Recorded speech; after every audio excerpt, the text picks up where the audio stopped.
5 years with the support of national and international organizations. Through the initiative of Professor Gheorghe DUCA, the Republic of Moldova obtained the reputation of an international scientific center in the field of ecological chemistry. Under the leadership of Professor DUCA, 6th edition of Ecological Chemistry conferences were organized in Chisinau. Today, we are 7th edition of this conference. Our appreciation and admiration for this renowned scientist, pedagogue and public person Gheorghe DUCA descends from the certitude that he is a pioneer and impassioned animator in the field of his scientific activity, ecological chemistry. Through his research work, initiatives, and especially his vision, Academician Gheorghe DUCA is indisputably a personality of European and international value. As the founder of the Scientific School of Ecological Chemistry in the Republic of Moldova, he developed the theory of redox phenomenon in the environment, elucidated the mechanism of oxidation and reduction of components in the process of quality of aquatic system formation, developed the technologies of physicochemical and biochemical treatment of wastewater, developed technologies for waste recovery, proposed mechanisms for reducing the atmospheric pollutants, ecological audit methodology, and formulated the basic principle of environmental education. Under the supervision of Professor DUCA, many disciples became the accomplished specialists, including 5 doctors in science and 30 PhD. The scientific results of Academician Gheorghe DUCA are reflected in more than 90 monographs and textbooks, 166 patents, and about 60 scientific papers. There are over 50 laboratories, departments, faculties, and institutes in the ecological chemistry field in the world. Through the initiative of Academician Gheorghe DUCA, the Center of Ecological Chemistry and Environmental Protection was founded at the Institute of Chemistry. Also, the Department of Ecological Chemistry was founded at the Faculty of Chemistry and Chemical Technology of the State University of Moldova, which by the decision of the Senate bear his name. Both in the Institute of Chemistry and the State University of Moldova, 2 laboratories in ecological chemistry field are activating. Dear colleagues, our current conference gathered more than 270 scientists from Armenia, Algeria, Azerbaijan, Belarus, Brazil, China, Czech Republic, Finland, Georgia, Hungary, Israel, Italy, Kazakhstan, Moldova, Montenegro, Morocco, Poland, Romania, Russia, Ukraine, and USA. Such a great interest is undoubtedly caused by the significant role that ecological and environmental chemistry plays in our life, and the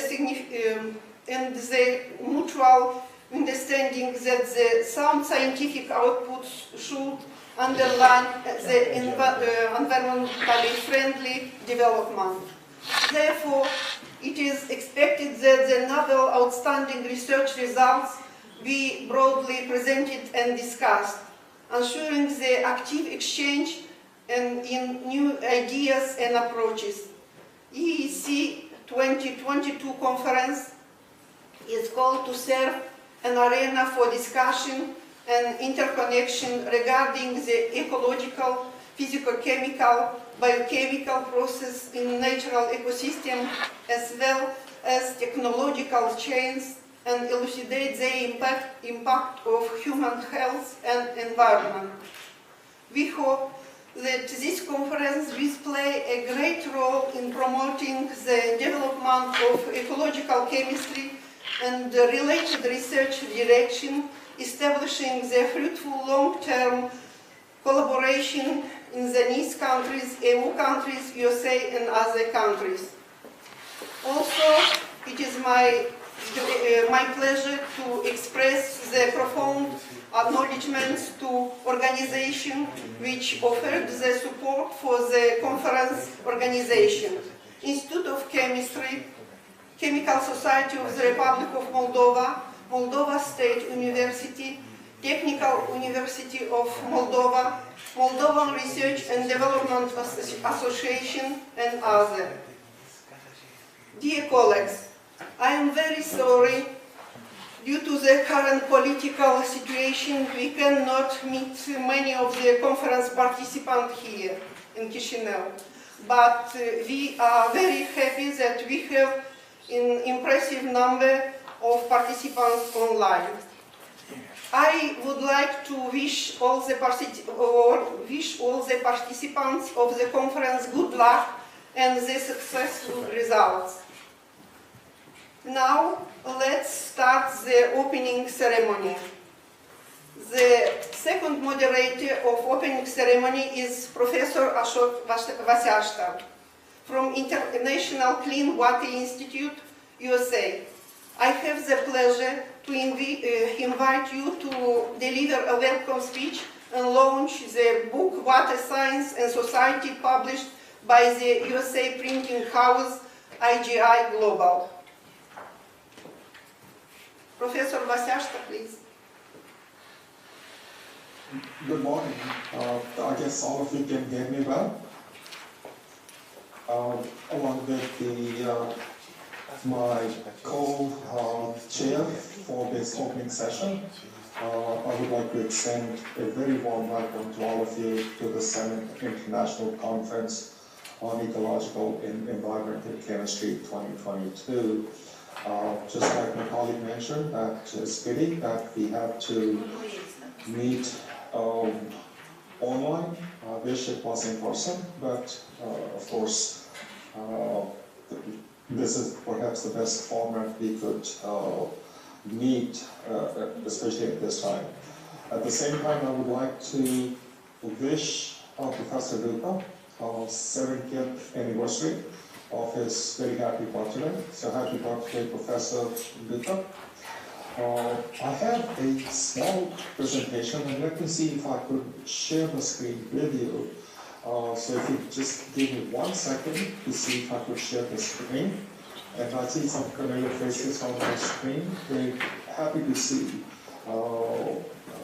lots of familiar faces, Professor Gheorghe. Hello, and Sergey in Russia. Hi, Sergey. Great. Good morning. Good morning. Good morning. Glad to see you. Glad to see you. Actually, I'm in Romania. Today I'm in Russia. So I'm not too far away from you. So because of the fact the airspace is closed, and because of my ongoing collaboration with Russia, I was supposed to travel from here to Moldova, but of course, anyway, so again, as mentioned, not too far away from where all of you are. So let me see, give me 1 second to share the screen. So here it is. Share. Okay, so I think you could perhaps see the screen. Okay. Yes. Okay. All right. So it's a totally different computer I'm using, so I'm not sure if the screen is being shared with you. Sergey, can you see the screen? Yes, I can. Okay, good, perfect. I just wanted to make sure. So, on behalf of all that my co-chair has already mentioned, but on behalf of the entire conference chair and the entire organizing committee, I extend a very warm welcome to all of you to the 7th Ecological and Environmental Chemistry 2022. And as mentioned, it's really that we are meeting online instead of being in person. But again, I'm delighted to meet all of you as we spend a couple of days here in this online format. We share our knowledge, exchange ideas, and promote the fundamental concept of ecological and environmental chemistry. So today we have the plenary session, and tomorrow we have 5 panel sessions going from fundamental aspects of ecological and environmental chemistry, water science and society, climate change and atmospheric chemistry, food, soil, and chemistry, ecological and environmental chemistry with knowledge triangle, and then there are 2 research, education, innovation sessions, one in English and the other is in Romanian. From a historical perspective, again, some parts on repeating what my co-chair had mentioned, that the conceptual development of this conference was established in late 70s, early 80s of 1900s. So the first international ecological chemistry school was held in Moldova in 1985, where the decision was taken to consolidate the effort for the organization of periodic international conferences in the field with the involvement of experienced researchers and also young researchers worldwide. Since then, this field has been rapidly expanding and is among the topical priorities of sustainable development in science and technology. Since then, this conference is part of a series of very successful conferences organized in 1995, 2002, 2005, 2008, 12, and 2017, and definitely supported by several international organizations. This year, we have close to about 270, 300 scientists from different countries, 30 different countries. Those who are participating, so glad to see that we have such a large participation of this particular conference. And as co-chair mentioned, that of course we, based on what we learn, what we jointly decide, we need to develop that forward so as to enhance this particular field. So with this as a brief introduction, I once again extend a warm welcome to all of you and hope that we have a great meeting. And also I would like to wish my dear colleague, Professor Gheorghe, happy birthday. Actually, his birthday is on a very unique day, as you know, 29th of February. But of course we are celebrating a little bit later. He is a great colleague, friend, co-editor, educator, collaborator, and a wonderful person. So I wish him all the good luck, many more happy birthdays to celebrate Professor Gheorghe. And I also want to introduce a book which actually should be out perhaps today or tomorrow. This is a Handbook of Research on Water Science and Society, and there are 2 volumes. And this is co-edited by myself, Professor Gheorghe, and Professor Sergei Trevor. As mentioned, the proposed release date is sometime today or tomorrow. It should be out by already now, I don't know, but nonetheless, it appears to be a good book. And I know that we have a session on water science and society. So based on that, perhaps we could expand on this volume further in the subsequent volumes. From 2017 conference, we collected those papers, added a few more papers to that, and edited a book on Handbook of Research on Emerging Developments in Environmental Impact and Ecological Chemistry, which was edited by myself and Professor Gheorghe. So with that, let me close my brief remarks, and I'm going to, from the audience, if someone has a few statements to make about Professor Gheorghe or celebrating his anniversary, we would welcome that and comments from the audience. Thank you. Thank you, Professor Basashta, from your words of high appreciation of our conference and for the effort which we are taking to publish this monograph, What is Science and Society, where the chapters have been presented by the researchers from the Institute of Chemistry, Moldova State University and Technological University of Moldova. Thank you. You're welcome. Dear colleagues, I'm honored to welcome Dr. Rodica Iordanov, Secretary of the Ministry of Environment of the Republic of Moldova, who I invite to deliver a welcome speech.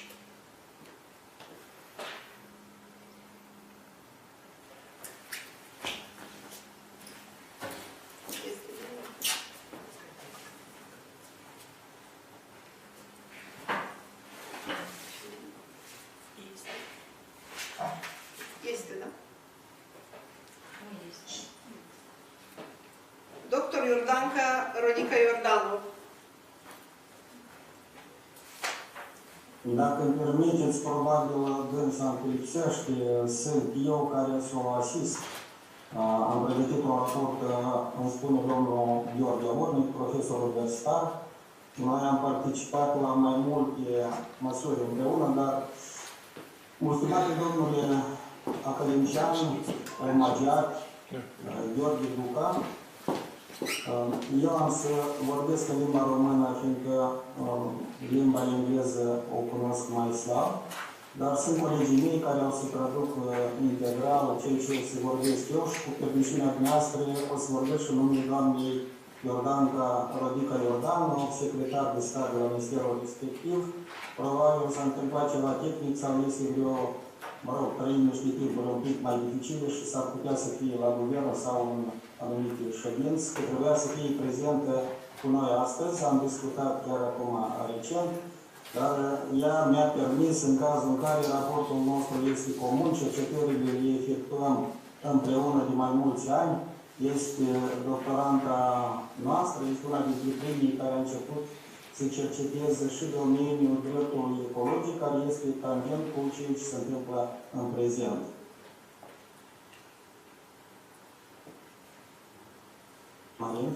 I will as well speak on in Professor Rodica Iordanov, supposedly as State Secretary from the ministry that she's working with.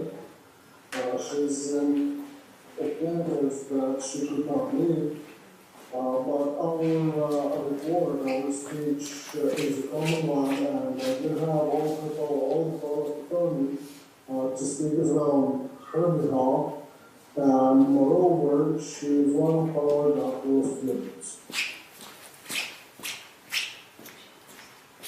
Eu am să continui și din partea doamnei Iordanov. Cu mulți ani în urmă am efectuat o cercetare împreună legată de dreptul ecologic, care continuă până în prezent. Am avut mai multe evenimente pe care le-am petrecut împreună cu Academia de Știință, cu mai multe instituții ale Academiei de Știință, inclusiv și cu omagiatul de astăzi, domnul academician DUCA, chiar avem și câteva publicații, inclusiv în cadrul acestui congres for internațional legat de chimia ecologică. Și noi ne-am intitulat raportul nostru Dreptul la un mediu sănătos, una din problemele cheie pe care ar trebui să deranjeze toată societatea și, dacă mă credeți, chiar tot globul pământesc. We started our research in the field of ecology and ecological law many years ago, and we do have a lot of publications speaking as well on behalf of Professor Gheorghe. As well as, besides that, we do have scientific publications within this international forum, this Congress, with the celebrated person, Academician Professor DUCA. And the name of today's report and research is the right the right to healthy environment. Domnule profesor Avornic, mă iertați, dumneavoastră ați încercat să faceți deci, raportul care trebuie mâine să-l prezentați. Astăzi doar v-am rugat cu un cuvânt de salut să veniți Mie îmi pare rău că doamna secretar de stat nu este prezentă. Eu sunt sigur că s-a întâmplat ceva ieșit din comună. Dânsa au promis și mie și domnului DUCA că o să fie prezentă. De aceea îmi permiteți să salut toți participanții la acest forum. Și din partea dumneavoastră, vă rog. O să fim alături de dumneavoastră pe parcursul acestor zile. În măsura posibilității vor să ne implicăm în toate activitățile care vor avea loc aceste zile la Chisinau. Sunt participanți din atâtea țări, este un eveniment destul de important în viziunea mea pentru comunitatea științifică, de aceea succes la toată lumea. Îmi cer scuze că am intervenit eu, dar din fiecare situație este o ieșire și acum ea trebuie să mă orientez de mărți cum să procedez. La toată lumea succes pe tot parcursul acestui eveniment. Vă mulțumim foarte mult, domnule profesor Avornic. Dear colleagues, next I am very pleased to welcome the Professor Olga Tagadiuk, General Director of the National Agency for Research and Development, who will also deliver a welcome speech. Please, Dr. Tagadiuk. Thank you. Good morning, distinguished guests from all over the world, dear colleagues from Moldova. I welcome you at this very important event for Moldova scientific community. I have the pleasure to also congratulate you with our national holiday of Mărțișor. It's the holiday that is symbolizing the spring defeating the winter, the life overcoming the death, and the revival of nature. This conference is in the spirit of Mărțișor holiday because it is dedicated to essential problems for well-being of the humankind, of nature and of the planet, to the problem of ecology and environment. Chemistry, along with all other sciences, has a major word to say in solving these ecology and environmental issues.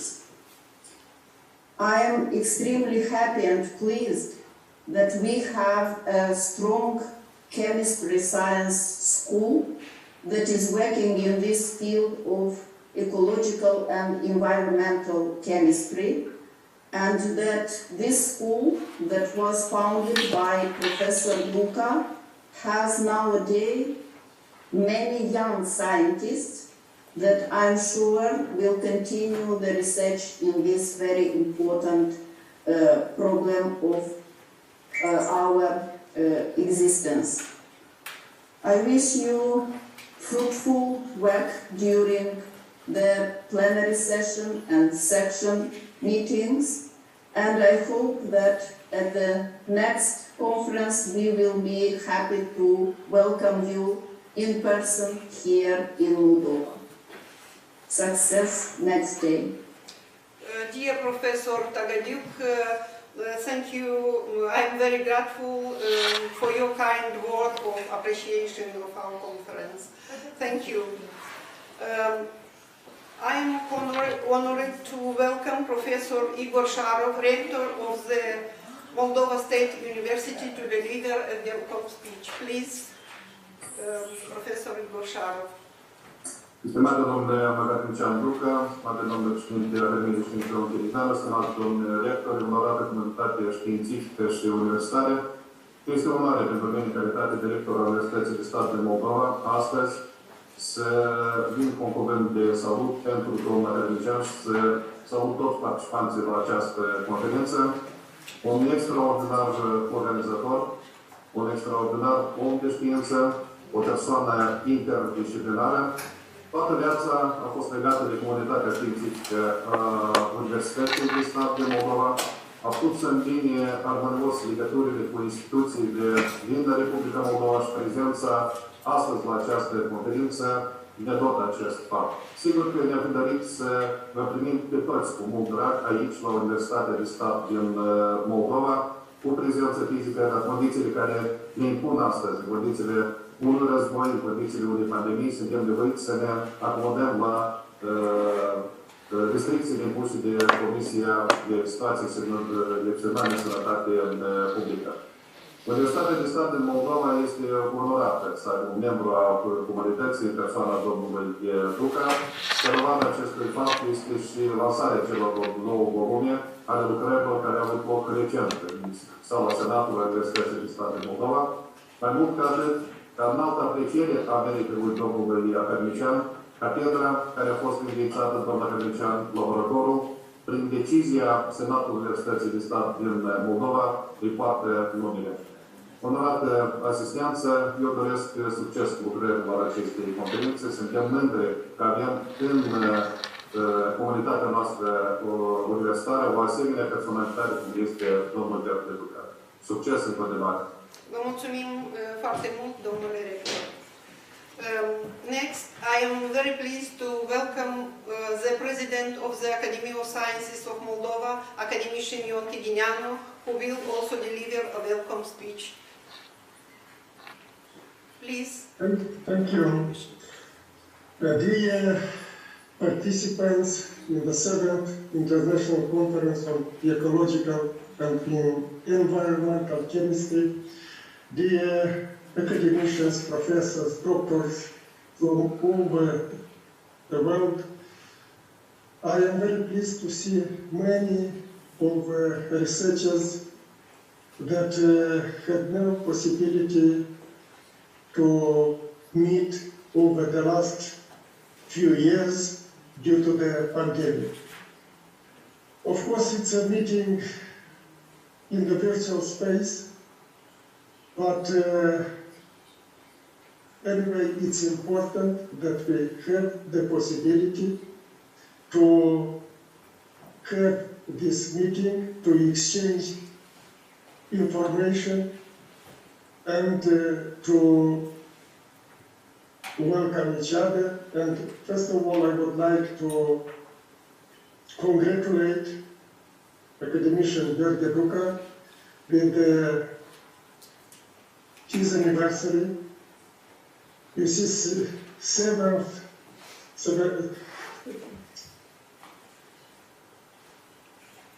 17th anniversary and the 7th edition of the conference. It's a good link between two numbers. Academician Gheorghe is a successful researcher, and I had the possibility a couple of days ago to mention some numbers, published papers, a lot of patents, 51 monographs, and so on. And of course, today we would like to wish him, first of all, good health, and to continue the scientific activity with the energy inherent to him. I would like to wish success and good health to all organizers. I know that to all participants, I know that the organizers and also Academician DUCA wanted very much to organize the conference in the real space. That means to meet here in Chisinau. Unfortunately, it's not possible now, but at present, but I am sure that the situation will improve in the future, and we will meet here in Chisinau as well as in connection with other conferences, events in Europe and overseas. It's my great pleasure to see researchers from United States, from Europe, from other countries, and we assure you that we are doing our best to build new bridges of collaboration. The conference is in fact a continuation, in my opinion, of the efforts that have been discussed at the World Summit in Glasgow in November 2021. Because the challenges of the 21st century are very, very strong, and one of the issues that is discussed nowadays in all countries is related to climate changes. And climate changes will be discussed in the context of the conference that we start today. Ladies and gentlemen,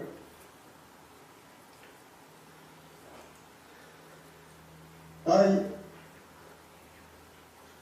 would like to wish you all the best. Take care.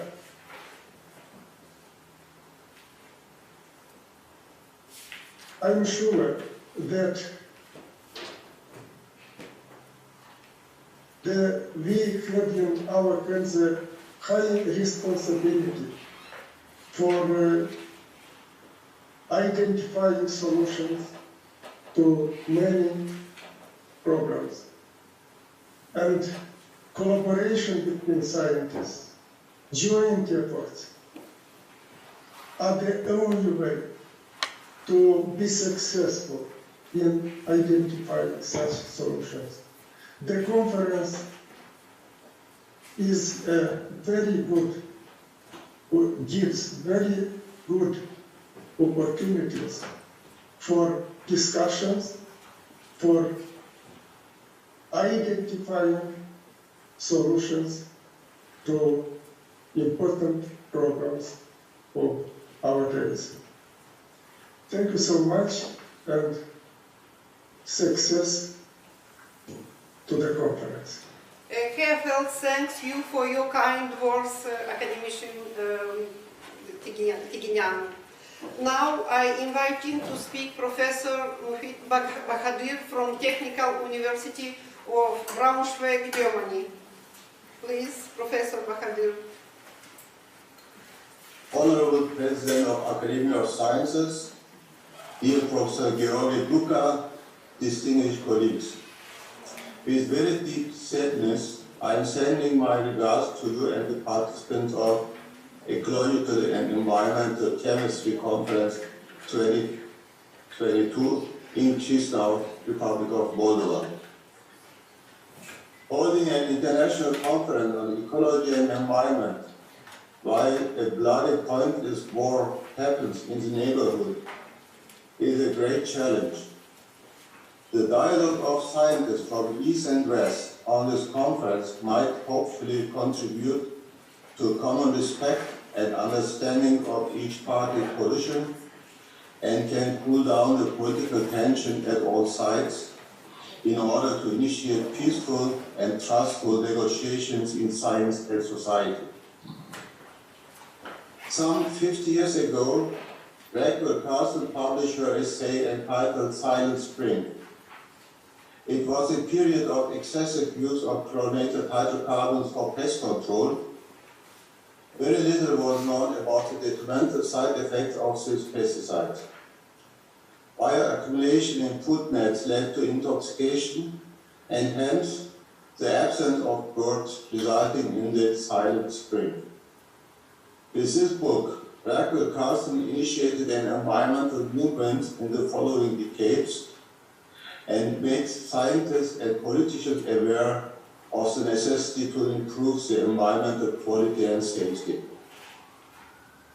Nowadays, environmental scientists worldwide are seeking for solutions to stop worsening the living conditions on Earth through climate change and polluting the environment through mankind.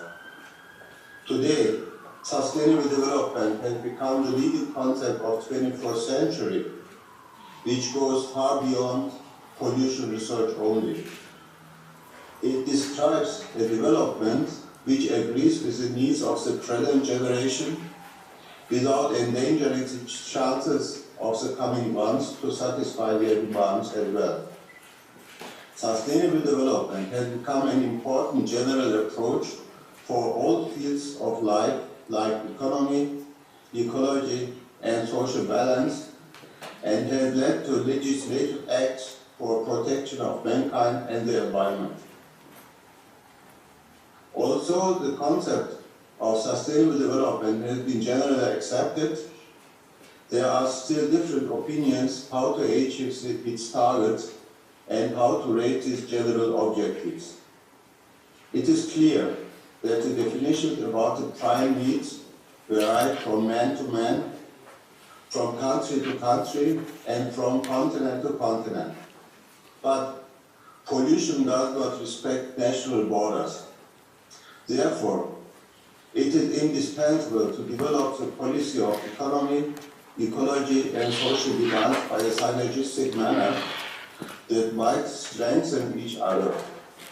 If we are not able to stop tendencies threatening the future quality of life, the cost demand of societies would increase dramatically and negative impacts would become irreversible.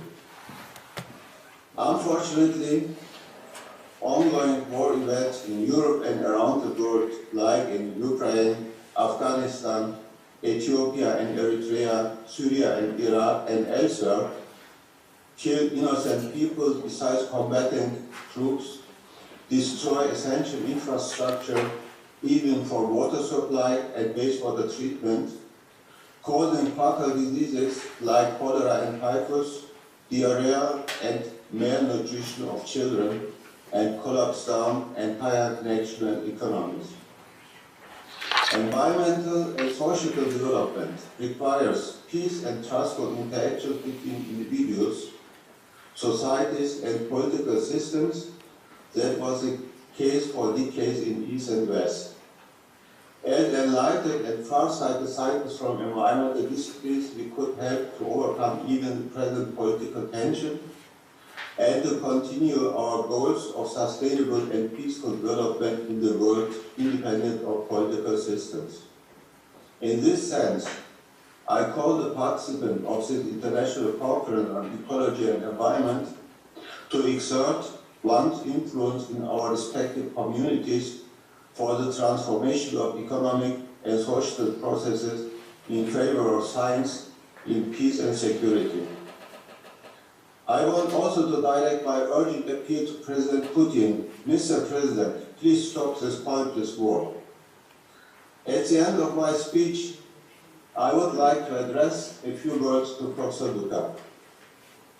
I met Professor DUCA the first time when I was invited to represent the German Minister of Environment at the Symposium Ecological Chemistry 2005 in Chisinau.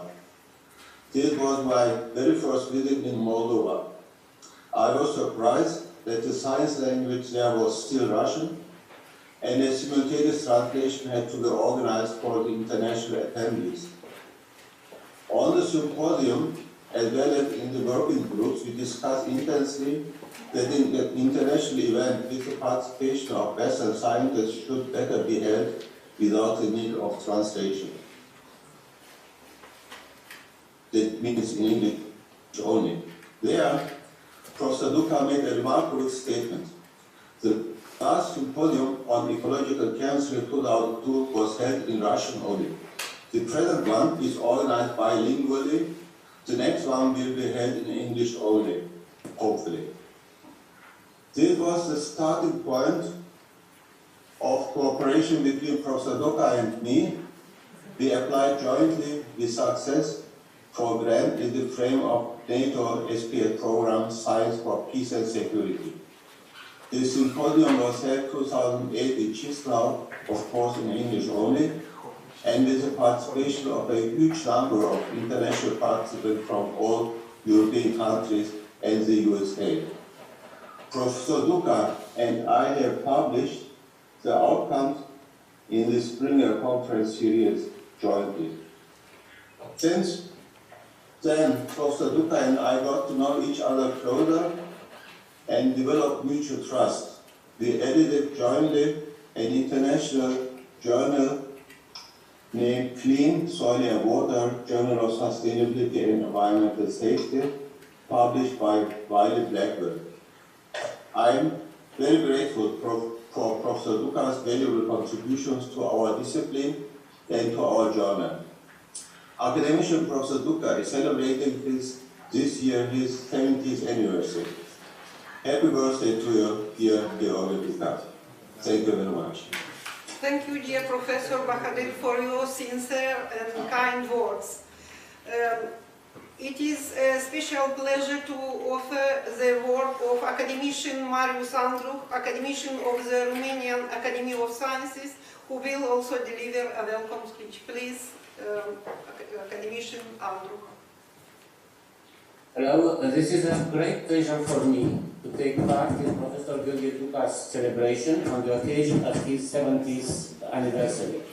This is an important event for both Moldavian and Romanian chemistry communities, but also for the international level for all those inspired by Professor DUCA's works and achievements. I think that the best way to pay homage to a great scientist like Professor DUCA is to organize a scientific event gathering colleagues and friends from all around the world, people sharing new and exciting results. This is done now, and I am sure that the Conference on Ecological and Environmental Chemistry will be a memorable event for the participants and, of course, for the one who is celebrated today. Professor DUCA illustrates the brilliant school of physical chemistry in Moldova, but his most important achievement is the creation of a strong, dynamic, and internationally recognized school in ecological and environmental chemistry. His original papers and books published in prestigious journals and publishing houses are crucial for the development of this field.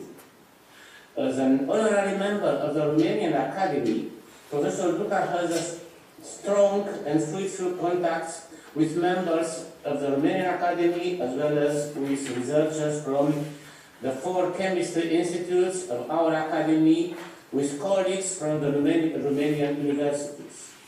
He delivered on various occasions at the Academy and at the universities of Bucharest, Iași, and Cluj, very attractive and useful lectures for students and researchers. His enthusiasm and positive attitude motivate young scientists for good research. We Romanian chemists are grateful to Professor DUCA for his implication in common research activities, for his effort to make Romanian and Moldavian chemists tour together in challenging and interesting projects. On behalf of the chemical section of the Romanian Academy, we wish Professor DUCA happy anniversary and la mulți ani, dear friends. Dear Academician Andruch, thank you so much for the warm words for our conference and Academician Gheorghe DUCA. I would like to invite to speak Dr. Sally Levisley from World Federation of Scientists, United Kingdom. Please, Dr. Sally Levisley. Hello everyone, and our very best wishes from the World Federation of Scientists for Professor DUCA. Although you've all know Professor DUCA from the scientific areas in relation to water and chemistry, I'd like to impress on you the benefit that we have had, which is much wider.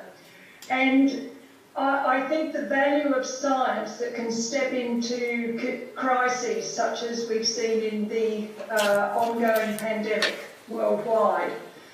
In the World Federation of Scientists, we run multidisciplinary meetings on the catastrophic events that may affect the world. And when the pandemic occurred, Professor DUCA was able to step up and assist us, and with colleagues here such as Professor Travin, who is present today, we have had the benefit of Professor DUCA's knowledge, but also the connection into the network that is here today. So the interconnection of the two ranges of organisations has been very valuable. It's an unusual scientist who can show leadership and initiative when we have a crisis such as a pandemic, which may not be in their core field of science, but it's our learning and knowledge. And I think the leadership in science comes from this sudden ability to be able to bring all the fields of sciences to a global problem. So the World Federation of Scientists has had the benefit. We've had 12 international meetings through the pandemic, and the methodology and the work that Professor DUCA has brought to us has been very significant. We've also had the benefit of a quite amazing level of support in looking at where some of the multidisciplinary sciences can support peace worldwide, and how the knowledge can come together across scientists and across countries to reduce the risk of the threat of any nuclear engagement in the future. So these are very big problems, and I would like to tell you that the advantage in us having leadership from Professor DUCA in these areas has been very warmly welcomed. So my best wishes to you, and I hope with the ongoing meetings and the problems that the World Federation of Sciences is addressing, that Professor DUCA will be able to help us, and with your involvement as well, look at some of the broader problems of water and science and other areas, and hopefully also how the communication across the sciences can help with world peace. And at the moment, I think this is a critical time for all of us. Thank you. Thank you, Dr. Levisley, for the sincere greetings. Thank you. Also present here is Dr. Habilitat Sergiu Baciu, General Secretary of the National Agency for the Quality Assurance of the Republic of Moldova, who kindly agreed to say a few greeting words. Please, Dr. Stimate domnule Academician Gheorghe, DUCA, onorată asistență. Deci am fericită ocazie din partea Agenției Naționale de Asigurare a Calității în Educație și Cercetare să felicit Institutul de Chimie, Societatea de Chimie din Republica Moldova și Facultatea de Chimie și Tehnologie Chimică a Universității de Stat din Moldova pentru organizarea acestei conferințe internaționale în care, indiscutabil, se va comunica, dezbate și crea valori științifice referitoare la problematica ecologică din perspectiva științei, aș spune științei miraculoase chimice. Totodată această problematică ecologică este propusă și poate fi extinsă în contextul evenimentelor care ne învresc prezentul. A fost menționat și de domnul profesor Bahadir. Lucrul acesta, putem vorbi și despre o ecologie a relațiilor umane. Deci, reieșind din cele expuse cum mai sus, mă doresc tuturor pace și sănătate, creativitate și prosperare, bunătate și curaj. Totodată, Stimate domnule profesor academician Gheorghe DUCA, din partea Agenției Naționale de Asigurare a Calității în Educație și Cercetare și în numele comunității noastre de promotori ai calității în învățământ și știință, venim cu sentimentele noastre cele mai sincere și susținerea deplină în nobila dumneavoastră activitate de cultivare a culturii calității în domeniul cercetării și inovării. Noi astăzi, fiind un om de excepție din învățământul superior, universitar și cercetarea din Republica Moldova, ați produs schimbarea la față în deosebire a domeniilor cercetării prin activitatea dumneavoastră care ați avut-o în calitate de președinte Academiei de Științe a Moldovei și multe alte normative care ați stat dumneavoastră la elaborarea și promovarea acestora stau actualmente la organizarea cercetării în Republica Moldova. Deci, ați fost, sunteți și un manager lider al cercetării din Republica Moldova. Fiind o personalitate activă, implicat pertinent și prodigios în viața și dezvoltarea științei în Republica Moldova, prin prestigiul și notorietatea sa, domnia sa, academicianul DUCA, luminând și producând valoare, contribuie eficient și eficace la îmbunătățirea calității cercetării, ceea ce îl înscrie indiscutabil în galeria personalităților remarcabile și marcante din Republica Moldova și nu numai. Vă dorim multă sănătate, prosperare și aș termina cu clasicul Vivat, Crescat, Floreat. Vă mulțumim foarte mult, domnule secretar general Sergiu Baciu, pentru cuvintele calde și frumoase adresate conferinței și domnului academician Gheorghe DUCA. It is my great pleasure to invite Professor Emil Ciobanu, President of the Council of Rectors of the Moldovan Universities, to have this greeting speech. Please, Professor Emil Ciobanu.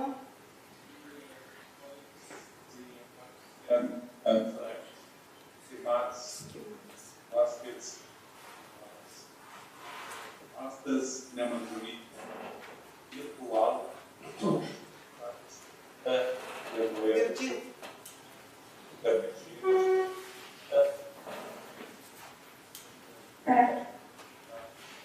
cu ocazia unui frumos opas aniversar. Dear colleagues, honorable assistants, today we gathered virtually for solemn festivity in order to pay our respect and appreciation and recognition for the Academician Gheorghe DUCA.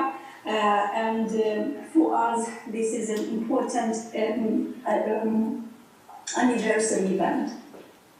Este domnule academician, în numele Senatului și a întregii comunități academice a Universității de Stat de Medicina și Farmacie Nicolae Distincțanu de Republica Moldova, avem onoarea și deosebită plăcere de a vă adresa sincere și cordiale felicitări cu prilejul acestei veritabile vârste și împliniri.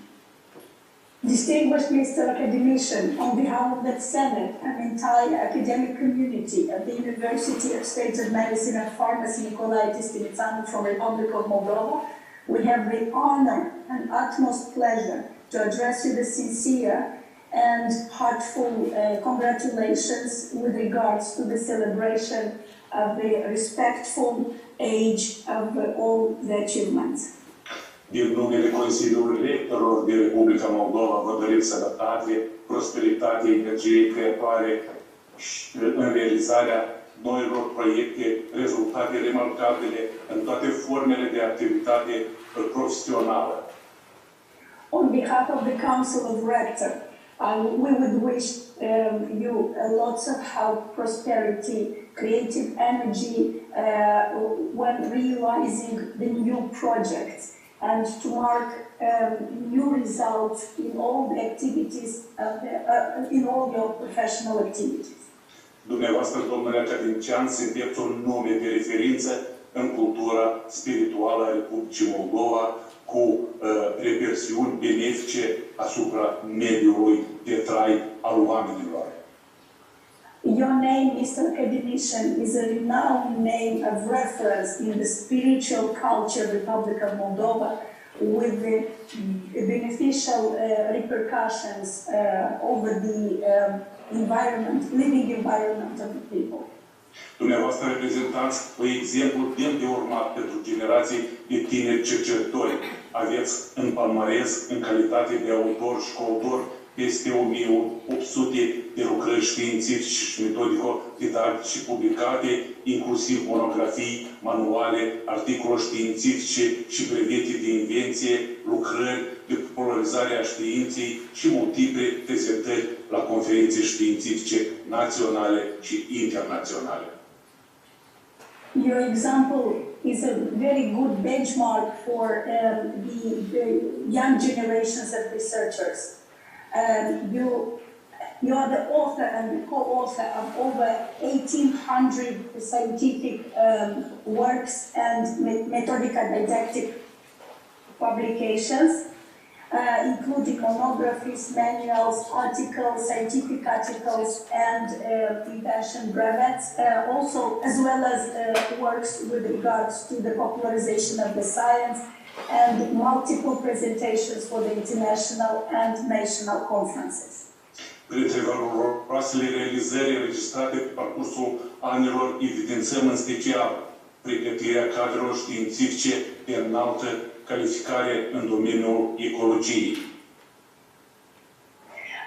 Through the major achievements of your life, we would like to emphasize the preparation of the researchers of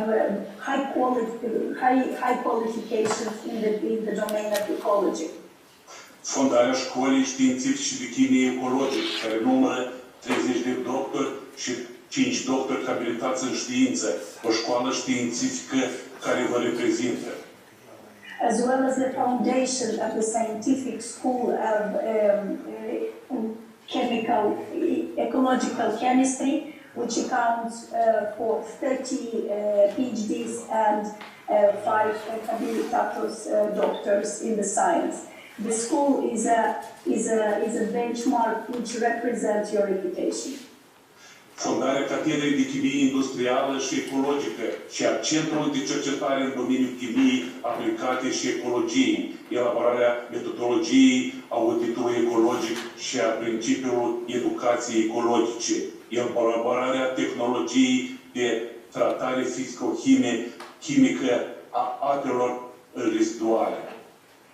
Another important achievement of yours, Mr. Academician, is the foundation of the chair of industrial chemistry, industrial and ecological chemistry, as well as the research center in the domain of applicable chemistry and ecology, as well as the elaboration of the methodology of the ecological auditing and the principles of ecological education. It is also important to remark your elaboration of the technologies of the treatment of the residual waters. Crearea organizației non-guvernamentale în domeniul proiectului, mediului, Terra Nostra și multe altele.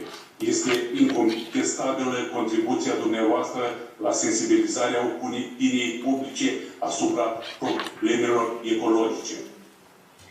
As well as the creation of the ONG in the field of the environment protection with the name of Terra Nostra, and your contribution is undoubtedly valuable with regards to the sensibilization of the public opinion with regards to the ecological problems. Inestimabil este aportul dumneavoastră în viața socială, economică și politică a țării.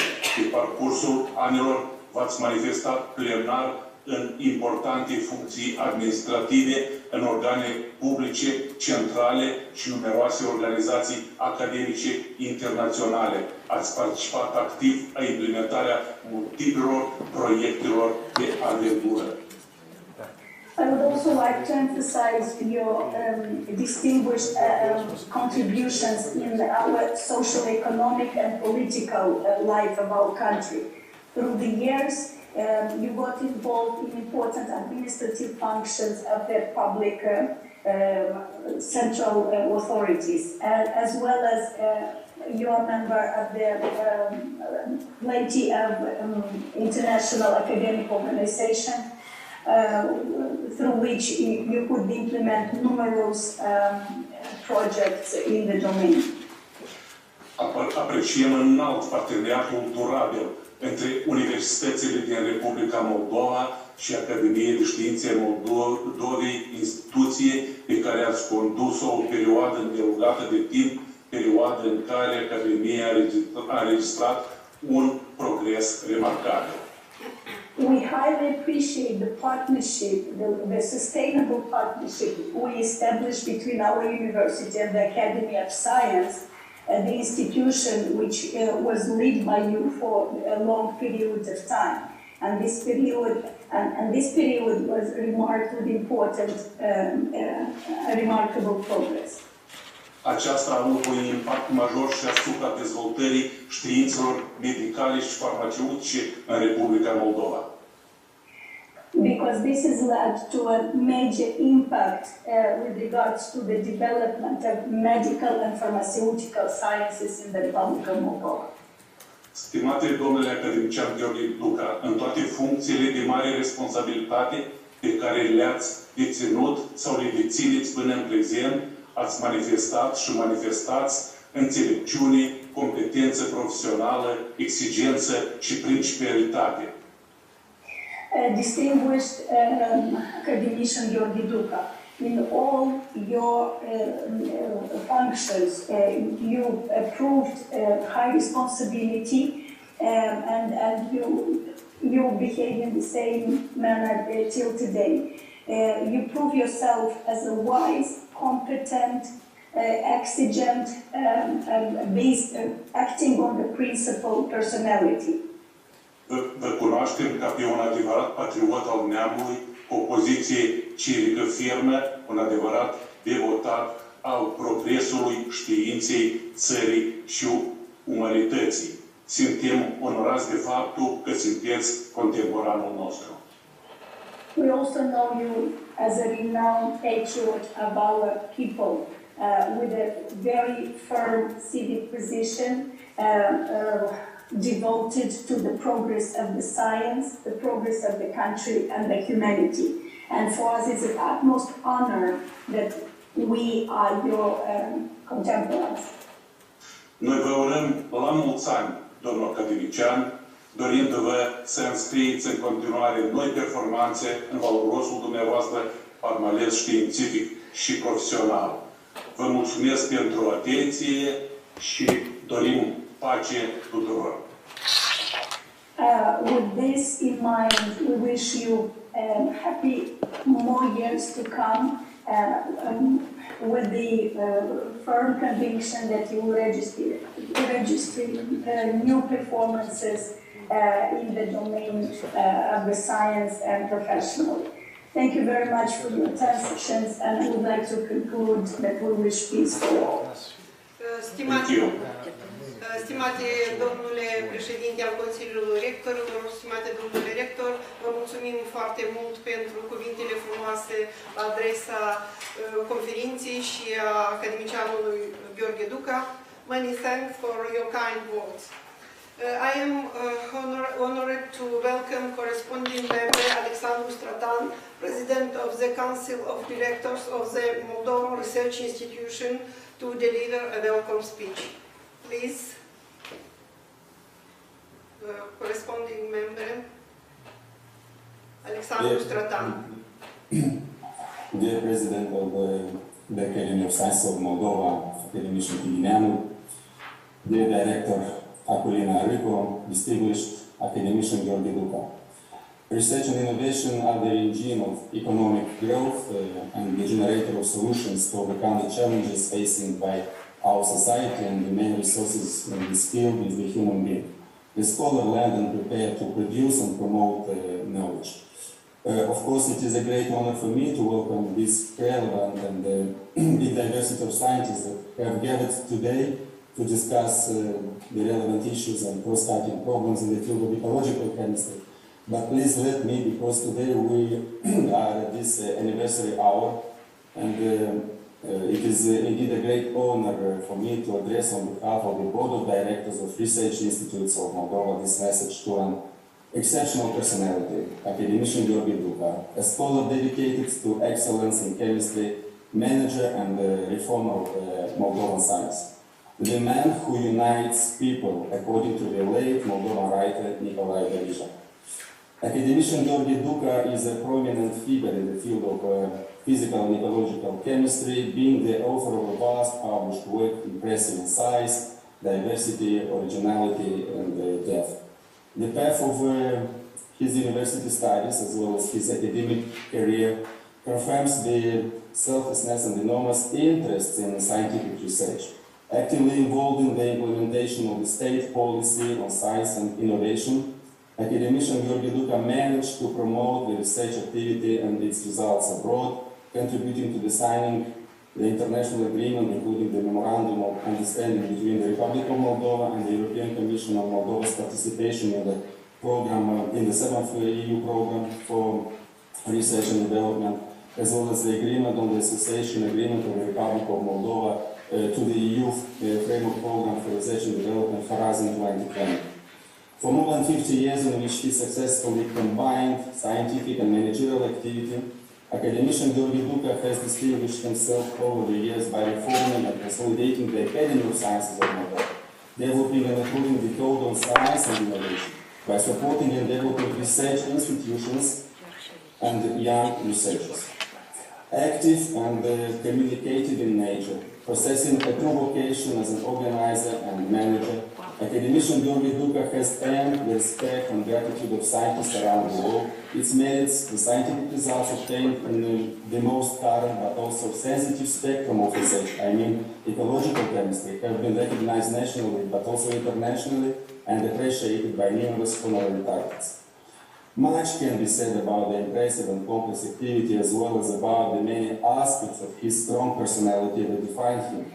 But this is a special event that we are witnessing determines me to summarize the rich information that I have, and in order to remove any suspicions of laudatory excess, I would like to point out that this homage is not one of complacency, but is based on the recognition that life, when lived with maximum intensity, in the supreme spirit of fulfilled duty, fixes in the collective minds models of personalities that deserve not only to the attention of contemporaries, but also their gratitude for these models to become over generations strong motivations for perfections. Thus, we are now in front of the notorious personality.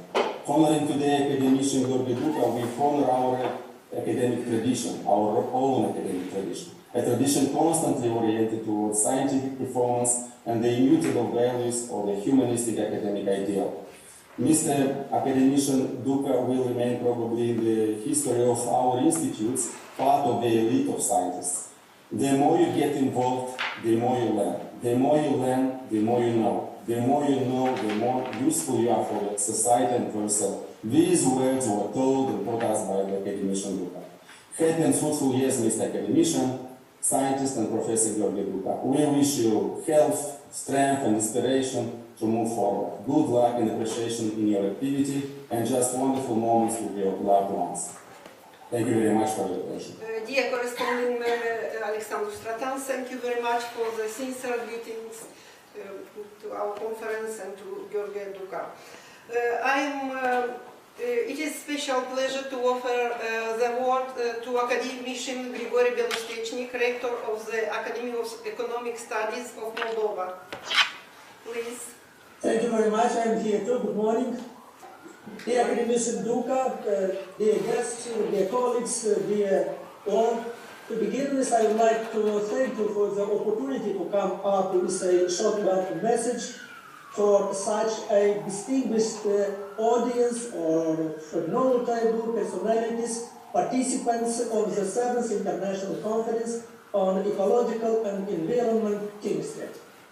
I would like to greet you all, dear colleagues, and wish you the greatest successes in this important scientific event. I am confident that it is not a mere coincidence that time frame of this conference and the solemn honoring of Academician Gheorghe DUCA for his seventh anniversary. Academician DUCA devoted his whole life to noble activities in the service of our community and the whole society, making through his rich scientific research, didactic and managerial activity a special personal contribution to the prosperity of our nation, thus being an important part of the intellectual heritage of our country. Of course, Academician DUCA is mainly known for his valuable research activity in the field of interest, chemistry, dedicating his whole scientific activity and being the founder of the School of Ecological Chemistry in the Republic of Moldova. Scientist and author of an impressive number of valuable scientific published papers and patents, internationally appreciated with prestigious awards and medals, and a highly skillful teacher. And I say this not from hearsay, but from my own experience, insofar as I consider myself his disciple. Less known in our society is the contribution of Academician Gheorghe DUCA to the development of other scientific fields, including economics. In this context, I'd like to highlight some of these most valuable works: the collection Contribution to Knowledge Society, the treaty Academic Management, the monograph Time Management in 2 volumes. These are reference works which could not be kept outside the attention of the academic environment of the Republic of Moldova, and which have made a special contribution to the development of economic and managerial sciences. The author rightly believing that the promotion of knowledge society, along with the European integration and reintegration of the country through sustainable development, the democratization of the country, and the development of innovative economy based on the implementation of advanced technologies, performance management and marketing are priority objectives for the future of our country. Academician DUCA claims that in a given society, intellectuals are the business heart of the country, calling for urgent measures to protect employees in the spheres of culture, science, and education. Under his leadership, a new revolutionary concept of reforming of the research sphere in the Republic of Moldova was developed, contributing to the process of optimizing the sphere of science and innovation and oriented towards the primary economic and social issues, and contributed substantially to the widening and enhancing the scientific collaboration at the international level. And we, those from the Academy of Economic Studies of Moldova, the university I have the honor to lead, believe in the importance of his speech entitled "We Need a Science-Intensive Economy," delivered in the Summit of September 22, 2006, on the occasion of the award to the honorary title of Doctor Honoris Causa of our university. Dear Academician Gheorghe DUCA, on your anniversary, we would like to express our deep respect and esteem for all that you have done and continue to do for the development and the promotion of science and higher education in the Republic of Moldova. We would like to express to you the sincerest wishes of prosperity, happiness, health, restoration, new achievements, and many, many more years ahead.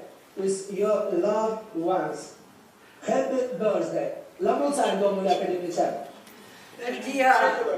Dear professor, dear rector, your kind and warm words are highly appreciated. Thank you. It is my pleasure to invite Professor Eduard Coropceanu, rector of the Tiraspol State University, to deliver a welcome speech. Please. Stimate domnule academician Gheorghe DUCA, stimate domnule președinte al Academiei de Științe a Moldovei, președinte a Consiliului Rector, stimați colegi și participanți la conferință. Evenimentul de astăzi este consacrat aniversării unei personalități deosebite prin valoarea, viziunea și strategiei de implementare a lor. Domnul academician Gheorghe DUCA, care parcursul a 5 decenii a realizat diverse cercetări în domeniul chimiei fizice și chimiei ecologice, anticipând unele tendințe care se relievează abia în ultimii 2 decenii. Promovarea cercetărilor inter- și transdisciplinare, integrarea unor ramuri distincte din diverse domenii, cu aplicarea metodelor de investigare specifice pentru a genera noi teme de cercetare de frontieră. Aceste studii integrate permit analiza profundă a unor fenomene de diverse perspective și scot în evidență unele aspecte noi, interesante și utile. Domnul academician Gheorghe DUCA, unul problem este semnul unui spărgător de viață, deosebindu-se prin viziune largă, îmbinat cu obiective bine punctate care duc la rezultate de valoare. Institutul de Chimie, Facultatea de Chimie și Tehnologie Chimică a USM, precum și alte subdiviziuni de cercetare și științifico-didactice din țară, au avut în persoana domnului academician Gheorghe DUCA întotdeauna un susținător fidel în dezvoltarea bazei tehnico-materiale, diversificarea metodelor de cercetare, sporirea performanțelor academice și integrarea în relații de colaborare cu cele mai prestigioase centre de cercetare de talie mondială. Stimate domnule academician Gheorghe DUCA, doctor honoris causa Universității de Stat din Tiraspol, savant cu renume și recunoaștere internațională, autor numeroase idei inovatoare, pedagog cu maestrie înaltă, manager de performanță, fondator al numeroaselor unități de cercetare, apreciem colegele și contribuția dumneavoastră în dezvoltarea științelor chimice, în mod deosebit în chimie ecologică și protecția mediului, contribuția în formarea noilor generații de cercetători și promovarea unor noi direcții de cercetare. Vă felicităm călduros cu această frumoasă ocazie, vă dorim mulți ani și multă sănătate, prosperitate și realizări frumoase. Iar participanților la conferință schimb util de experiență și relații noi pentru colaborări de succes. Vă mulțumim foarte mult, domnule rector. It is my pleasure to invite Mr. Ion Pavel, the mayor of Dumbrăveni commune from Romania, to hold a welcome speech. Please, Mr. Ion Pavel.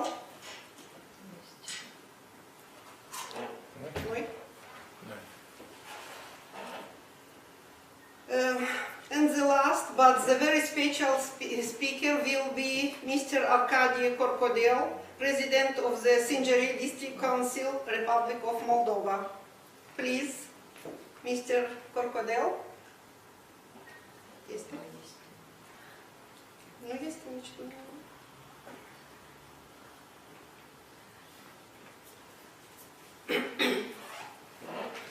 Și 20. Și 20, 10 și 20.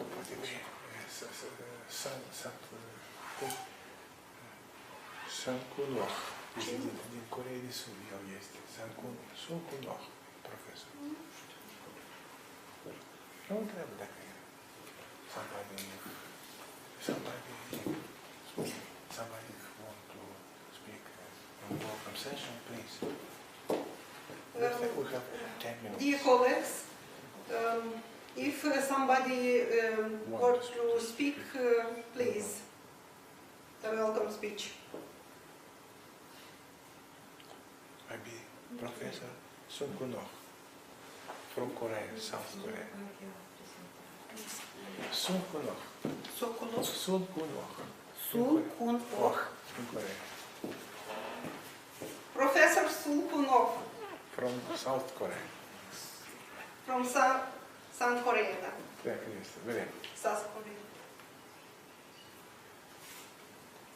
Hi, nice to meet you. Thank you very much for the for this very important occasion. And I'm very happy to meet the secretary also. And I'd say that Professor DUCA and me are Facebook friends, and so I have had many news from him. And quite recently, a few weeks ago, we began to talk about the EEC-2022 and also many news about Professor DUCA's achievement and activities. And I was surprised that although Professor DUCA is very active in his field, but I'm surprised that he has published more than 700 articles up to now. So it is quite amazing, and his academic achievements are quite adorable as well as astonishing to fellow scientists. And I think this is very important that many Moldovan friends and important persons have noticed and remarked that this EEC 2022 is a very important occasion and venue for the progress of science, and at the same time the progress of the political improvement in the good direction. So I think we have to put our efforts and our best wishes to make the world in a more peaceful and safe and security place. Thank you. Thank you. I wish to sincerely thank you for your kind words. Thank you all for the kind words addressed with the occasion of our conference and your tribute to Academician Gheorghe DUCA. Dear Academician Gheorghe DUCA, distinguished scientist and precious colleague, on the occasion of your 70th anniversary, on behalf of the team of the Institute of Chemistry, we address you our best wishes of prosperity, health, welfare, new advances in your research and social activity. Happy anniversary. Thank you. Now I would like to invite you to start the scientific program of our conference. The scientific program will be started with a public lecture of Academician Gheorghe DUCA entitled Hydrogen Peroxide Fundamental Aspects of the Ecological and Environmental Chemistry. Please, Academician Gheorghe DUCA. Thank you. Thank you, dear Director. We have 5 minutes before the time, but okay, I can start now. But I asked my colleague to put the PowerPoint. Putem să facem o întrebare atunci. Nu, patru minute. Inginerii noștri au nevoie de vizit.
Okay, thank you, Gheorghe.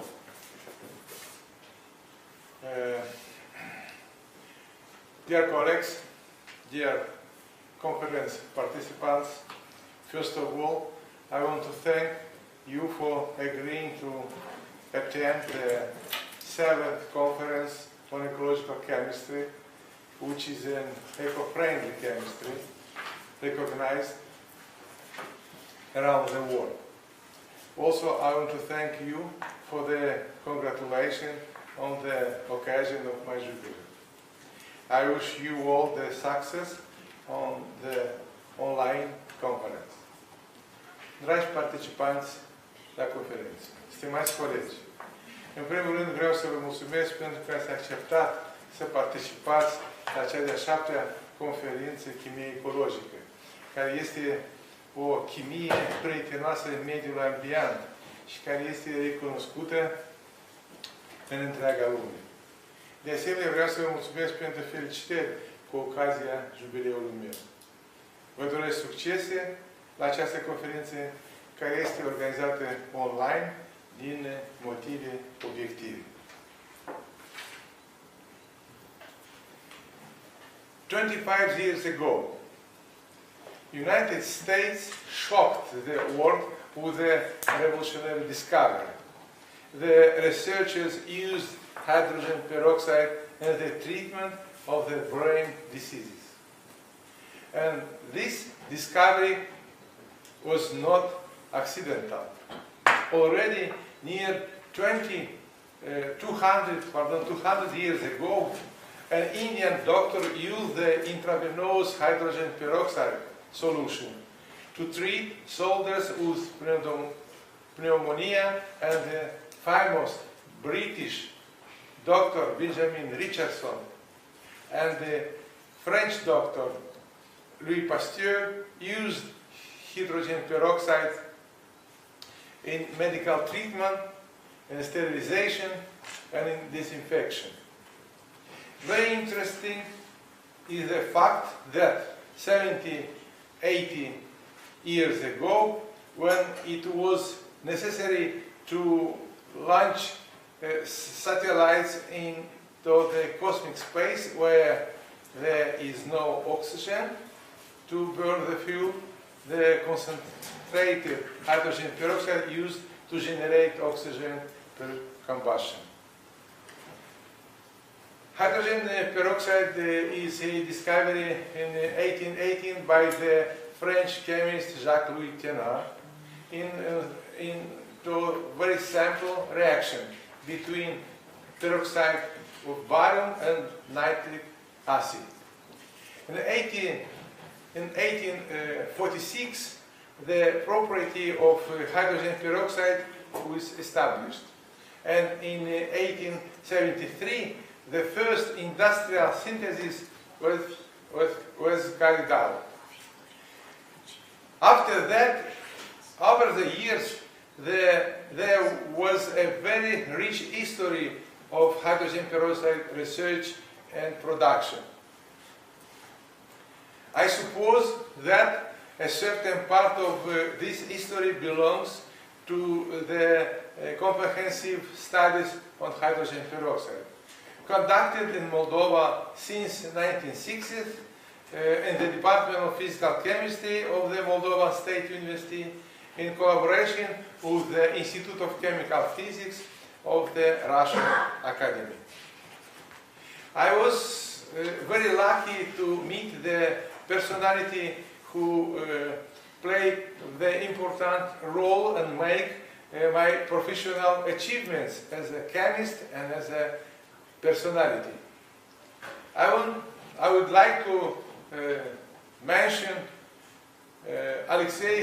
Professor Alexei Sichov, Isaac Bersucher, Victor Isaac, Dumitru Batir, Victor Kovalyov from Moldova, Anatoliy Purma, Yuri Skurlatov, Vladimir Khomic, Sergei Travin, Elena Stam from Russia, Ionel Haiduk, Ioan Aurel Pop, Florin Filip, Matei Macoveanu, Victor Spinei, Marius Andru, Igor Crețescu, Vasile Burlui, Maria Zaharescu, Gabriela Nemes from Romania, Seymour Van Gandhi, Joseph Malina, Tom Owens, Ashok Basyashta from USA, Aurelio Miziti, Antonino Zichichi, Maria Rosaria Boni, Petru Cavazzini from Italy, Andrew Beniston, Sally Levesley from UK, Janusz Lipkowski, Boguslav Buzhevsky from Poland, Mufid Bahadir, Günther Stock, Fritz Friemel from Germany, Ali Mamidovich Yenan, Tatiana Rakitskaya, Vladislav Goncharuk, Sergei Piroshkov from Ukraine, Werner Stum, Antonio Loprieno from Switzerland, Asaf Hajiev, Ibrahim Guliev from Azerbaijan, Momir Djurovic from Montenegro, Alma Gassayevna Samurzina, Murat Jurinov, Selik Burkinbayev from Kazakhstan, Gheorghe Purumian, Radik Martirosyan from Armenia, and Professor Zhuping Xu from China. I will start my presentation with the structure and properties which are very important to understand the reaction, distribution, and function that hydrogen peroxide performs. Classically, the hydrogen peroxide molecule is a gas or solid, has a spatial structure. Both oxygen atoms have lone electron pairs, which imply the high reactivity of this molecule. The molecule of hydrogen peroxide can be regarded as a water molecule with the additional oxygen atom attached to the rest of it with hydrogen bonds. Due to these bonds, like in water, the liquid hydrogen peroxide molecules are arranged in the groups as clusters. Hydrogen peroxide is very reactive. For example, the energy of the Bohr bond in the hydrogen peroxide molecule is 138 kilojoule. This is very similar to the energy of the NN bond in hydrazine molecule, which is quite reactive. And due to the hydrogen bonds, hydrogen peroxide is as liquid as water and viscose. It mixes with the water in any proportion, is soluble in ether and alcohol. The most properties of hydrogen peroxide are quite similar to water. Thus, it has a high dielectric constant, 73, close to water, 80, being a good ionizing solvent. Hydrogen peroxide is oxidant and reducer. Hydrogen peroxide is weak acid and therefore dissociates. In the acidic environment, hydrogen peroxide has oxidizing properties for the radicals. In the basic environment, hydrogen peroxide manifests itself as a reducing agent, forming molecule of oxygen. It's very interesting. Hydrogen peroxide could be called an allotropic compound of water like ozone and oxygen. An important part of the history of research of hydrogen peroxide has been devoted to the study of the reaction mechanisms. British chemist Fenton was the first scientist who established the decomposition of hydrogen peroxide involving iron ions as a reducing and catalytic agent. Reaction 5 and 8 were discovered by Haber and Weiss Therefore, this system is known as Phantom Hubbard and Weiss system. In this system, free radicals of species of hydrogen peroxide are formed. In recent years, several ways of free radicals formation in natural water discovered, which you can see in this slide. Some of these pathways have been identified in our research, especially in water environment. Hydrogen peroxide and free radicals are intermediate compounds in water and oxygen cycle, in which water oxidation and oxygen reducing occur.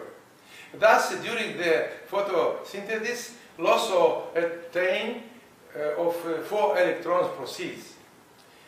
In natural water, more often are met the processes with 1 of 2 electrons transfer. In all these cases, the intermediate particles are formed, including free radicals and hydrogen peroxide. The effect of Phantom's reagent is very relevant in the defensive mechanism of many living organisms. How does this defensive mechanism function to it? For example, a bombardier beetle. Inside the abdomen, there are 2 individual chambers, each filled with the different substance. When mixed, they provoke the explosion. And this chamber is loaded with hydroquinone. The other chamber contains hydrogen peroxide. They are accompanied by an enzyme. The mixture releases a lot of heat, a lot of oxygen, and hydroxyl radicals. This happens when the beetle feels a danger and the reaction products are ejected towards the enemy. But let's get back to the reaction mechanism. The cycle mechanism of reactions with Phantom system involvement was demonstrated with the addition of tartaric acid. I studied in my doctoral thesis this process in detail and developed the mechanism of the reaction, which revealed the formation of dihydroxyfumaric acid during the slow oxidation following the cycle mechanism. There is a lot of talk about dihydroxyfumaric acid today because it's a powerful antioxidant and maintains the quality of wine and food. Some researchers believe that this acid played an important role in the prebiotic period in supramolecular chemistry. This mechanism have been confirmed by the values of the rate constant of free radicals recombination and their interaction with the different substances. The highest reactive of OH radicals was detected. Electron transfer from one atom to another is a fundamental underlines the various chemical reactions such as the redox process and the photosynthesis. Rudolf Marcus, an American Nobel laureate, have developed the theory of charge transfer due to the asymmetric distribution of electrons in chemical bonds.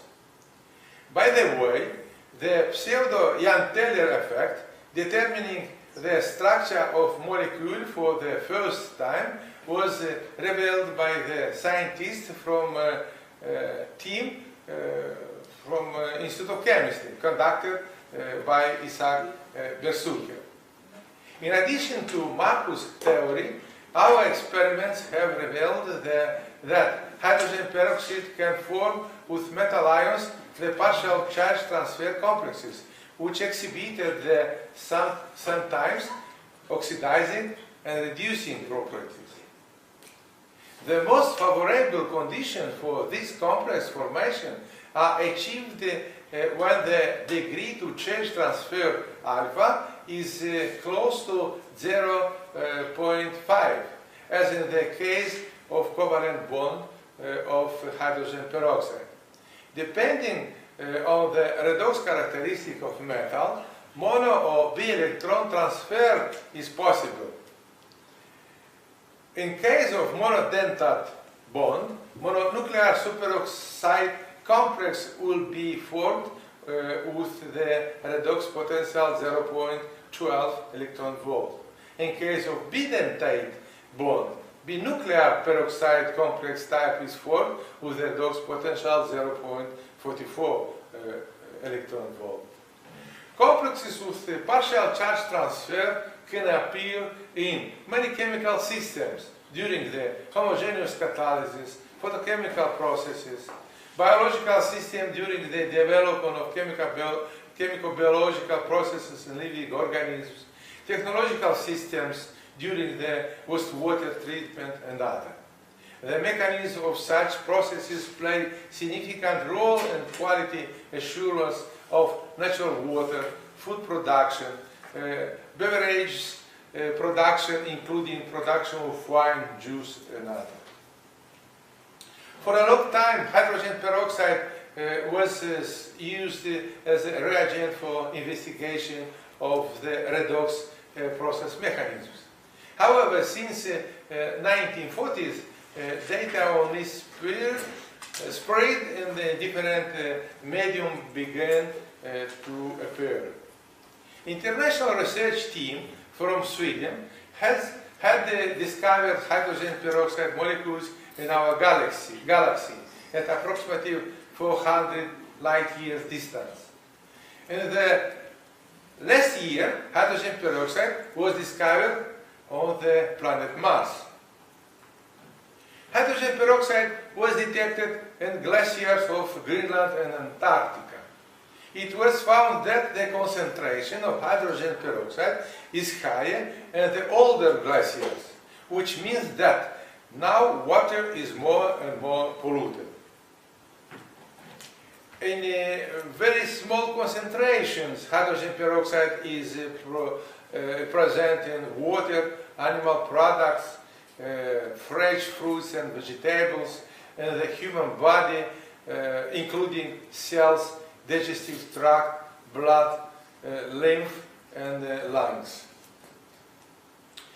Under normal living organism, hydrogen peroxide is an important component in anabolic and catabolic reactions, helping to maintain the homeostasis of cells. Usually, hydrogen peroxide is formed in peroxisomes. In larger amounts, it is formed in liver as a result of different types of stress.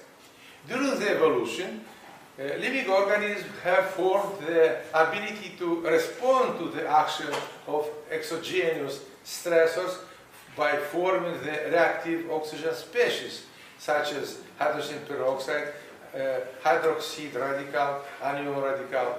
Chemical reaction related to oxidative stress is given below. Increasing hydrogen peroxide and the reactive oxygen species concentration contribute to signal perception and transduction, activation of transcription and expression of resistance genes, synthesis of shock proteins which protect the cellular enzyme system against oxidative process, localization of the infection by the death of the infected cells. The principal sources of hydrogen peroxide in the atmosphere is ultraviolet, ozone, and free radicals. The estimated total amount of hydrogen peroxide in the atmosphere is about 2 megatons. Hydrogen peroxide is mainly found in the troposphere up to the height to 13 kilometers. It is found in water, drops, clouds, fog, and rain. This precipitation contributes to the accumulation of hydrogen peroxide in soil. So the annual rainfall of hydrogen peroxide in the soil is around 200 grams per square meter. And the atmosphere is polluted, if the atmosphere is polluted with sulfur dioxide, when hydrosulfide predominates to atmosphere precipitation. This type of precipitation contributes to the formation as a reducing state of soil and respectively accelerates the denitrification processes, which lead to the loss of nitrogen from soil. This provokes the soil erosion. Thus, over the years, it was being shown that hydrogen peroxide is widespread in nature. Studies on hydrogen peroxide in the hydrosphere are extremely important, especially considering that life itself appeared in water when the atmosphere was in the reducing state. In 1966, Van Balen and Marler from Danish and USA discovered hydrogen peroxide in the Gulf of Mexico. In 1983, Russian scientists Kurlatov and Sinelnikov discovered hydrogen peroxide in River Volga. In 1986, Dr. Romanchuk and me discovered the hydrogen peroxide in River Prut. In 2000, the team from State University, conducted by Dr. Gheorghe, discovered the hydrogen peroxide in River Nistru and lakes Beleu and Gheorghe. Measurements of hydrogen peroxide by US researchers in Atlantic and Pacific Ocean after rain showed that hydrogen peroxide content on the ocean surface rise sharply 10 about 100 times. But after a few hours, hydrogen peroxide content reached a stationary level. This phenomenon shows that hydrogen peroxide is contained in rainwater. In our research, it was found that hydrogen peroxide content is increased in natural water during the daytime due to the photochemical processes and is decreased in the night. These results were confirmed in 2020 by the Japanese researchers. Look at the similarities of the figures made by the Japanese after 38 years. These examples demonstrate the oscillation of hydrogen peroxide content in the environment due to the different chemical and photochemical processes. The most efficient mechanism of oxygen and hydrogen peroxide activation are those with the involvement of coordination compounds.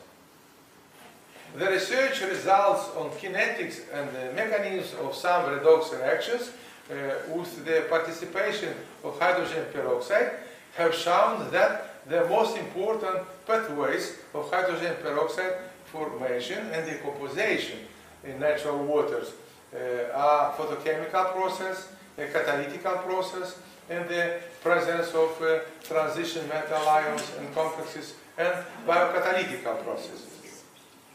The catalytic redox processes in natural waters can occur following the several mechanisms, including the cyclic mechanism, activation mechanism, or radical chain mechanism. Based on this mechanism, we propose the mathematical formula for the role of hydrogen peroxide formation, which is a function of both biotic and abiotic contribution. The rate of hydrogen peroxide formation in natural waters is a function of the biotic and abiotic contribution and can represent of this mathematical formula. Thus, generalizing the obtained results, we can conclude that the main sources of hydrogen peroxide in the hydrosphere are atmospheric precipitation, photochemical processes, and metabolites of aquatic organisms. An important step in our research was the analysis of hydrogen peroxide in self-purification processes. In natural waters, biotic and abiotic processes of formation and transformation of oxidative or reducing equivalents take place permanently, as well as the penetration of substances outside the water system. The results of interactions between these components, the redox state is determined by the ratio between the flow rate of oxidative equivalents, hydrogen peroxide, and the flow rate of reducing agents. On the basis of chemical biological approach, the model of natural water self-purification was elaborated. This model includes mathematical formula for calculating the content of different substances during the chemical self-purification process with the involvement of hydrogen peroxide and free radicals. Chemical self-purification of water involved the series of metal ion catalyzed redox transformation accompanied with the formation of partial charge transfer compounds as intermediates. As a result of a pollutant decomposition of water due to this reaction, the natural ecological balance is established.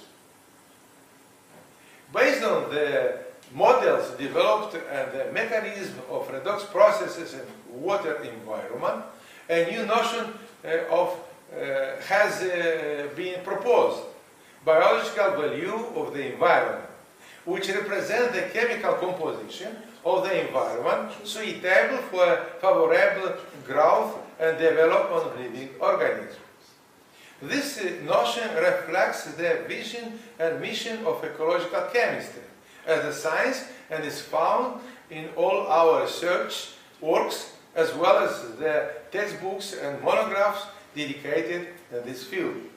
Also, from this research, two quality indicators of the aquatic environment were proposed.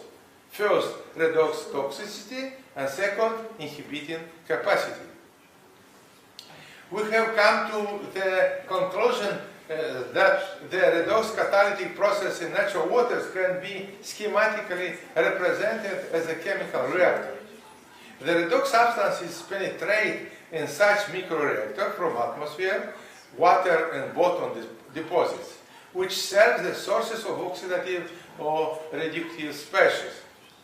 In dependence on the presence of these species, water can be in the reductive or oxidative states, which can affect the development of living organisms in it.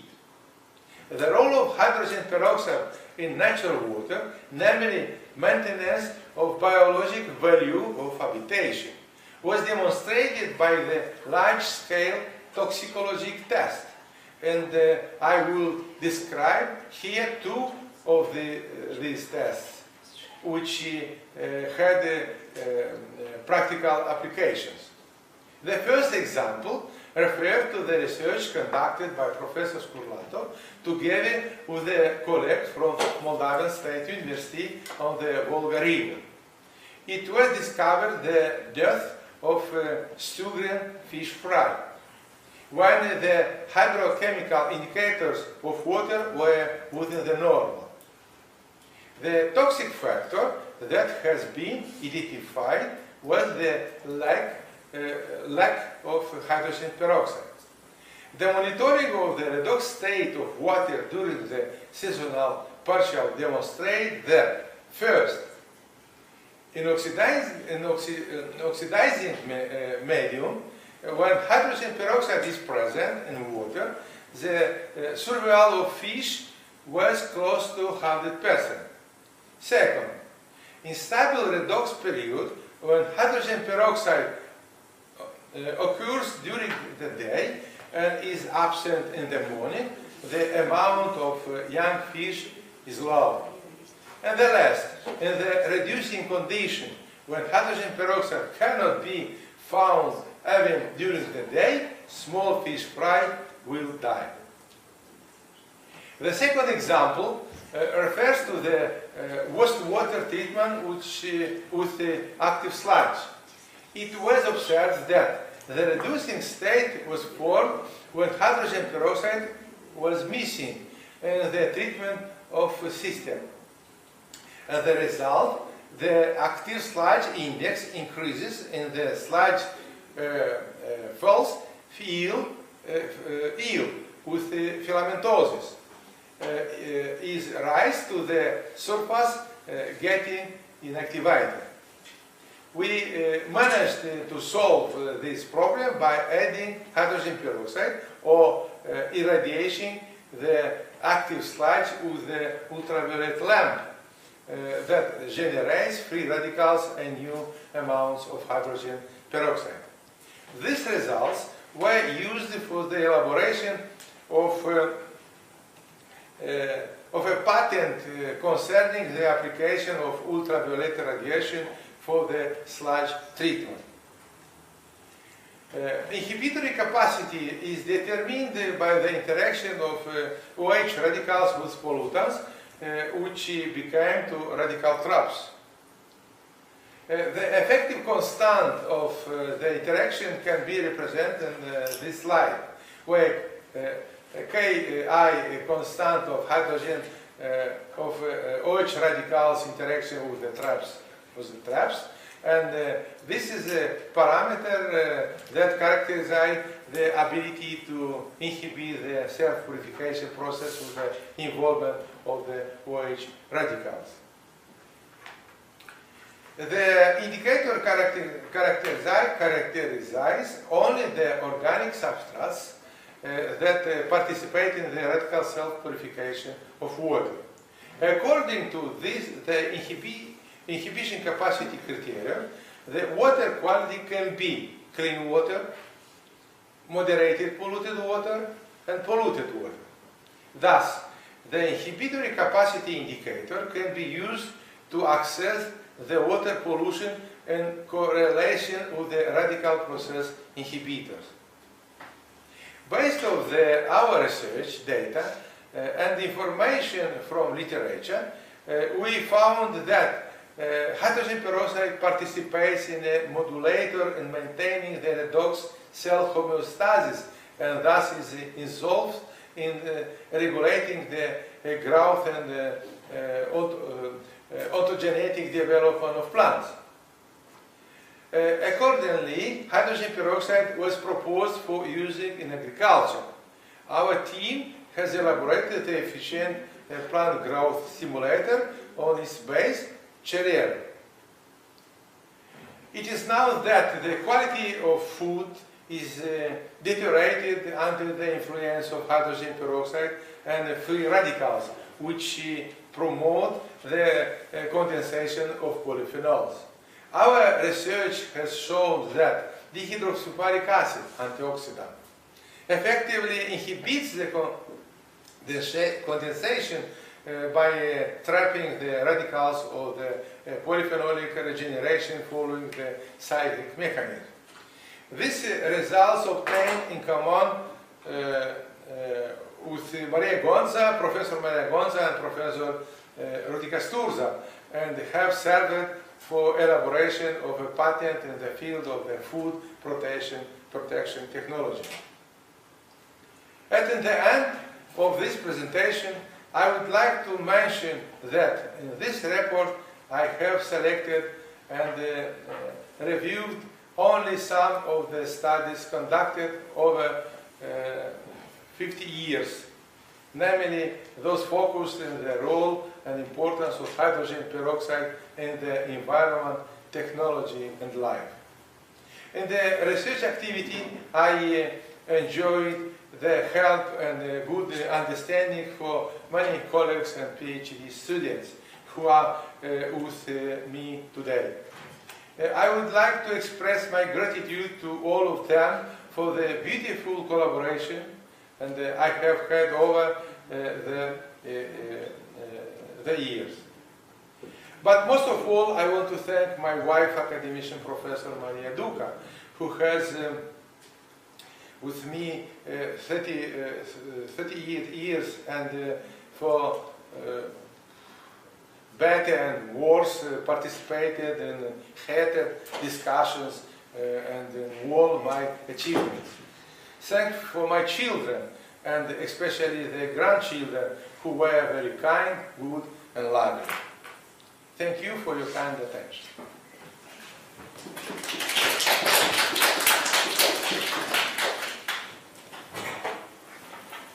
Some question? No.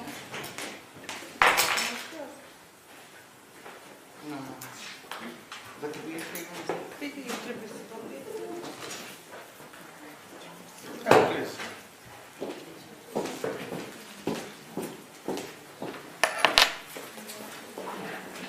Dear Professor Gheorghe DUCA, thank you for the presentation, which was very interesting and useful for as for experienced scientists, as for young researchers. Dear colleagues, do you have any question?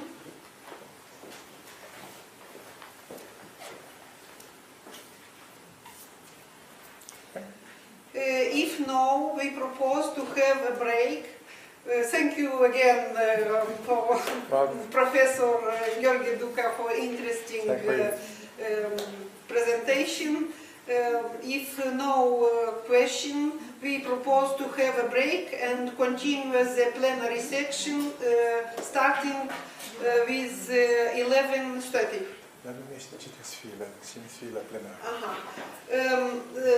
The moderator of to plenary session is Professor Ashok Vasyashta, International Clean Water Institute, and Professor Sergei Travin, Semenov Federal Research Center for Chemical Physics, Russian Academy of Sciences. And speakers? Speakers. Speakers.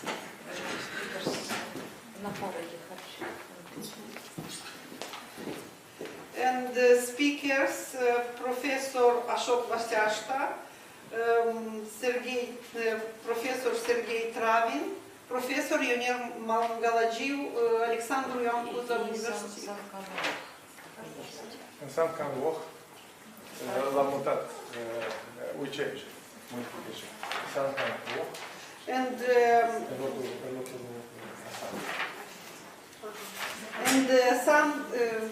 Sun Kak-o, Sun Kun-o, Konkung University, Seoul, Korea. Yes. Please, please to present your allocation. And okay, sorry. I asked Professor Sankonov from South Korea to present your lecture, your allocation 12. Start 12 until 12:30, 12 and 12:30. Thank you. Thank you. Pause. Pause.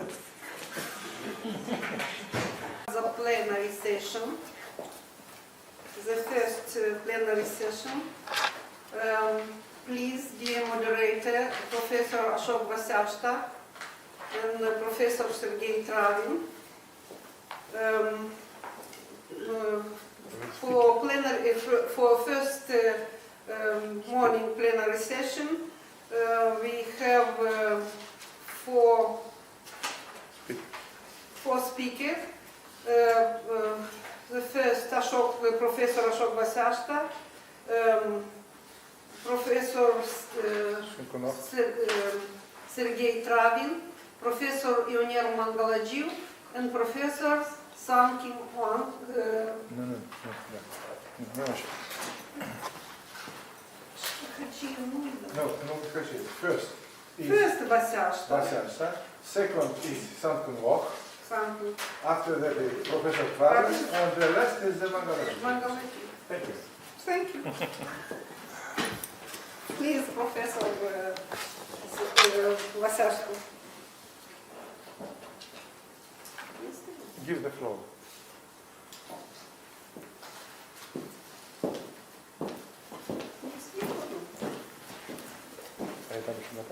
Da, dar păi asta trebuie să-i dai cineva cuvântul. Acum tu trebuie să dai.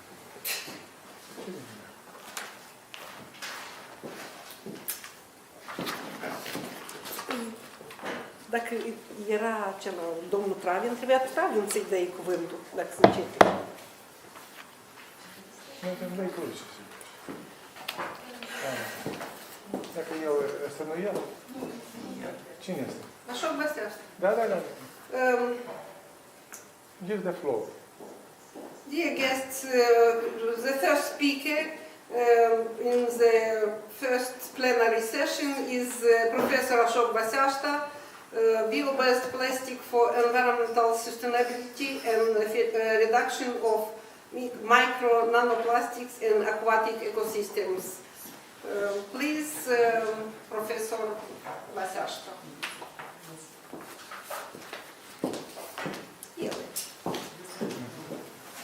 Правильно говорить. Ну, что говорить.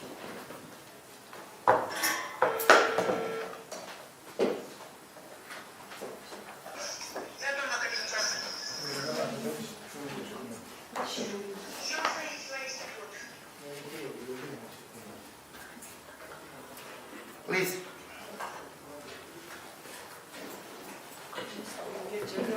Nu s-au. Dacă eu nu mi-am închis sunetul. Eu nu am conectat pe sunetul. Eu nu trebuie să...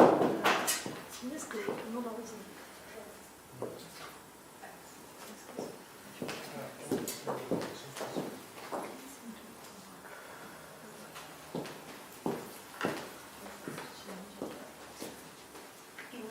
Professor Vaseashta, please include your microphone, please.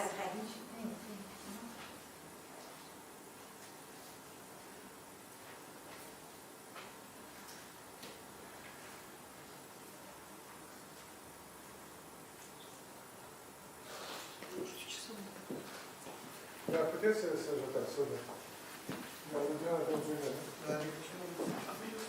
Puteți să ajutați.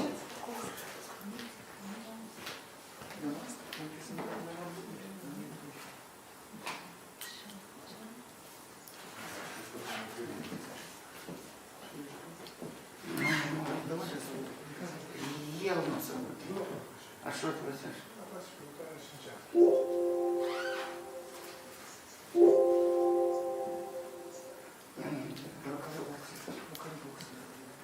Aici, pe greu.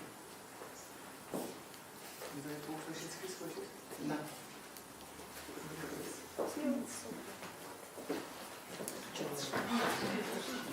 Nu pe ține închis el. Nu, aici să pe drumul. Ceva a fost.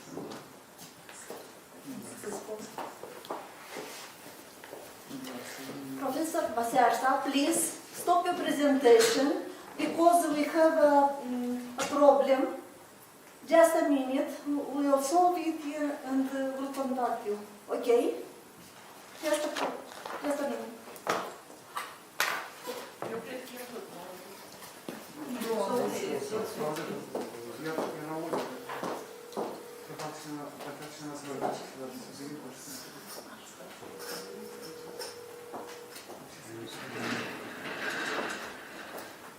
Aici nu s-a pus.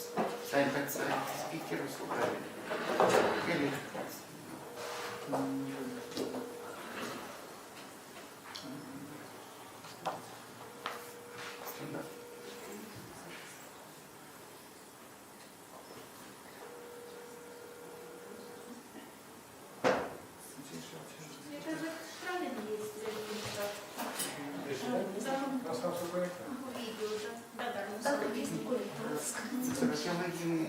trebuie remove pin. Descris în chat ca să prezinte. Să prezinte mai departe, vă seară. Nu-i lasă. Nu, cine nu este conectat în... Asta e prezentarea când... Cine nu este conectat să scrieți. Asta e... Eu îl ascult, vedeți și eu îmi răspunde de telefon. Și aș pune pe telefon. Eu cred că închis telefon și asta e... Ce e acolo? Ce ați făcut voi? Nu, sunetul este. Trebuie să scoateți grijă să vedeți bine cu așa. Și va de la contabil. Hello, Ashok, please wait 1 minute. This is some technical problem, okay? No problem. Thank you.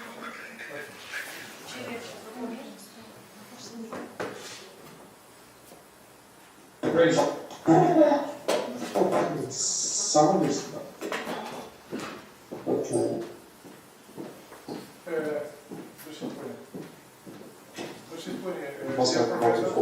Please start your presentation. Dear Professor, Ashok Pasashna, please start your presentation. Now it's okay.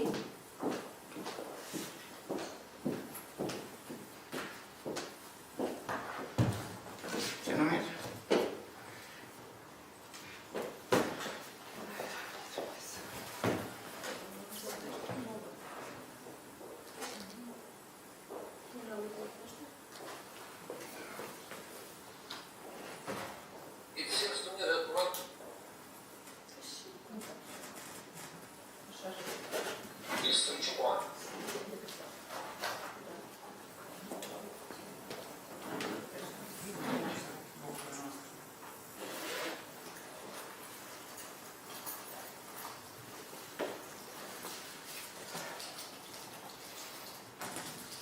A fost o greșeală că mi-a dus în Senat. Deci ai pur și simplu mi-am încurcat în mine.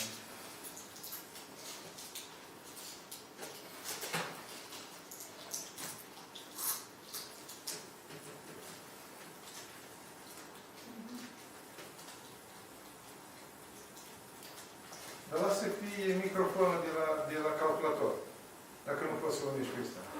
Lasă vorbească calculatorul. Că nu am auzit. Dați la maxim difuzor.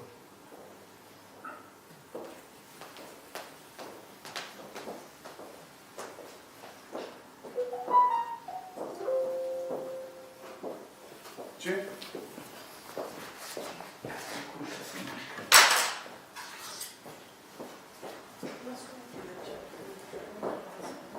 Ce spui?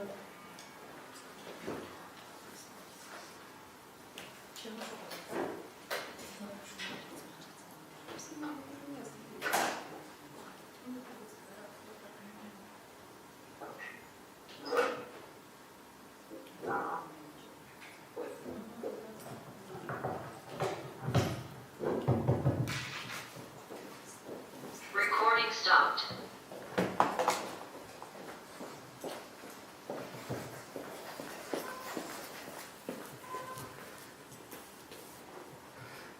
Unde te?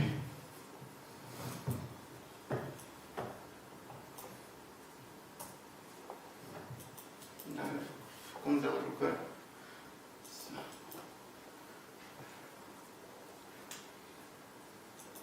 Spune, please speak, so tell in English something, tell something. Recording in progress. Professor Vaseșca, please speak in English. Can proceed now?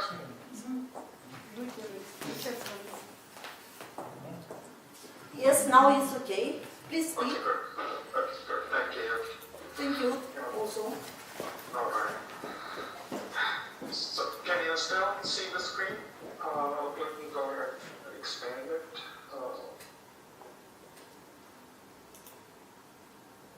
Recording in progress. Okay.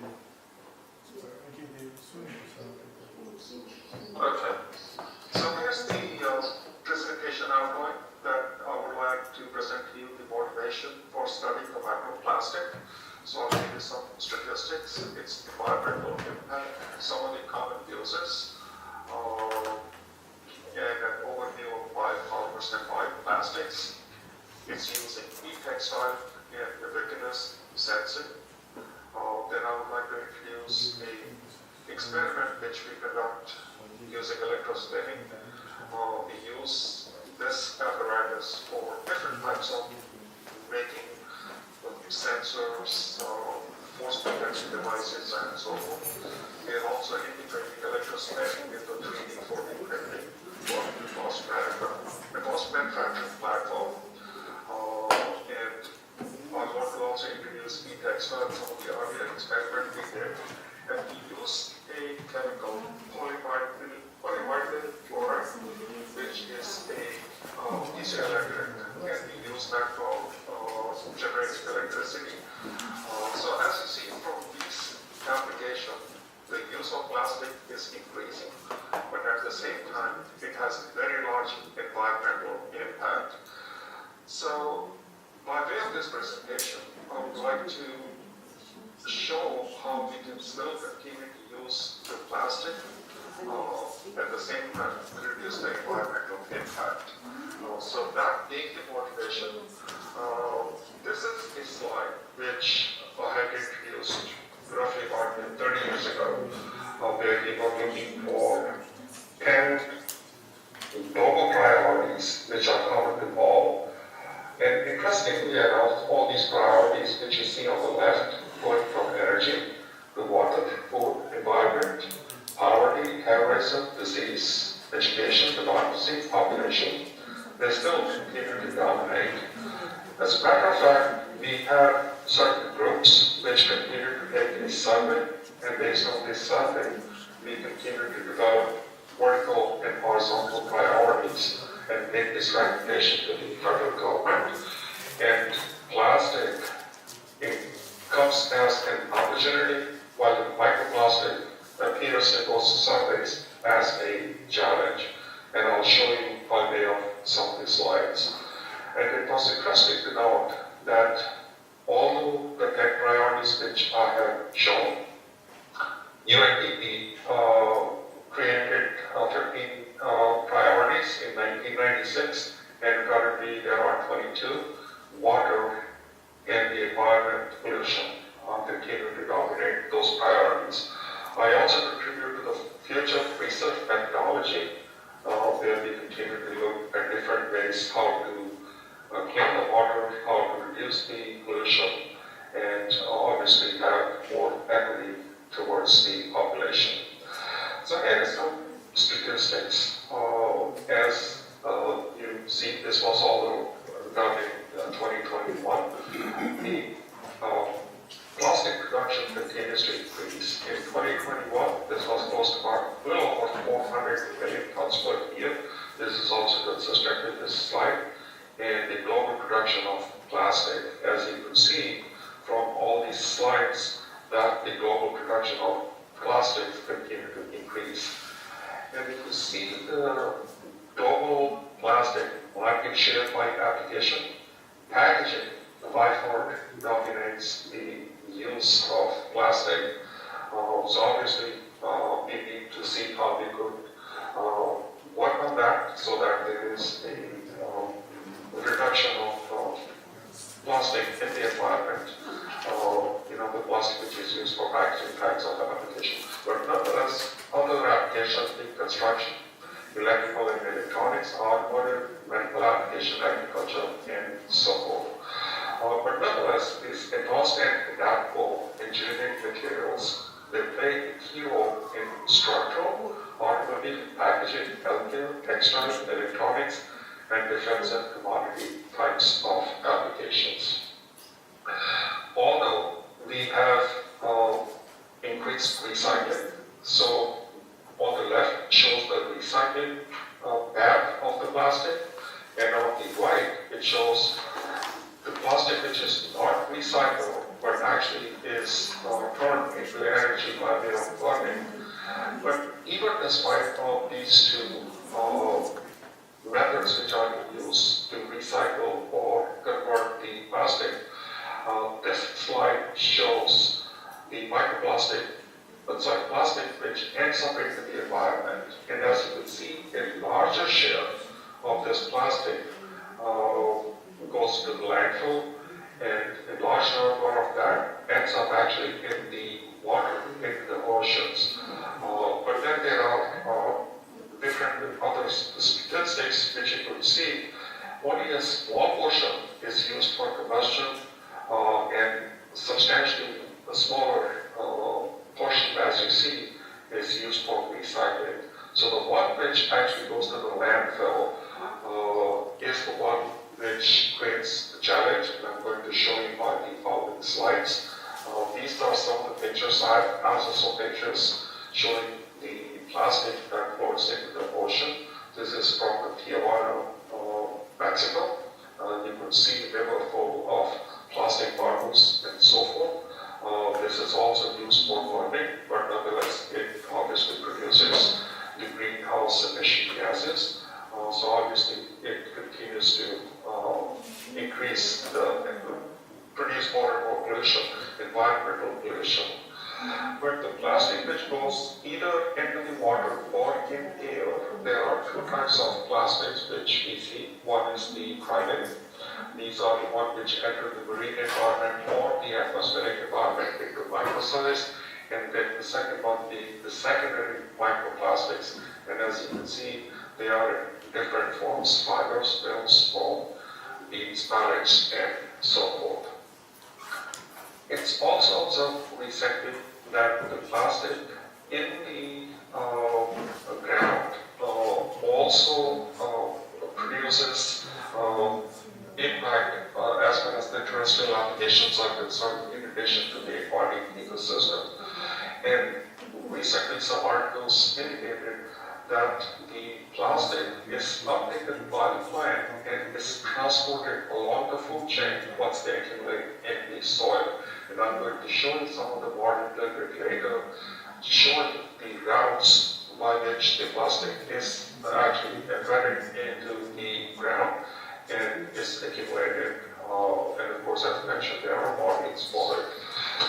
The ocean contains close to about 5 trillion plastic pieces on an average into the ocean. And what you see on the screen is the microplastics and microplastics which float into the ocean. Although macroplastics fall outweigh microplastics by mass into the ocean, at the present time, the microplastic in the ocean, although it's not a major problem, this is a problem as far as the rivers are concerned, where our water supply comes from. So obviously, it poses a major problem for us, but it is estimated that over a period of time, because of the fact that the ground continues to accumulate plastic, and this eventually will go to the ocean as well. So this will also become a major problem. What we see on the screen is the plastic concentration in the whole ocean, which is 2 times 10 to the negative 9, as compared to plastic concentration in highly concentrated river, which is 8 times 10 to the negative 2. So obviously this is being larger, but by way of this model, we see that in the future we will see a lot more microplastics in addition to macroplastic in the ocean. As you see that there are different polymers which we use, and these are some of the polymers which I've shown, but these are only selected polymers which end up into the environment. We also have chemical additives which are added to the plastic. So these additives alter the nature of the plastic to increase their functionality.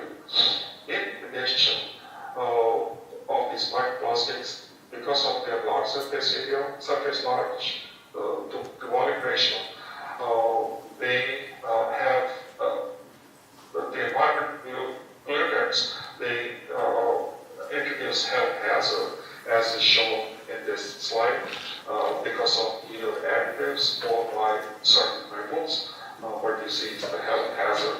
Again, this is a brief summary, but nonetheless, one can see that microplastics, additives, metals which are added can continue to introduce a health hazard. One of the health hazards, in addition to the plastic additives, is the nature of the plastic by which it mimics estrogen. And in the following slide, I show that as compared to estrogen factor 1, some of these plastics have, for example, biophenol, for example, is 2'-negative -4, which is obviously, if you have large amount of microplastic, that would introduce lots of estrogen. And this is creating a major problem, especially in California, where you would see lots of fish having Gheorghe. So, as I stated, that it's becoming a major problem. So we obviously need to find different ways by which we can mitigate this microplastic pollution in the environment. Of course, there's airborne microplastics as well, which we need to consider, but at least for the time, I'm going to focus on the microplastics and nanoplastics in the aquatic environment. As you can see from this following slide, that there are some latest reports which indicates that in placenta as well, the plastic was discovered. And in the previous slide, I had mentioned that estrogen or xenoestrogen characteristics of microplastic that obviously create a health hazard in the fish. Therefore, lots of discovery of the macroplastics which are observed in fish, and of course, because of the plastic left in the environment, it obviously creates problem for different types of sea life. So that's the reason this topic is more relevant for us to study. Although there are thousands of studies of the presence and the effect of microplastics in the aquatic species, I have only listed a few, such as the polystyrene microplastic causing inflammation and lipid accumulation.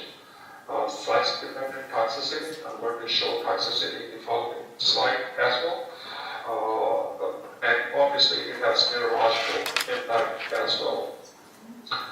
Microplastic also alter the feeding capacity of the aquatic species. Nanoparticles are found to be easily adjusted by some of the aquatic species and when they acquire gastrointestinal toxicity, liver toxicity, urine toxicity, and so forth.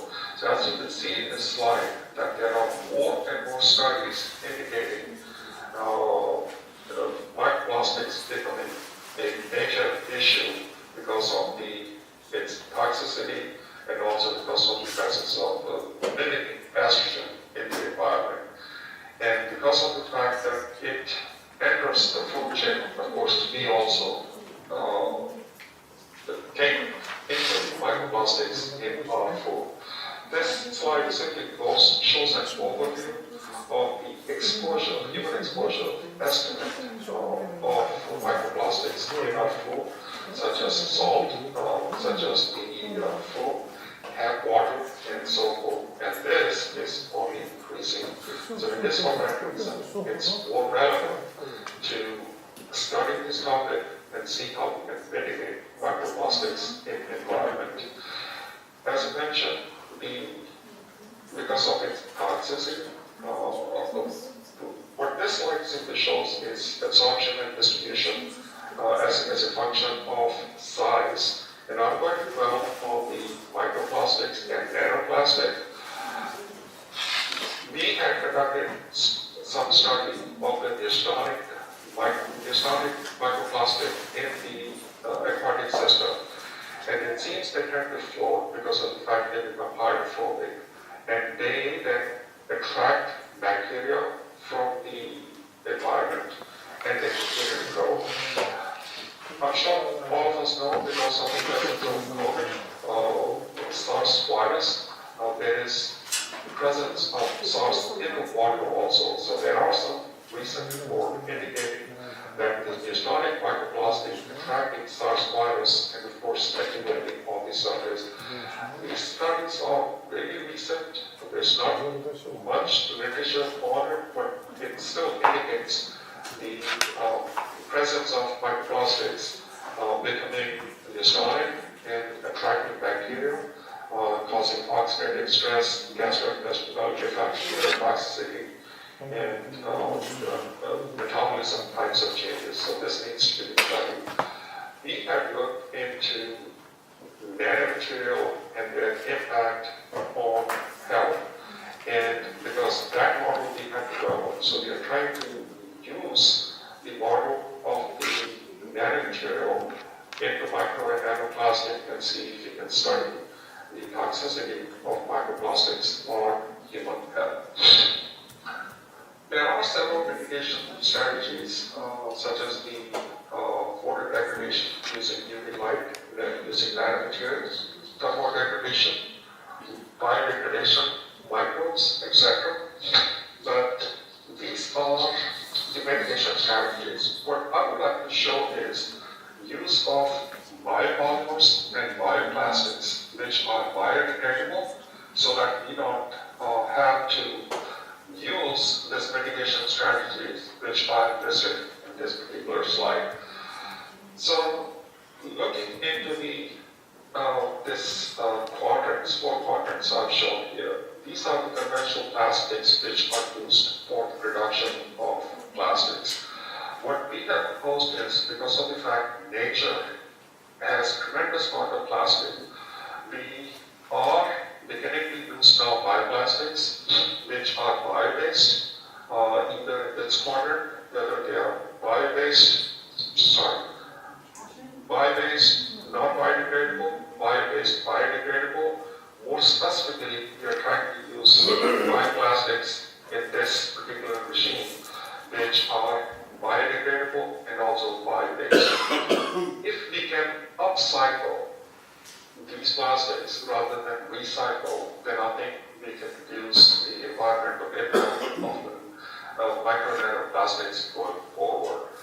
This is also true by the trend of the biopolymers by the market segment. As you see, the market for the biopolymer is continuing to increase. That shows that there is obviously a trend to use biopolymers going forward, and this trend obviously will continue to increase. The shift from fossil-based polymers to bio-based polymers or chemical-based polymers to bio-based polymers. So this is something which we would like to do. So what I'm going to show in the next few slides is some of the experiments which we have done. As mentioned, we do electrospinning to develop different types of plastics. We are using biopolymers to make those, and that's again a very small contribution in this large problem of microplastics which we have. So I'm going to show you e-textile and ubiquitous sensing, which we produce by using electrospinning. These are some of the standalone application of sensors which we use for different types of application, maybe for security, maybe for health and medicine, etc. We use actually PVDF polymer to produce electrical energy for energy harvesting. As you know, PVDF is a piezoelectric plastic. It's by application of pressure, it produces voltage, and also by the process called polling, that means you apply temperature and then strength, then it produces electricity. So using PVDF, we are producing electricity for different types of applications. So this slide simply shows that by PVDF, one can, using its piezoelectric characteristics, one can harvest energy which is used for different applications, maybe sensors or maybe energy harvesting types of applications. So I'm going to show you in the following slides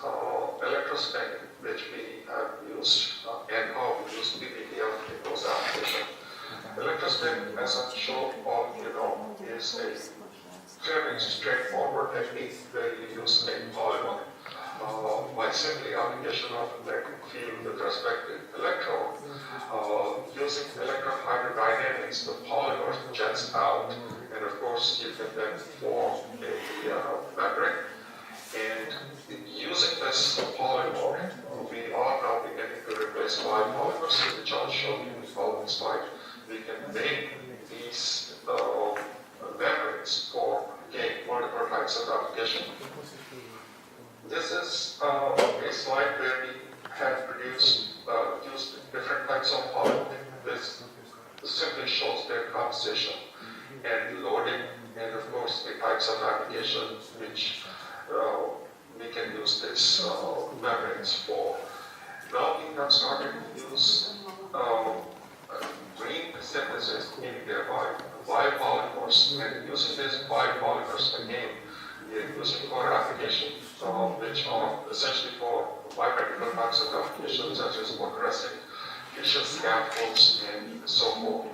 And because these are biopolymers, they are biodegradable, so obviously that reduces its environmental impact. And based on this, there are lots of electrospinning machines which can be purchased from which can be purchased commercially. And we are working with this commercial manufacturer to use biopolymers so that it has less environmental impact. We also use 3D 4D printing to use as a scaffold, so that using a combination of 3D printing and electrospinning, we can still continue to make different applications, but then again, they are environmentally friendly. This is one application which we use for filtration types of applications, such as water desalination, water purification, wearable anti-dehydration systems, and so forth. So I'm going to show you next 2 or 3 slides where I'm going to show the biopolymers in tactile sensing and some of the tribal electric devices. Again, since I'm only half an hour, I don't think I want to go into technology convergence accelerator program, so I'm going to simply talk about the biopolymers in tactile sensing, and then after that I'm going to close the presentation. So these are some of the PVDF-based nanofibers which were made using electrospinning, and simply by application of stress in different direction, we can produce electricity. The characteristics at the bottom shows the polytriathlon infrared spectroscopy, and the common shape which simply indicates the structure is that of PVDF. So by simply applying stress, we can change the strength, and we have looked at as a piezocapacitive force sensor. What that means is that we apply stress and then it changes the capacitance. So what that means is that we can make sensors based on these types of applications. Some other characteristics of PVDF nanofiber: temperature versus the permittivity, and of course the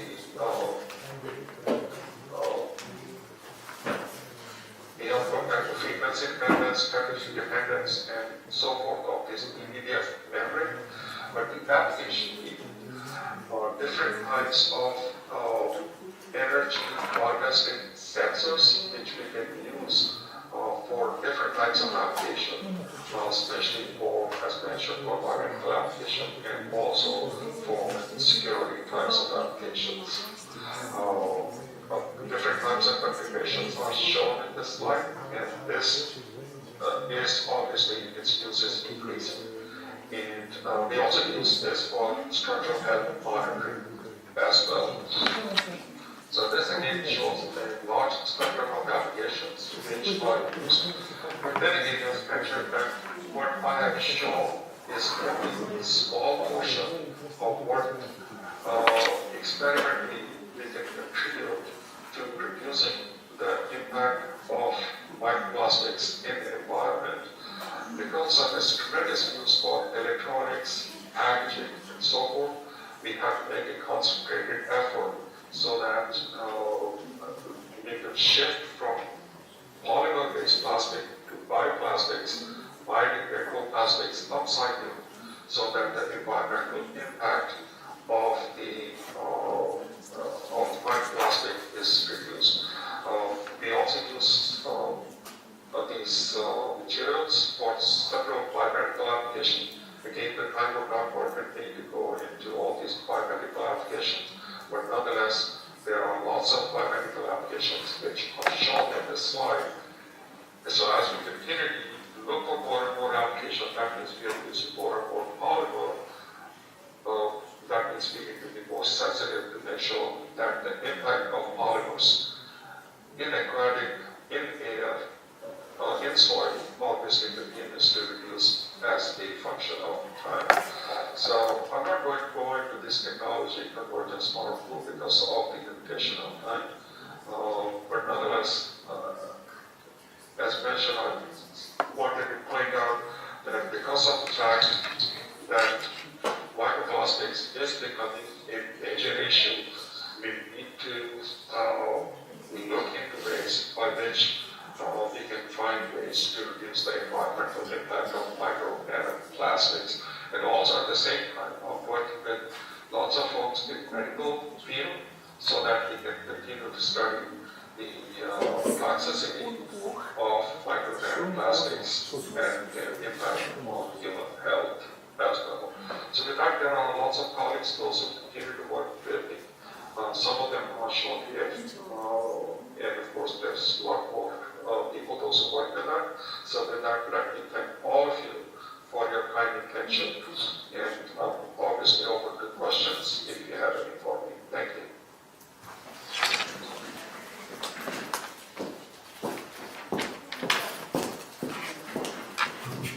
Well, dear Professor. Question. Some question? Some question, please. Yes. It seems that on diagrams which you have demonstrated, one can see exponential growth of plastic production from year to year. And to be compared with, for instance, well-known Moore law for computers, where every 3 or 5 years you have twofold increase in the amount of transistors in the capacity of operative memory and so on. And now for Moore's law we can see that there is saturation, no more twofold increase. Can you tell something similar for plastics? Good question.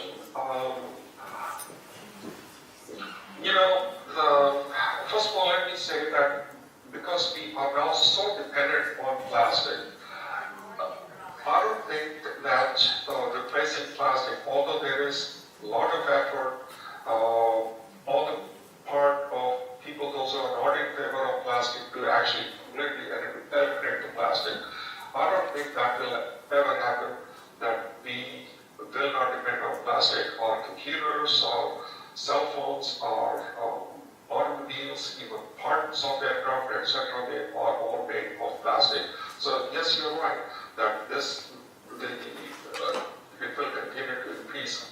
What I see as a saturation is use of biopolymer plastics versus the polymer-based plastics. That's where I see the saturation coming in. But the use of plastic will continue to increase. And that's the reason I use a term called upcycling. What that simply means is that rather than depending on recycling, if we can upcycle the plastic at the front end, that would reduce the load of recycling at the later stage. What that means is we are designing plastic in advance for a specific application, so that we know that we are going to use it for 5 years. At the end of 5 years, of course, you could then recycle accordingly, rather than plastic bottle, for example. Some of the plastic bottles, they are used for recycling 2 times or 3 times, if there's a little upside that goes there, but I think what I see saturation is the ratio of plastics which are designed for specific purpose. That's where I see the saturation. But the question is good. And I don't have the real answer to the questions which you have asked, but it's a good question. Thank you. You're welcome. Dear Professor Vasashka, thank you for the presentation about micro and nanoplastic, which is very, very interesting and useful. We invite you to cooperate with our institute, the Institute of Chemistry of the Republic of Moldova. Thank you. Absolutely. As a matter of fact, I'm going to transform this into a publication, and for the journal which comes out of Moldova, for which I'm also on the editorial board, I want to put that in a publication form. So I'll send that along in probably a couple of months. Thank you. I give the Sure, absolutely. Thank you. I give the floor to the next speaker, Professor Sun Kun Oh, which will present the presentation entitled Nuclear Waste Management in Korea. Please, Professor Sun Kun Oh.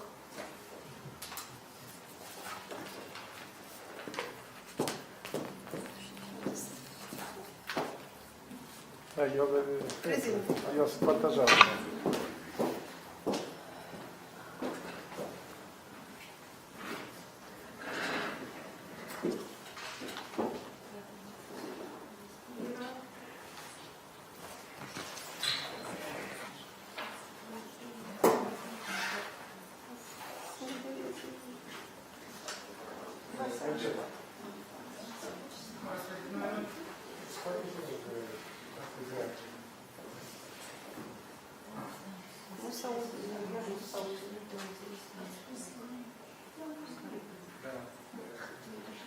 Como sono inclusi questa qui in Corea? Come stai passando?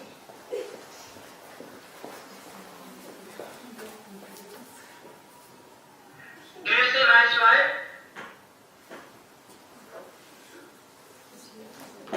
No? No, we can see only portion of it. Oh, no.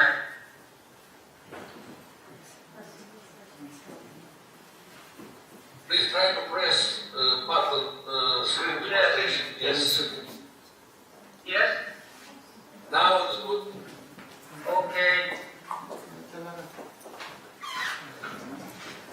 Is it the full screen? Yes, now it's full screen. Okay, thank you. Thank you for the invitation of this wonderful event, and I would like to thank Professor DUCA for his time and advice. Even if I am a physicist, I can follow something relevant to your conference. So I would like to talk on nuclear waste management in Korea. Before that, I would like to say happy birthday, Academician DUCA. Lamutian, is it okay? Is it right?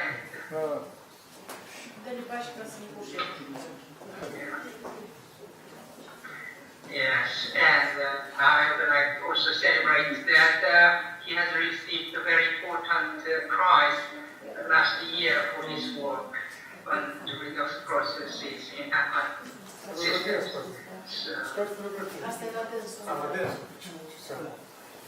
I think I celebrate him.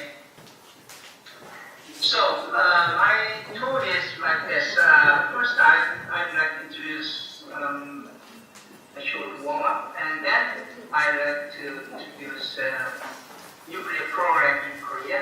Then, I describe the nuclear waste management in Korea, and how to live with those nuclear waste.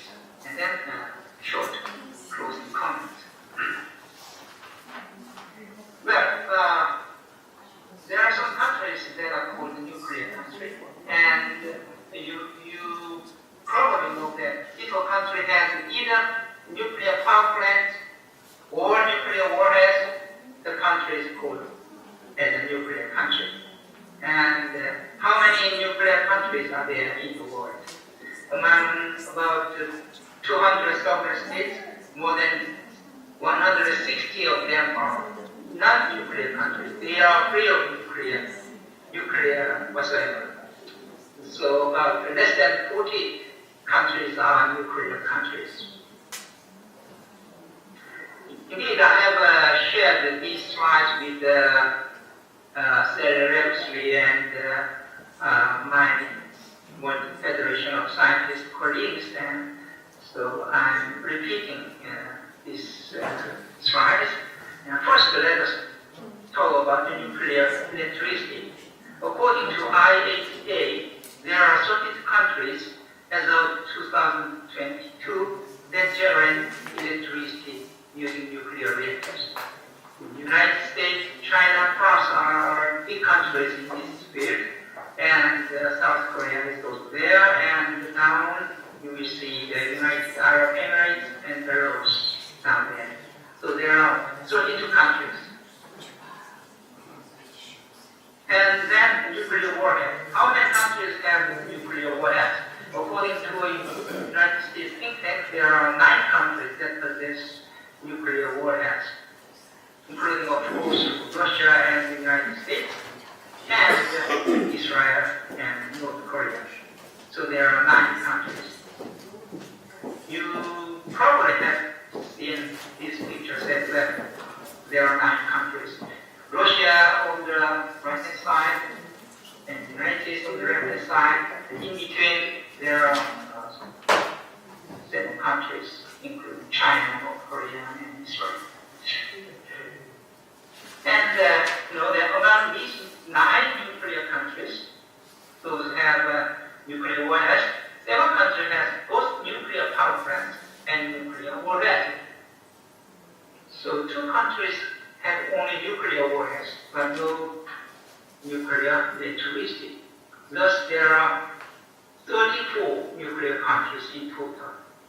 I can graph these 34 countries into one graph, where the x-axis is the nuclear electricity power, and the y-axis is the nuclear warheads. You see that Russia, United States here, and Russia here, they both produce electricity and nuclear warheads. And here you see that Israel and North Korea, they have no nuclear electricity, but they have nuclear warheads. And most of the other countries have only nuclear electric power and no nuclear warheads. And I can group them into 3 categories, into 3 groups like this. You see that group A and their nuclear strengths, I mean the strengths of technology and the resources of the nuclear engineering onto the production of nuclear warheads. These 2 countries. And Group C, these green countries, they use the nuclear technology and resources, so-called peacefully. And here, Group B, you see that Group B, it is the mainstream of the nuclear countries. They produce both nuclear electricity and nuclear warheads. So we may say that Group C has the potential to have nuclear warheads. So, for example, IISS, US think tank, has already mentioned that in 2010, that Japan, South Korea, and Taiwan are capable of producing multiple dozens of nuclear warheads. So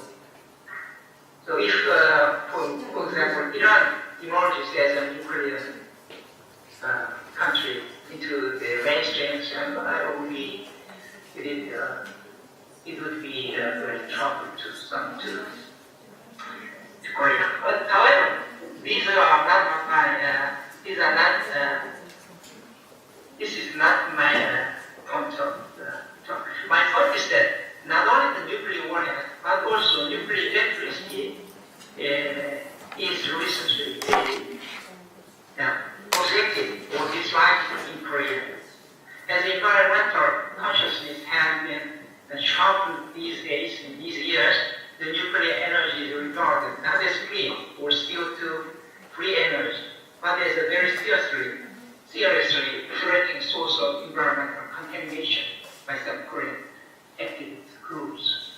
So, before discussing on this environmental issue, let us look back to the historical nuclear program in Korea. It has started about 70 years ago, after the Korean War in 1950 to 1953. Korea has established a section in the government for nuclear energy on March 1956 to make relevant laws and regulations, to liberalize government structures, the bureaucratic hierarchy, or the research institute, and to build a nuclear reactors for research, and to develop human resources for nuclear program. It was 1956, yes, almost 70 years ago. And then Korea has joined the IAEA in 1957, when the IAEA had been established in the same year under the auspices of UN.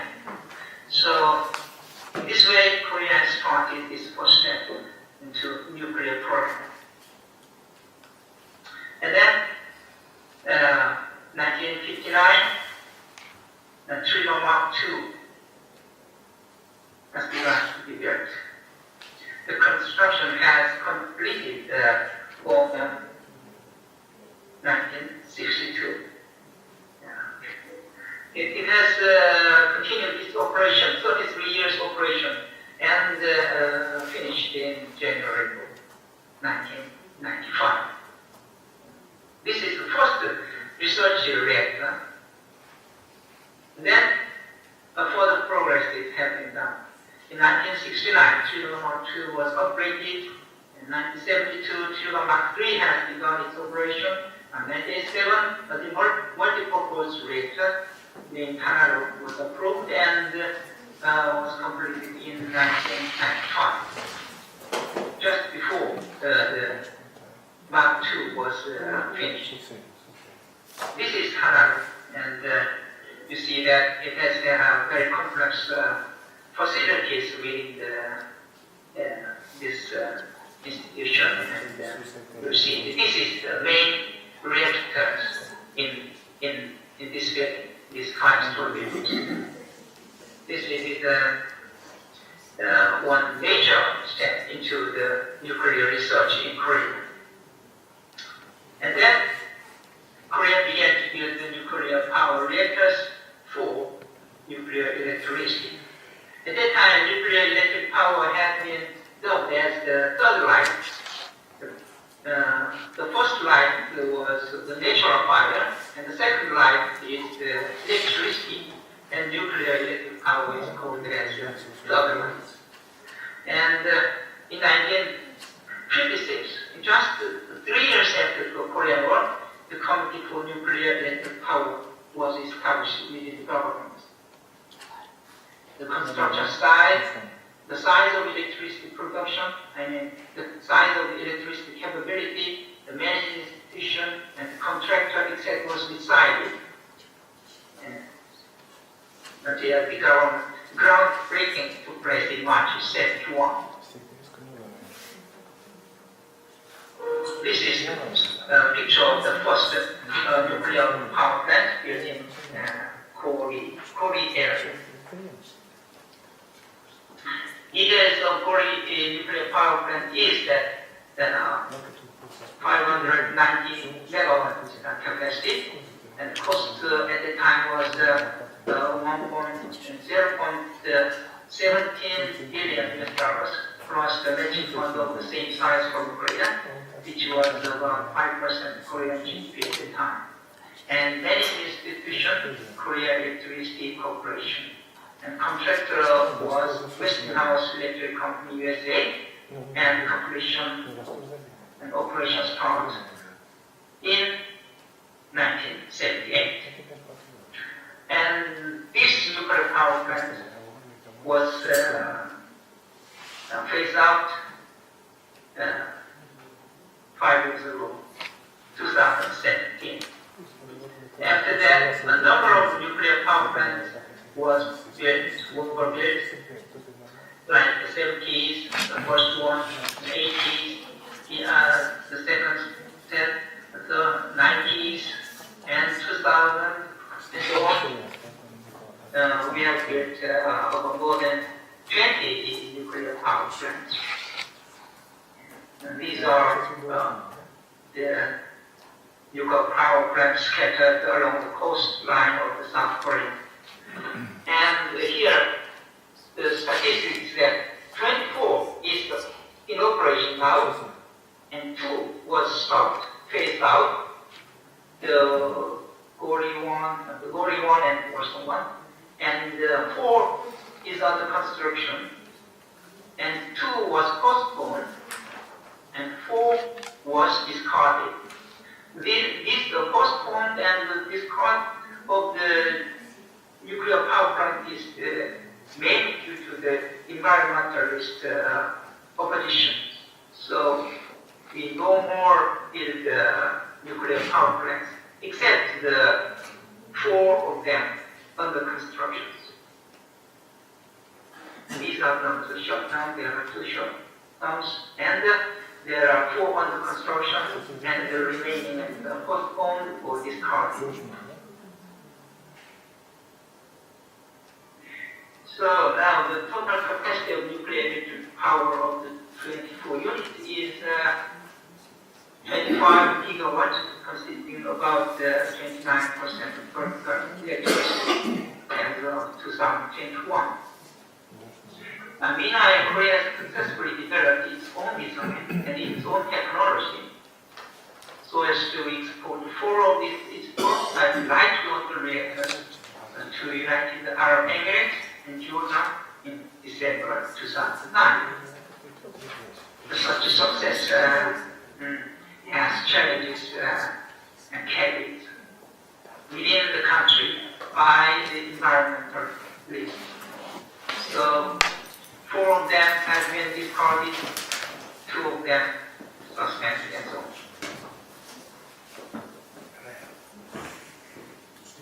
And the government, the present government decided to carry out the policy of nuclear power phase out a la German. That means no more additional nuclear power plants, no extension or upgrade of existing nuclear power plants.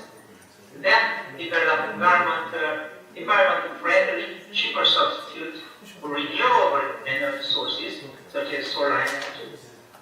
The opposition party criticized that the government chose a wrong policy of giving up the cheapest CO2-free energy sources. The opposition party regarded as nuclear energy is, at the moment, the cheapest and CO2-free energy. But the government thinks otherwise. So hot debates are ongoing among these political parties. And in addition, the nuclear waste problem is the national agenda. This is the main point of my talk.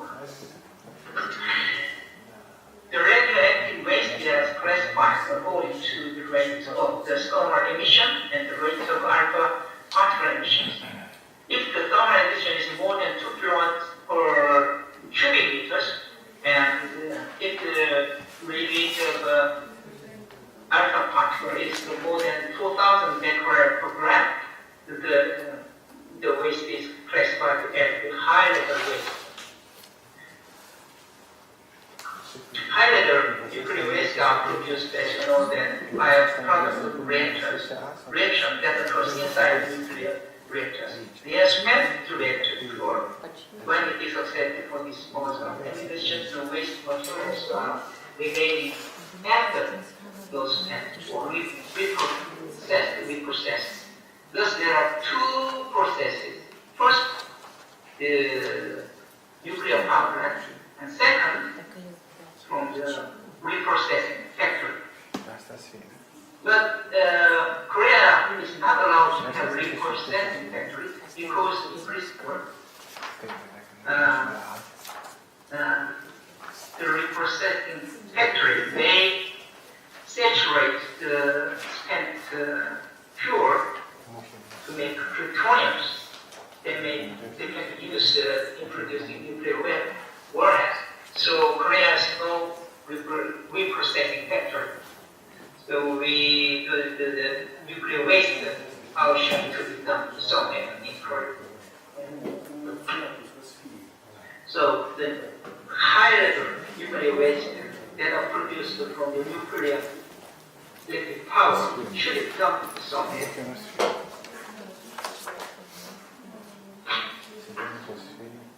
They say that globally accumulated among high-level nuclear waste are among the more than 300,000 cubic meters, and Korea contributes about 4% of them, the 14,000 cubic meters, which is about half of the German stock.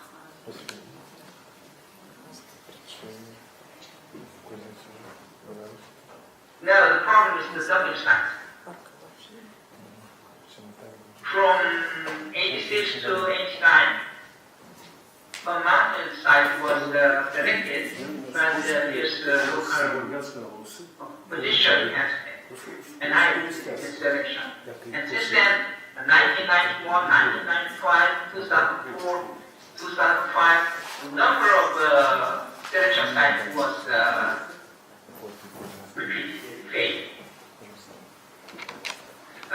We think that it is kind of enough. But anyway, we couldn't, the Korean government couldn't decide the high-level nuclear waste dumping site. As yet, these are pictures of the Korean community's demonstrations. Just the European, but there have been a number of demonstrations to object the site. Iran considering for the medium and low level nuclear waste has been selected in 2005 and to be built in terms of their practice. The government plan is that by 2024, the high level nuclear waste dumping site should be decided. Geological survey be finished in 2028, and then 2053, the facility will be completed. This means by that time, we would dump the nuclear waste, and we would have no nuclear power plants except 4. So let me close with this comment. It is from now a 30 years time span. By 2053, Korea may turn into a non-nuclear country that has neither nuclear warheads nor nuclear power plants. And they may be capable of closing nuclear waste somewhere in deep underground facilities safely and securely. And the remaining one issue is where to be an issue to decide in 2024. The huge sum of financial incentives is mentioned among the politicians because it should be handed over to the local community. So then they will accept the public side. So this is the ongoing, this negotiation is the ongoing. Thank you. Thank you.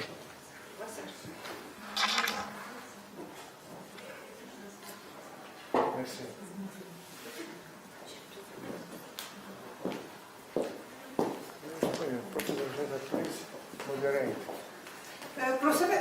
Professor Vasashta, please moderate the session, please. Professor Vasashta. Yes. Okay, for question, okay. Any question for Professor? Yes, I have a question.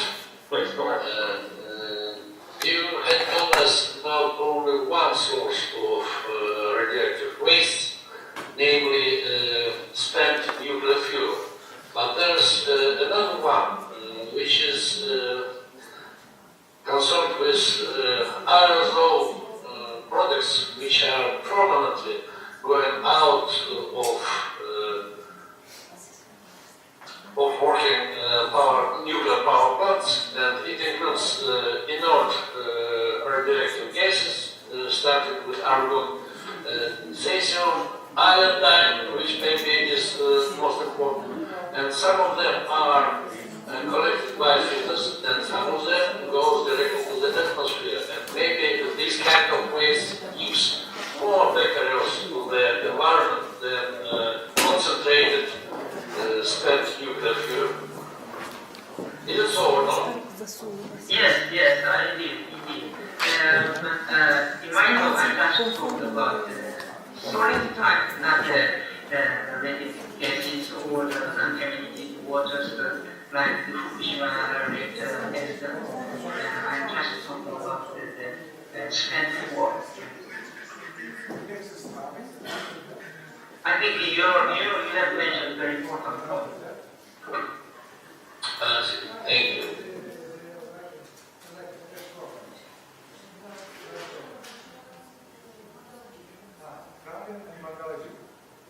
Any other question?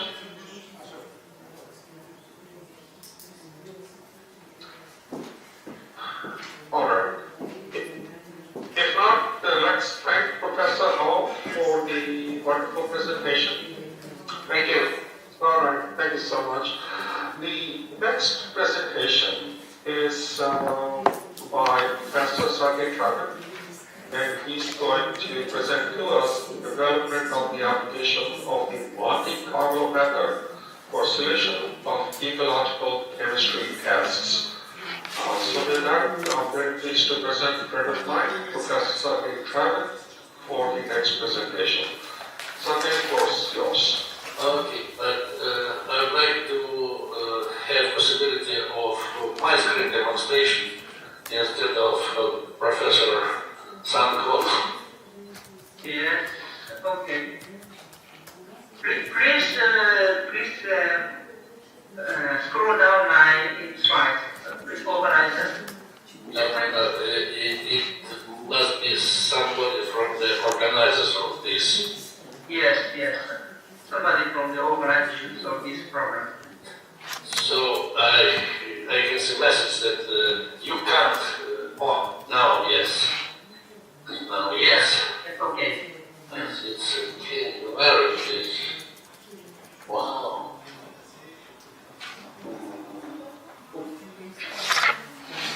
Well, 1 minute please, because I can find where is my screen. Okay.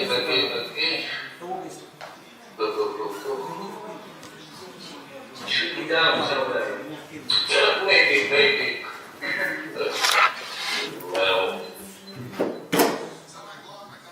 what is it? There's a green button. It shares. Yes, I can see green button, but it gives me here it is. It's okay. Now. Yes, you can see your screen. Yes, you can see my institution. Yes. Well, now, okay, and the full screen. Okay, now, let's start let's start slideshow. Where is slideshow? Okay. Second, right behind the email is a button. If you click on it, then you will get the full screen. And then you can control with your keyboard movement. Well, okay. It seems now everything is okay, yes?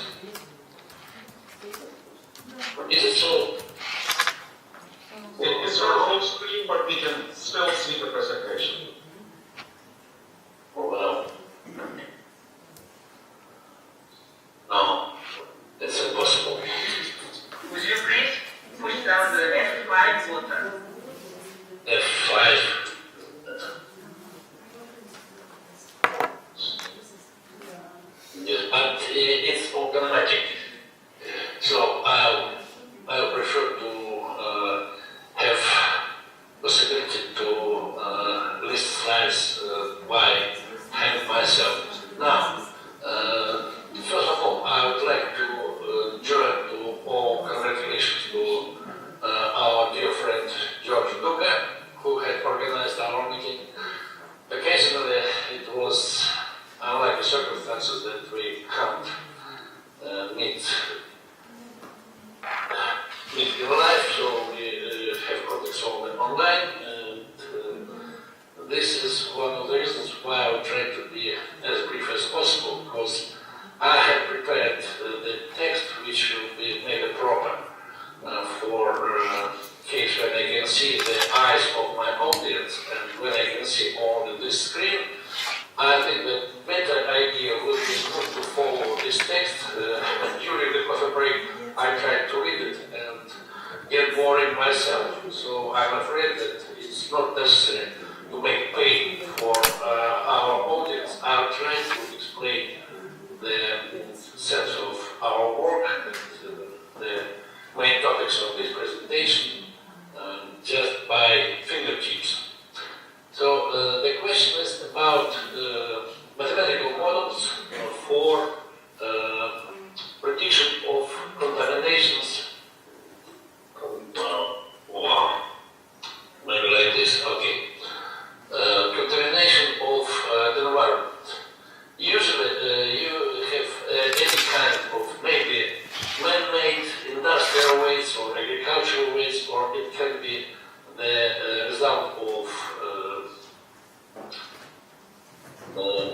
just environmental disasters. And normally, when you are trying to construct mathematical model of how the pollution will behave in the environment, you first need to have a physical model.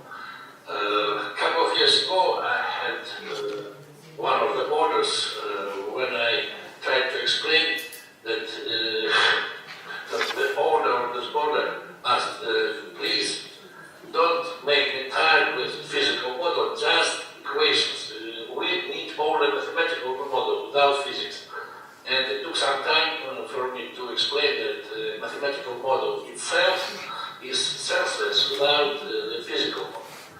And for instance, we can take the reference book by Gheorghe, where exactly 1,000 mathematical models for the environmental and ecological chemistry. And you see that there are no such amount of physical laws or mathematical equations or calculational algorithms. So that means that no one of them is universal, and no one of them is good enough to be recommended for all kinds of our programs. Nevertheless, there are some universal features that the general pathway of any pollutant is either go down to the soil or evaporate to the atmosphere, and in both cases, the final point of any pollutant is the ocean. Of course, it is a problem because the ocean is not endless. Anyhow, it is very bulky, and if we compare, for instance, dissolved organic carbon, which can be let's say from the plastics or from oil pollution or other kinds of thermal releases, the amount of carbon in the bottom sediments is maybe 1 million times higher, so the capacity of the ocean, at least for next 100 years, is sufficient to accumulate everything. And if there is a good pathway to the bottom of the ocean, and so for mankind, it's just the problem is solved. Ocean will take care what will happen further. The main problem is when you see the exactly thermal release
So this is some kind of probability stochastic process when the direction is not determined. The second term is concerned with determined direction of spread, and it is convective mass transfer. And the third one is exactly chemical reaction, chemical transformation. It can be either redox reactions or hydrolysis or evaporation or something. For mathematical point of view, it's just the same. And it can be written in more compact form using number Hamilton's operator and number squared, which is operator of Laplace. So it looks very nice, but it is not so. It's not nice for modeling, for calculation. Even in case if you take the simplest first diffusive term, neglecting second and third ones, then you have a fundamental solution of the heat transfer or mass transfer equation, which is given by Gauss function. Also, it looks not very complicated, and we can look on its profiles. Here is the Gaussian itself, here is the first derivative, and here is the second derivative of Gaussian. And to make numerical modeling of mass transfer equation, you at least need to calculate accurately the second derivative. It seems promising that we can use, for instance, Taylor series, and if we take 5-volt approximations, it looks, at least on the graph, on the diagram, it looks perfect. Anyhow, it isn't so, because even smallest discrepancies of theoretical curve from numerical modeling gives, because we have positive feedback, it gives oscillations and shows instability in the solution. It starts from small fluctuations, then they, after the few steps of integration, they became bigger, and on the plots on the bottom side of this slide, on the left and on the right side, the amplitude of fluctuation is much bigger than even original amplitude of normal signal. So the quality of such model is unbelievably bad, and first decision which seems that it can improve the situation. How it is, we have a Russian proverb that it's never when the knot is going too tight, you just simply have to take a hammer, a bigger one hammer. And in case of solution of mass transfer equation, it looks like a good decision that will crush and will split stem. On the previous slide, it was not 0.20, that's been 1/5, and here it is sorry? May I continue? Hello? Is anybody here? Yes. Okay. Yeah, go ahead. Okay, I will continue. So if we will take several times more short step, it seems that it will have no noises on the beginning of our modeling, but after several steps, it again will give fluctuations which are more important than main signal. And the problem is in the equation itself, so we must have some kind of explicit, implicit algorithm of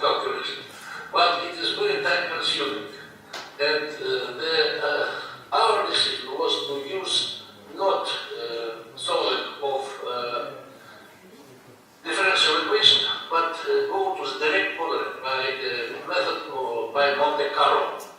It is that we simply have a set of points. Every point corresponds to the particle of pollutant. And on each step, we have direct calculation of probabilities corresponding to diffusion or drift or chemical transformation. First step, first position of our modeling is we must prepare a grid. It is important to take into account that normally the coordinate is square root of time. That means that if for normal kinetics you need about 100 points, that means that 1 or 2 tenths from minus 10 to plus 10 in space coordinates, it will be absolutely enough, and we consider that in each case, like in how it is called, sea battle, everybody is calculating such game, and we see that in each case the concentration of pollutant will be the same. In different cases, different, but inside we make no difference between inner side or outer side or what is on the borders. And then on the second step, we make, here it is called first step, and first step is grid. The second step is to solve. We put some amount of points on each, and we'll follow every one of it. Normally, we must take about this 2 to the 10th power.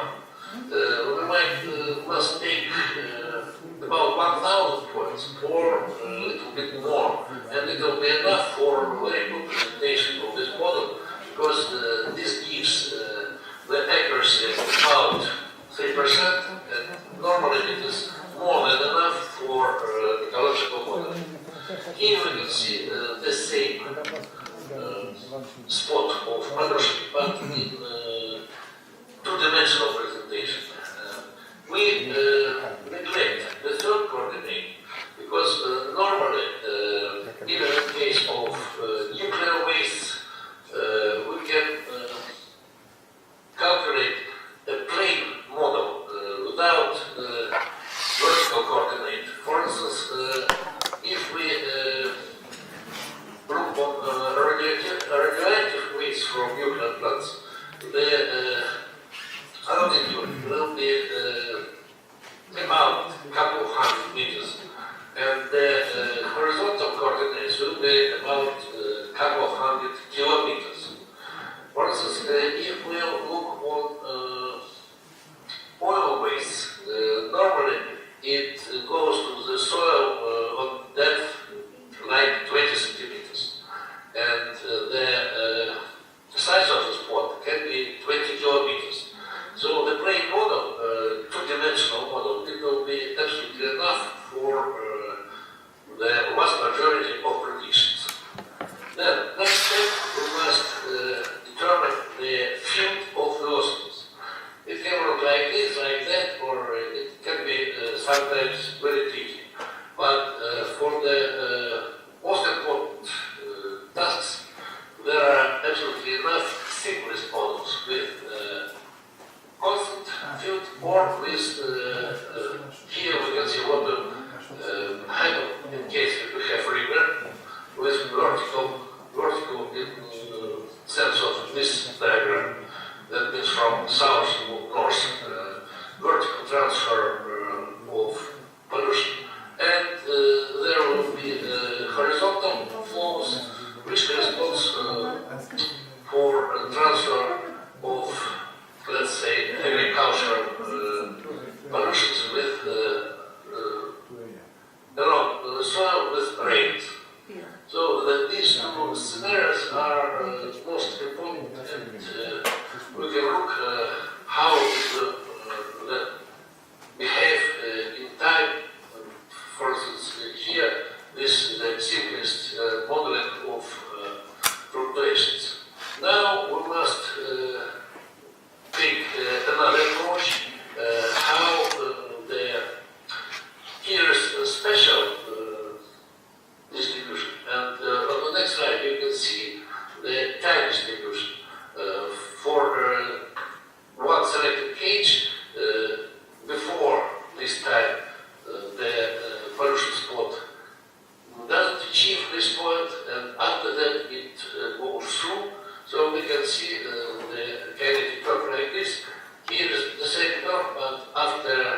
equation by Gheorghe scheme.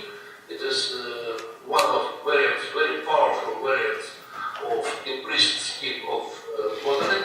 Anyhow, we can see the noise on the left part of the modeling code.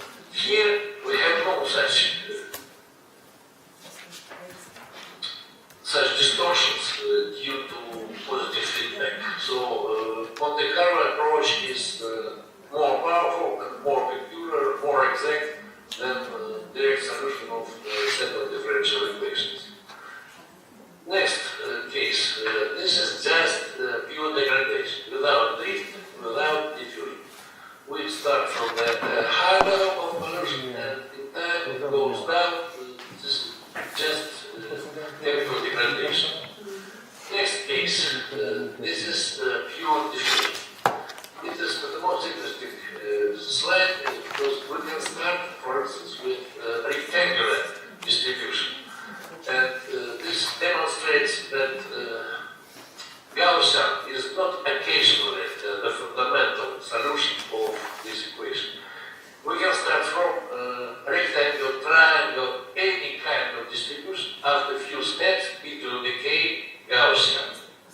And exactly the same we can see on solution by Gheorghe. So again, we have the complete correspondence of Monte Carlo approach and the solution of differential equation. But for this operation, we spend maybe 20 times less of computer time. It is much more faster. And here is comparison of all three processes. That means chemical degradation, diffusion. The spot becomes more broad and it moves to the right due to drift. And again, we can see the complete correspondence with Monte Carlo and numerical solution. Exactly the same thing for kinetics. This case, the calculation lasts a little bit more than 10 seconds. And here, when we have this is very exact curve, including 16 accumulations for 16,000 particles. In case it will take 1,000 particles and one accumulation, it will last only less than 1/10 of a second and gives exactly the same kinetical curve. The difference in calculated rainfalls is less than 3%. How we promised when we took 10 units of coordinates in horizontal and in X and Y directions, and about 100 steps in time. And next slide demonstrates that sometimes the kinetic curves for different points of landscape can have a wide variety of very bizarre shapes like this, and sometimes they correspond to first order reactions, especially if chemical degradation dominates. Sometimes it looks like this, and you have no good approximation. You have only numerical modeling by either the solution of set of differential equations or by Monte Carlo. Next very interesting thing is what will happen if we have absorption of pollutant to the soil. Normally, the behavior of substance which can be absorbed is given by well-known additive of lambda. This is this equation, Ka in the denominator and 1 plus Ka in the denominator. And sub-zero is the total capacity of adsorbate. And this shape of curve is well known. Anyhow, we need absolutely different solution. We need, this is a view from a point of view of adsorbent. And we need the point of view of adsorbate, because we must calculate what fraction, what amount of pollutant will be free. Only free adsorbate, only free, not adsorbed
feed.org, I have a movie how it spreads, and maybe next example now. And this is the initial distribution, and this is the final result which we can obtain after auto steps. And on the next set of pictures, we can see that it starts here and then moves, and the concentration of is on the front side, then here, next one, and next one. Here is 10 steps, 25, 50, 100 steps, 200 steps. It is very important to emphasize that, look, the concentration of pollutant on the front side of spot. It looks maybe a mistake, but if you will remember how works wine or milk or anything which you pour on the cloth, you remember that it works exactly in the same manner. So it simply demonstrates that the model is very adequate.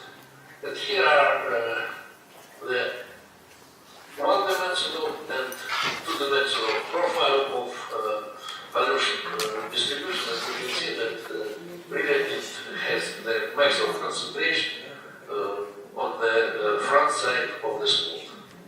So this is a very powerful approach. It is first we have open source code in VBA, Visual Basic for Analysis and Excel. And if everybody is interested in using our software, I can give it absolutely free for anybody after his request. And either you can simply catch the main idea that it's much more cheap to follow one particle and analyze the probabilities of different phase orbits than to solve quite tricky and with positive feedback unstable system of kinetic equations. The calculation time is maybe 10 times, maybe up to 100 times shorter in case of Monte Carlo. So this is that's all what I would like to tell you, and we make some forecasts which are usually not very exact, not very accurate, and normally all forecasts are never followed by nature, and perhaps my forecast will be also not so accurate, and it is also not true.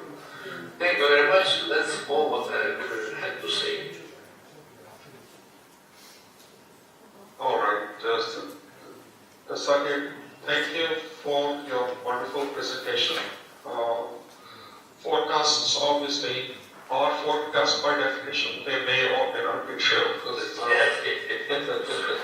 If they were all true, then I think people will give it a different name anyway. Well, and it will be very boring life.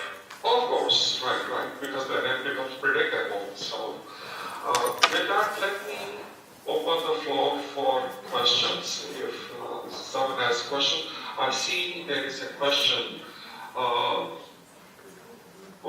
Grano, please, you can turn your microphone. No, okay. If somebody has a question, you can turn your microphone on and ask or raise your hand.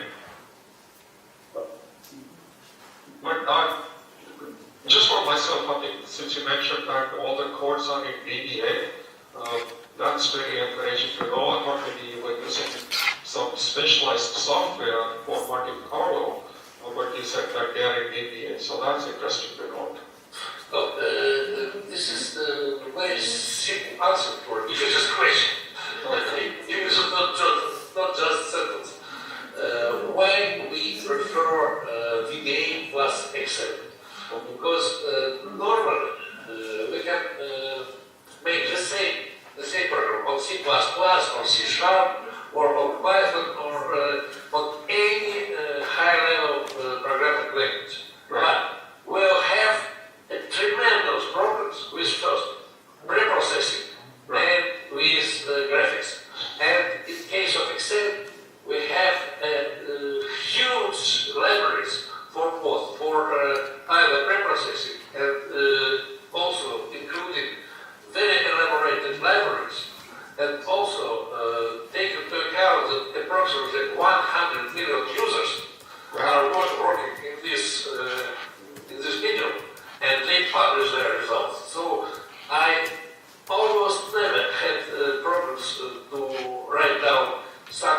original. Normally, I look through the internet and I find almost ready solution. I can adjust it for my problems, but normally all solutions are already published. Because for the microplastics, we recently learned that it accumulates in the soil and how it transports itself into the ocean. And I was going to use R to model that with colleagues of mine, but nothing yet convinced me to use VBA and not the R to model the accumulation and transporting that into the ocean. Okay, I'm open to all contacts if they are interested to some kind of interaction. I can calculate what they would like. All right, let me see. I don't see any hand. Okay, so if there's no question, can we all thank you so very much for your wonderful presentation, and definitely look forward to the future predictions as well. Okay. So, let me introduce the next speaker to us, and that's Professor Gheorghe, University of Iași, Romania, and he's going to give us a presentation on ecologically friendly methods used in hydrocyclic chemistry. Professor Gheorghe.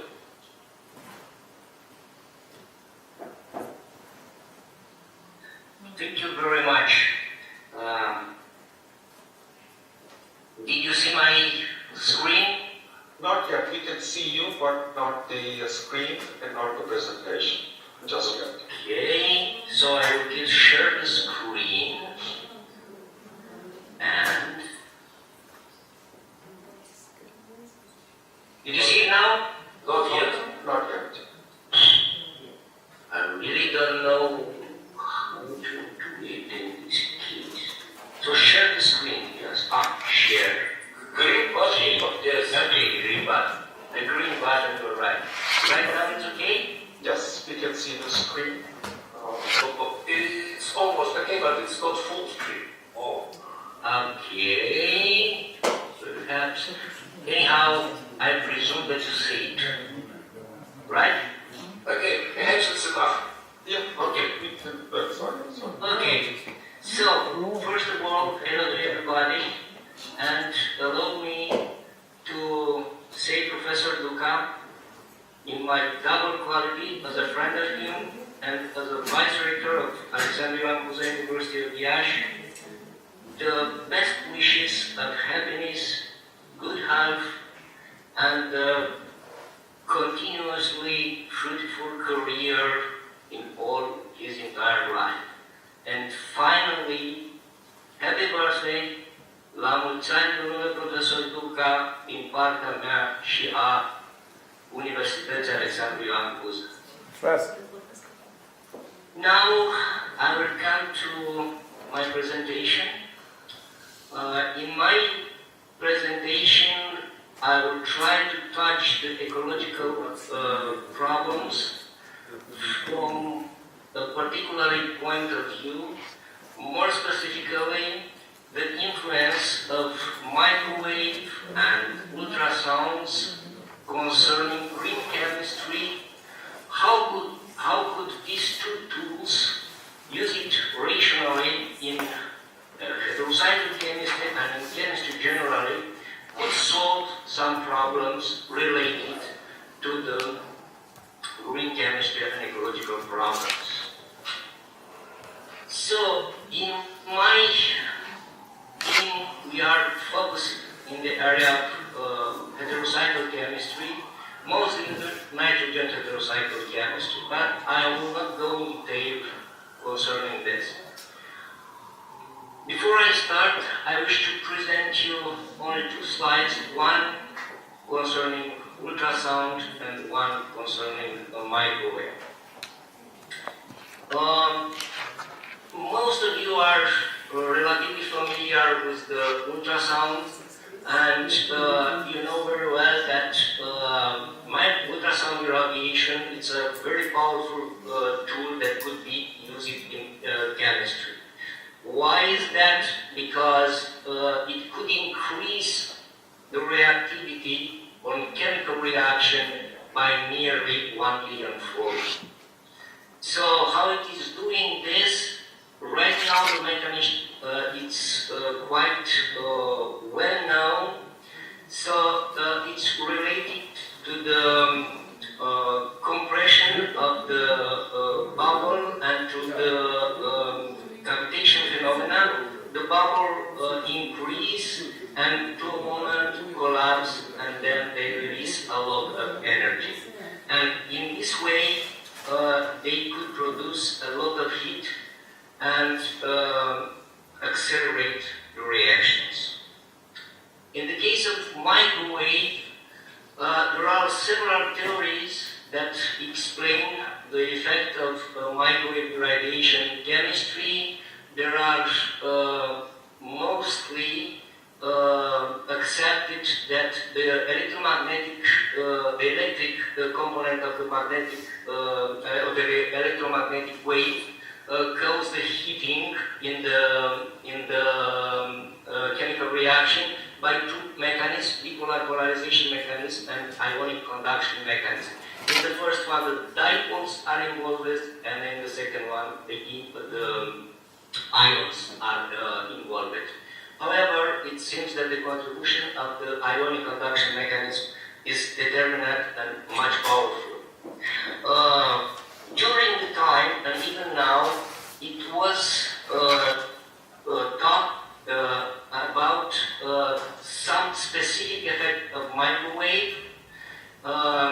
These are still highly debated. We bring our own contribution in this respect, and as some other scientists, we believe that this specific effect of microwave could function only in some particular cases. In the others, in the greatest majority of the involvement of microwave in chemistry, it is very clear that the effect is caused by the heating effect. In my presentation, I will present you how microwave and ultrasound could affect the reaction pathway in different type of reaction. And I will focus to quaternization, alkylation, acylation, and cycloaddition reactions. So, as I told you, we are interested in obtaining nitrogen heterocycles with different environment around them. In this case, for instance, in order to get our compounds, we start from this dihydroxyacetophenol, and we done first an esterification here. Then, after we done the esterification, we done agglomeration here, and then we did the quaternization. So basically, you have three types of reaction here: esterification here, then agglomeration, and then an alkylation. And I will treat it all one by one, and I will present you the influence of microwave and ultrasound. Let's talk first about the oxygen alkylation. We done this under conventional method, under conventional thermal heating, and also under microwave and ultrasound irradiation. And the behavior of these two reagents related to these three different sources of energy was different according with the type of energy that we use. When you use conventional thermal heating, you may notice from here that the reaction time is high, and we was able to get only some compounds, particularly this one, which are double esterificated. But this one, that it is also important for us, we don't realize to obtain under conventional thermal heating. Then we move to microwave and ultrasound irradiation. And as you could notice here, the reaction time in the case of use of microwave and ultrasound decrease substantially, and also the yields comparative with the thermal heating are increasing. You may notice also that it was able under microwave and ultrasound to get this mono or alkylated compound that under conventional thermal heating it is not possible. So as a conclusion for this first orthoalkylation or alkylation reaction, you may say that under microwave and ultrasound irradiation, the reaction time decreased substantially. Also, decreasing the time, the amount of used energy will decrease substantially. I could tell you that the amount of used solvent is was about five-fold less in the case of microwave and ultrasound comparative with conventional thermal heating. Also, we notice that the yields are higher than microwave and ultrasound, and also the selectivity of reaction, it is affected by ultrasound and microwave, but this is dependent about the structure. This was happening only in the two hydroxy derivatives, 2,3, 2,4, 2,5, as I mentioned here in this picture. So we could say that this reaction under ultrasound and microwave are environmentally friendly. If you are moving further to the bromation and quaternization, what we could notice? First, let's talk about the bromation. We did the bromation in catalysis, interphasic catalysis using copper bromide, and as you could see here, under conventional thermal heating, again the reaction time is high, the yields are good to moderate. When we perform this reaction under ultrasound, the time decreased substantially, the yields was better. But under microwave, it was surprisingly that we did not get our components in the bromation reaction. In the case of quaternization, the things are roughly the same. The reaction time is very high, the yields are moderate, while under microwave and ultrasound the yields are better and the reaction time decreases dramatically for the N-alkylation reaction. So again, we could say that this reaction could be considered under microwave and ultrasound environmentally friendly reaction. Now I will come back to this specifically structure. So this dihydroxyacetophenone having in the 2 position the hydroxy moiety. Why? Because here it was a very interesting and very nice way of how reaction occurred. So under conventional thermal heating, it was possible to get the bisalkylated or alkylated compound, and we get only trace about this monoalkylated, and we notice that there is something fluorescent inside of the system. So we was quite happy about this. We was not happy about the long time of reaction as previously I told. When we jump to using a microwave and ultrasound, we noticed that it was happening in the compounds having the 2-hydroxy in this 2 position of phenyl ring, something interesting. The situation was changing and it switched from the bisalkylating to monoalkylating the reaction. So instead to obtain the bisalkylating, we obtained the monoalkylating derivative, and in a yield from 50 to 90. And some traces about this. This thermal heating, the first one, when you get the compounds, the bisalkylated, as you could see here, it was conducted at 85 degrees Celsius. And you get this compound, bisalkylated. So, having in view that the selectivity was not good and we obtained these two as traces, we say, okay, let's try to increase the selectivity and to get only this compound, the bisalkylated. And we increase the temperature of reaction to 165 degrees. And when we did that, our supply was quite high, because instead of obtaining this O-alkylated compound, we get this benzofuranic system, which is a fluorescent compound. And having in view the situation, we say, okay, let's keep the temperature around 165 degrees and to use microwave and ultrasound irradiation. So what we noticed, when we used microwave irradiation and we use a reaction time of 2 or 3 hours, we get a mixture of fluorescent benzofuran. This one that usually are obtained because it is a cyclocondensation here between this CH2 and this CO group.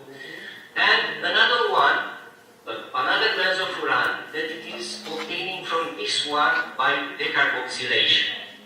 And because we was still not happy to have two compounds, and we wish a better selectivity to get only one, we increase the time of reaction, and indeed, via a decarboxylation, we obtain only one compound.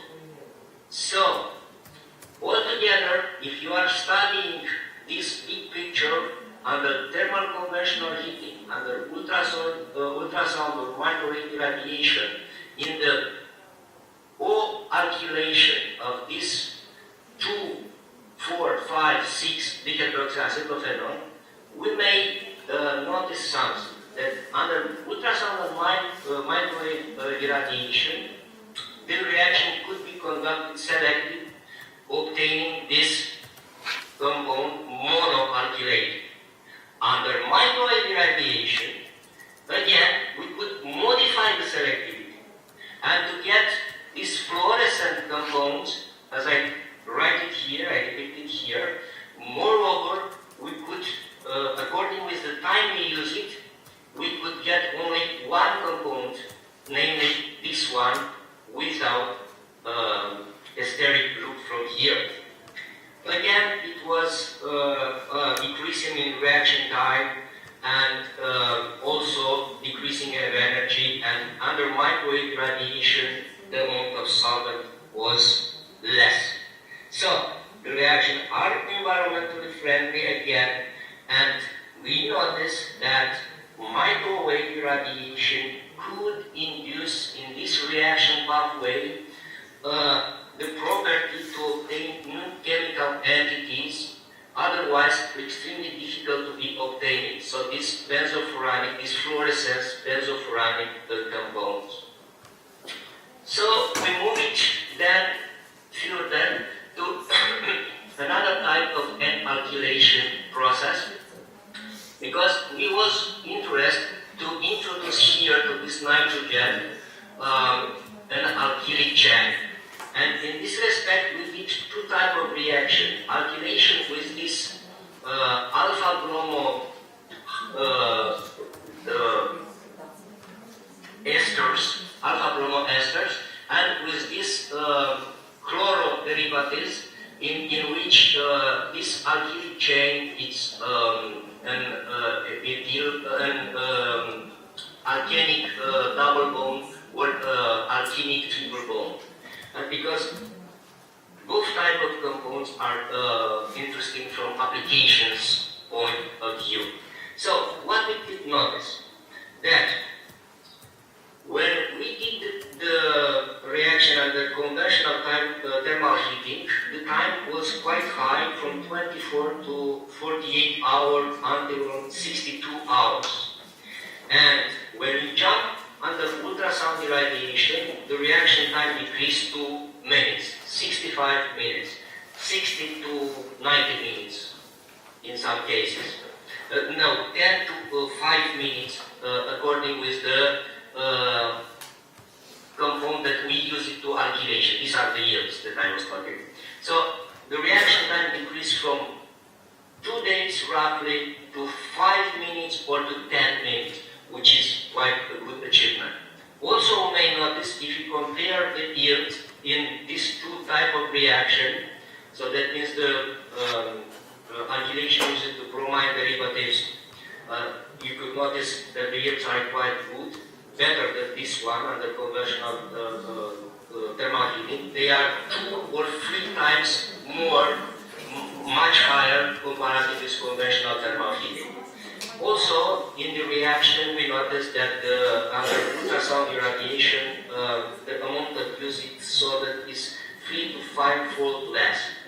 So we could say again that for this type of alkylation, the reactions are also environmentally friendly.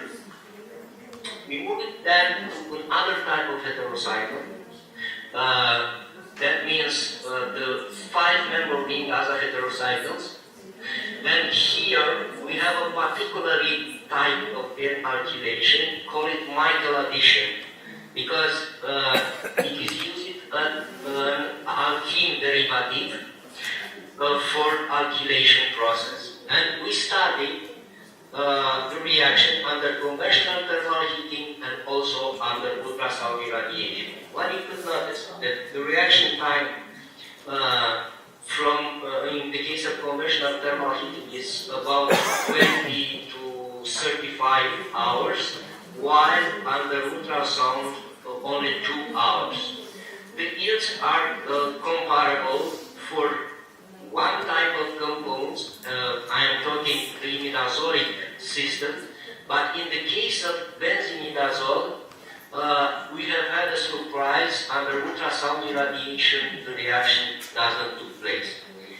Anyhow, what we could say that again the reaction are environmentally friendly under ultrasound, but we notice a different reaction pathway according with the base heterocycle if it is imidazole simple or benz-imidazole system. Then we studied the esterification process, and here we was preoccupied by esterification of the diols in 1, 2, 1, 3, and 1, 4 position, and also with different haloacyl chloride having the alkylic chain with different lengths from methyl to ethyl to propyl. As you could see, this end is 1, 2, or 3. So we studied basically 9 types of reactions, and we studied this reaction under conventional thermal heating and also under microwave. But in this case, we decided to study it not only in liquid phase, we decided to study it also in solid phase. And what we could notice, under conventional thermal heating, the reaction time is again quite high, from 17 hours to 58 hours, and the yields are moderate to good. If you jump to microwave, we could notice that the reaction time decreased to 5 minutes, and the yields was better with roughly 20%. When we move to do the reaction in solid phase, because in solid phase we use no solvent, which is a good asset from green chemistry point of view. And when we perform this reaction under conventional thermal heating, no matter the condition we employed, we obtain only trace of compound. In the case of microwave radiation, the situation was completely different. We realized to obtain the compounds in quite moderate yield, around 40 to 50%, and in a good reaction time, 5 minutes. So again, say that this type of reaction under microwave could be considered as environmentally friendly reaction, but with different reaction pathway according with the phase you are working in. In liquid phase, the yields are higher, while in solid phase, the yields was lesser. But however, both could be used in this sort of reaction, both phases, liquid phase or solid phase under microwave. Then we move to another sort of esterification. The esterification reaction of 3,4-diols with aromatic acyl chloride, this aromatic acyl chloride in orthometa-ampara position. We was interested actually to get these coronants of this type, but here we have had also a surprise when we performed the reaction under ultrasound irradiation. When the acyl chloride groups are in meta-ampara position, we get the coronant here that we was planning to obtain. And as you could see here, it is the A and B. Under conventional thermal heating, the reaction time was quite high and the yield was really very low. When you move to ultrasound, the reaction time decreased dramatically and the yield was better. Don't look too nasty to this yield of 20%, because in the area of coronants, these yields are quite acceptable. But when we moved to this acyl chloride in ortho position, we have had a surprise.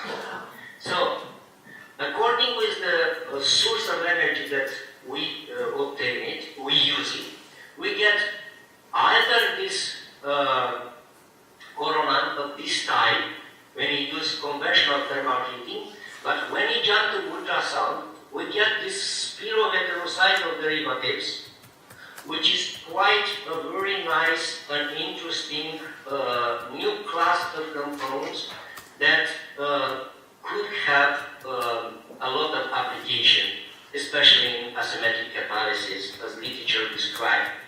So, according with the source of energy and the structure of the this acyl chloride, this reaction could be considered environmentally friendly, and ultrasound have the advantage that are leading to a new type of chemical entities, these spiroheterocycle compounds.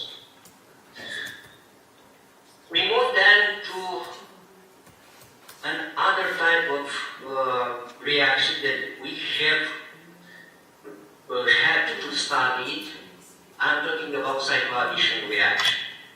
In cycloaddition reaction, we use the iodide chemistry, this one free dipole, and we use different dipolar fields with triple bond or with double bond, non-symmetrically or symmetrically, as you can see here. And we use also thermal heating, microwave, or ultrasound irradiation.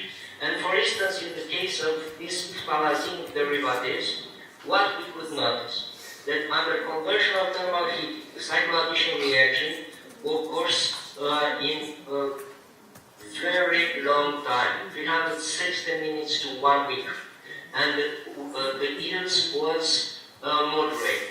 When you jump to ultrasound or to microwave, the reaction time decreased to 20 or to 10 minutes, and the yields was much better.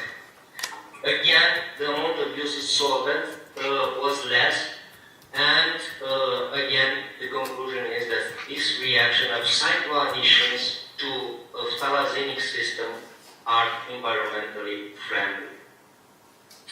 It was also interesting to get these polycyclic aromatic compounds with aza-heterocycle skeleton using this canonic ketonic system, mostly this double bond from the ketonic system. And what we noticed that when we studied the reaction pathway under conventional thermal heat, microwave and ultrasound, the behavior of reaction is different.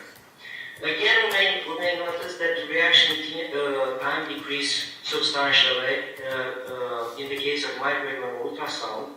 And what we notice in the case of ultrasound, that according to the power of the reactors we employed, 130 watts, respectively 200 watts, the reactions occur differently in terms of reaction time and in terms of yields. The best way is to use a reactor of 200 watts that reduce the time dramatically to 1 minute to 6 minutes, and the yields are much higher.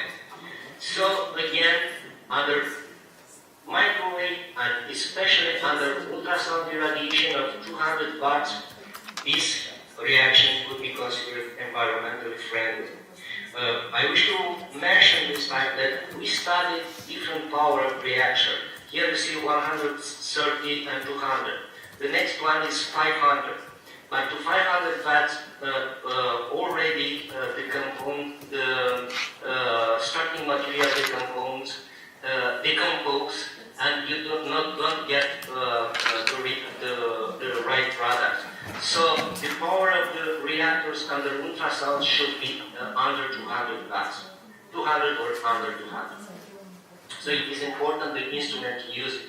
The same in the case of microwave. Here the results that I presented are on atmospheric pressure, but we also use it microwave system, the Anton Park microwave system that are working of low pressure, and there we get better results than in the case of normal pressure. But I will not get into details to don't bore you too much here. Another cycloaddition reaction that was studied by us, it was this 3+3 cycloaddition, because this one that I talked until now, it was 3+2, because there are these 2 atoms and these 3 atoms involved. Here it was 3+3. These 3 are working with another molecules and giving this rather complicated structures called dimer.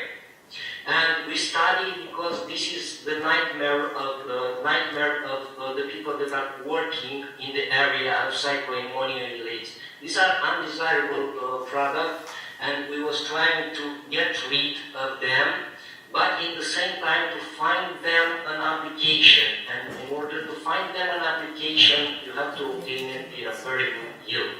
And we realized to do this. We studied the reaction in liquid phase and also in solid phase. And we do comparison microwave versus conventional thermal heating. We studied also in interphasic transfer catalysis all the type of cycloadditions. But in interphasic transfer catalysis, the reaction doesn't work properly. Only traces of compounds are obtained, and we furnish explanation for this. I'm not getting right now. So what we notice in this sort of reaction, that under microwave and liquid phase, the reaction time decrease and the yields are almost double. If we move in solid phase, we may notice that under conventional thermal heating, the reaction time is very long, and the yields of reactions are not good at all. Only traces of compound was obtained. But surprisingly, when we move to microwave in solid phase, we realized to obtain our compounds in a high yield, around 80 to 90%, and in a rather low time of 50 minutes. So we may say that in the case of 3+2 cycloaddition, 3+3 cycloaddition, it is desirable to work in a solvent-free condition, in solid state,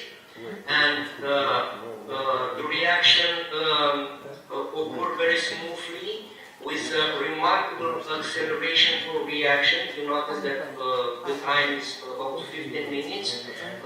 So consequently, the consumed energy decreased considerably. And what it is important also from ecological point of view, from the green chemistry, that in this case we use no solvent. It's a solvent-free reaction. So for sure, again, this reaction are environmentally friendly. And here, I wish to present you some of our results. There will be the last slides that I have it. I prepared it for today, so a little bit patient. In this case, I will present you some of our results in the area of other steroids analogs. And here we will study again the alkylation, but I will present you for today only the results that we have it under cycloaddition reaction, the fruit plus 2 cycloaddition. You notice that we get these islets from here, and we study in the cycloaddition reaction with this triple bond, non-symmetrical dipolarity or this symmetrical dipolarity. Then we get the desired compounds. So, what we notice here, that under ultrasound irradiation, the reaction time decreased for 48 hours to 2 hours, and the yields was higher in some cases. In some cases, not. If you are looking here to this, in this table. Anyhow, also the energy decrease in the case, the amount of used energy decrease in the case of ultrasound using, and the amount of using solvent decrease with 5 orders. So this reaction could be considered environmentally friendly. And the last reaction that I wish to show you is this one, and I consider that it's quite interesting, and this is why I will put you in your attention. We are interested to get compounds having in the same molecules 6-member ring as a hydroxide, deficient in electron, and a 5-member ring which is rich in electron, and they are connected via different linker. Here I presented for this one with only a CH2 group and this amide group.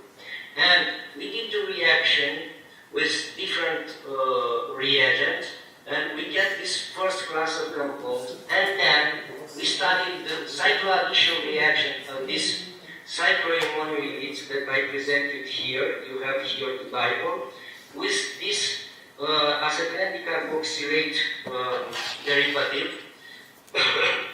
with deeper bond, and we studied both under thermal heating and ultrasound irradiation, and also using different solvents from organic solvents, typical as it is ethanol, as it is methylene chloride, to this epoxy butane derivative. And you will see why we choose this ethoxy butane derivative, or ethyloxyrane if you wish. So, when you use free ethylamine in this sort of reaction, we get under conventional thermal heating nothing. We were supposed to obtain these compounds from the left side, this one with imidazolic system, as this one and this one. But under conventional thermal heating and free ethylamine used as catalyst, we don't get anything. When we use ultrasound in the triethylamine conditions, we get a mixture of these 3 types of compounds. To this one we expected, to this imidazolics, because this is a typical 3+2 cycloaddition.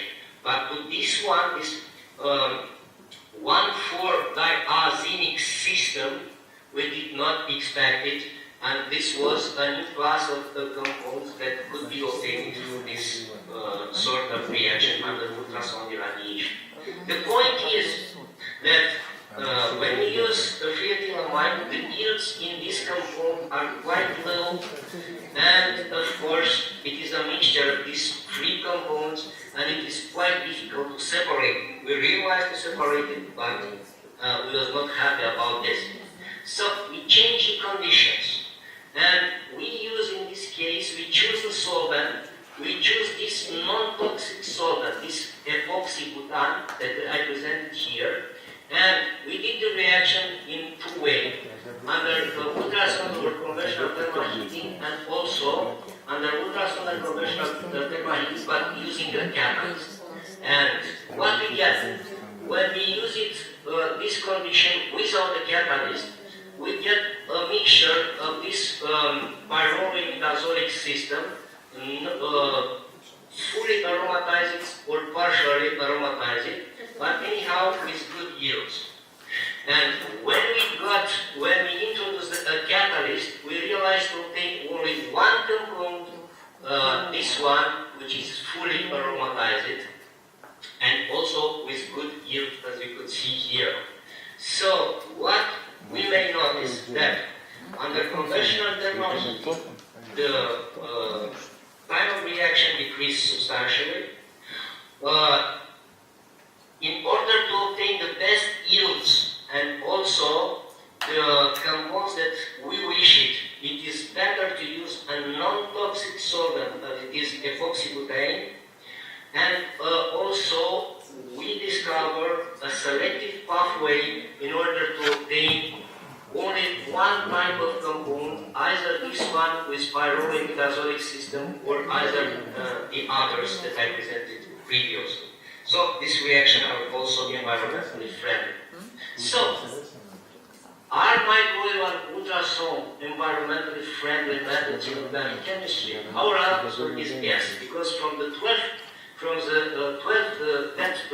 principle of green chemistry, our reaction under microwave and ultrasound fulfills at least 8 of them. So the reactions, the use of microwave and ultrasound in organic chemistry are safer method compared to thermal heating and environmentally friendly. Here I have some selective I presented 5 selective publications from the last 5 years, but we have a lot. We have about more than 50 publications concerning the influence of microwave and ultrasound in heterocycle chemistry. And here it is my team. There are 2 professors, 1 associate professor, 3 lecturers, some doctors, and my colleagues which are performing NMR and X-ray. And I wish to thank you for your attention. Thank you, Professor Mandelajan, for the excellent presentation. I'm sure all of us can use green chemistry methods to produce chemicals, etc. So anyway, thank you so much. Because we are under short of time, we could perhaps postpone the questions because I know that people want to go for lunch and come back into the next section. However, since the 3 co-editors are present, Professor DUCA, he wanted me to very briefly mention about the book. Give me 1 second, which is coming up sometime this week. So I'm going to share the slide very quickly, and I wanted to see if there's any comment from the audience. So if you would just give me 1 second, I'm going to, could you stop sharing your slide? Or you already have. Okay, so let me put this up and share the slide. I trust you can see 1 slide which I have put up on the screen. And all the 3 co-editors are here. Professor DUCA, can you see the screen? I just wondered this, because I'm using my computer, I'm not sure if you could see this screen. Yes, we could see it. Good. And Yes, I see. Sorry. It took almost 2 years for this book to put together because they wanted us to produce an encyclopedia, then they wanted to produce a book, and then they said go ahead and produce like Handbook. So it took roughly about 2 years. So we are excited to see the end product. Now it has roughly about 35 chapters in there, and they are going to split that into 2 volumes. But nonetheless, principles of green chemistry, how it impacts the environment, concerning the law, anything that has to concern the water science and its implication to society, all chapters are there. So I wanted to congratulate all 3 editors, those who are here in the audience as of now. Professor DUCA, you have any question? Professor Trevin, do you have any question on quant current? No, thank you. It's clear. Thank you. Yeah, I have. It's good. What?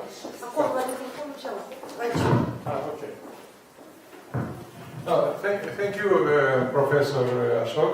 Thank you, Professor Travin. I think this is a good handbook. Research of Water Science and Society is very good. First volume is ready. We'll wait second volume. It's good presentation chapters from Moldavian scientists from Institute of Chemistry, State University, Technical University. I think this is a very good opportunity for us to promote our science in the world. Thank you. Right, and also in the audience, I noticed that there are many authors, those who are present today, and of course they'll be present tomorrow. They have contribution into this book, so I think it's a good book to enhance collaboration, and also a book like this is ever present, meaning that we can continue to publish subsequent editions as the research continues to progress in this field. Yeah. I think. Yes. Okay. Well, with that, let me thank all the speakers for this session. Thanks to my co-chair for co-chairing, Professor Trevin, for co-chairing this session. So with that, let's adjourn for lunch.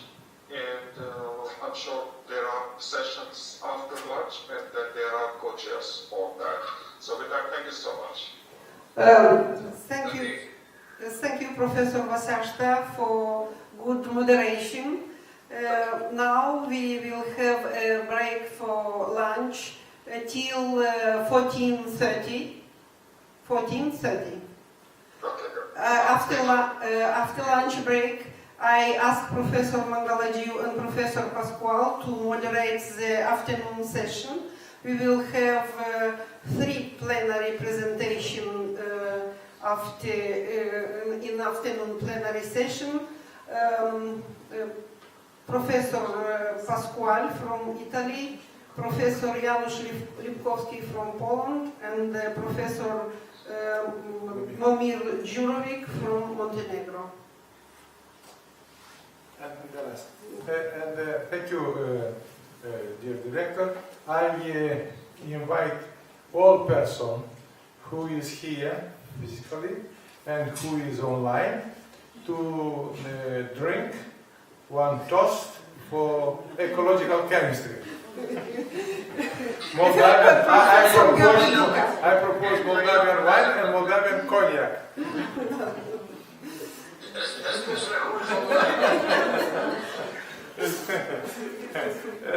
Water is HOH, it's very good alcohol. It's very clean alcohol. HOH, not C2H5OH. HOH. Thank you By the for. way, do you know that Moscow alcohol plant Crystal, they had announced alcohol-free vodka. Okay. Okay. Well, yes. We will meet in 3:30 p.m. 3:30 p.m. Thank you. 14:30. Yes. 14:30.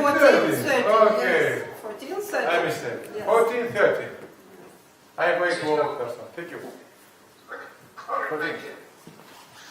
Eu am crezut că la 13. Dar la 13. Doamnelor, vă invităm aici la masă toți. Igor, Let's start the afternoon sessions of this night's meeting, and the first presentation will be presented by Professor Pasquale Abino from the Molise University in Italy. The title of his presentation will be State of the Art of the Analytical Methods based on the HPLC electrochemical sensor company. So, Professor Abino, you have the floor, please. Thank you very much. Just a moment that I try to please sharing. Yeah, it's okay. We can see. Yeah.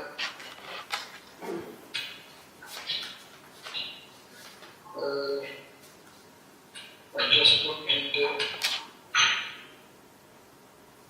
You can see? Yes, very nice, and I really enjoyed the glass of wine for Professor DUCA on the right side. Italian wine. Italian wine, but actually, this moment that it was a surprise. This is the first time my associate make this Mister, take your time. It doesn't matter. We could wait for a couple seconds more. Oh, that's it.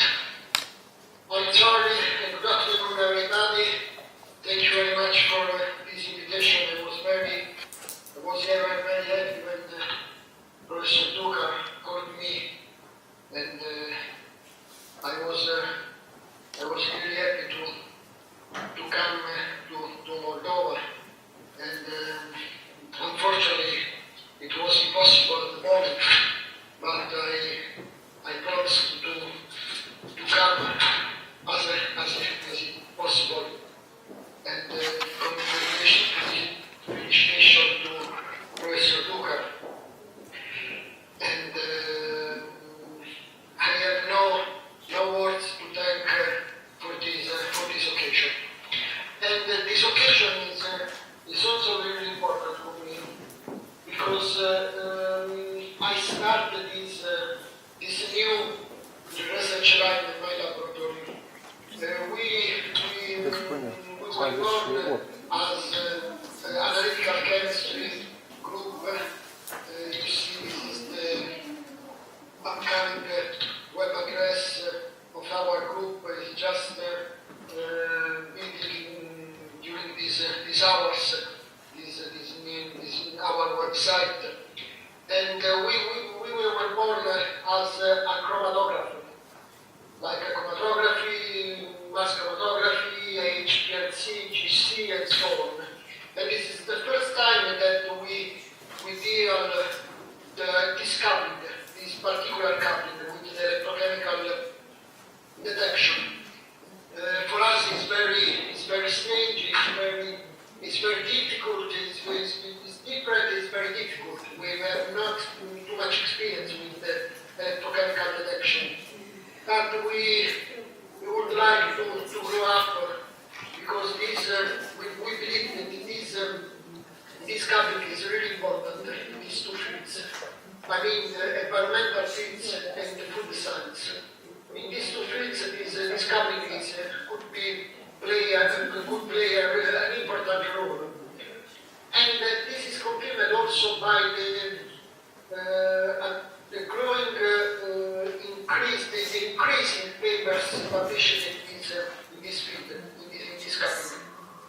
until 20 years ago, very few papers. During these 2 last decades, a lot of papers coming out on this topic. So my presentation will be briefly, of course, review on this technique, on this cupping. We will start from the basic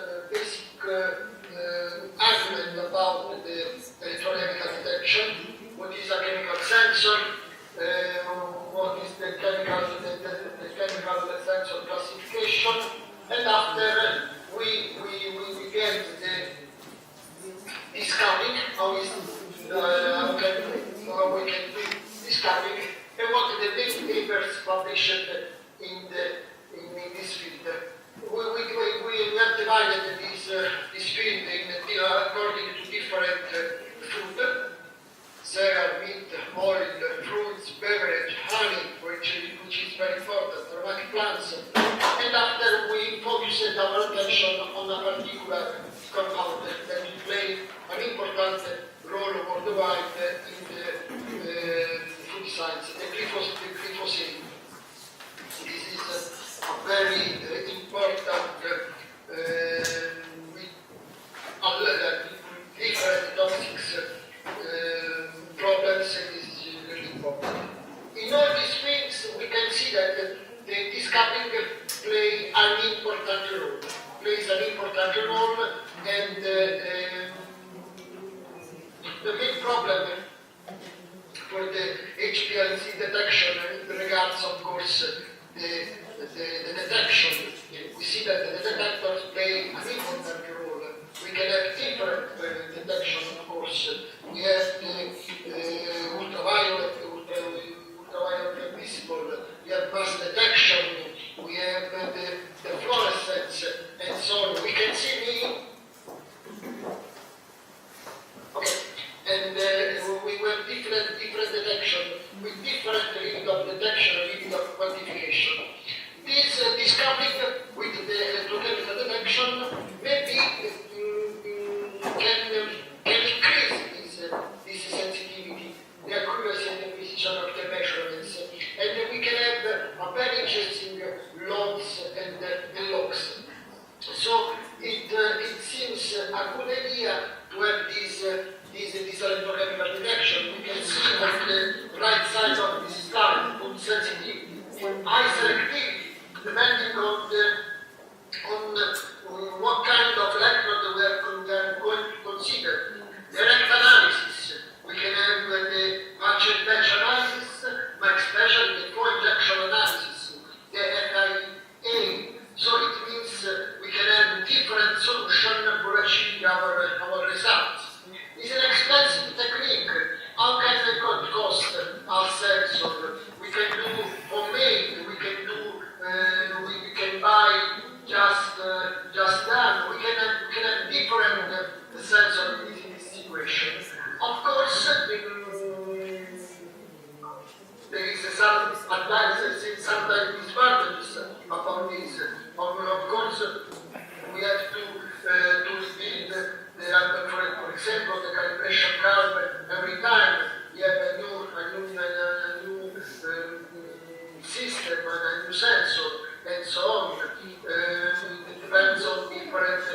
out during this period, to 250 publications between 1919 and 2021.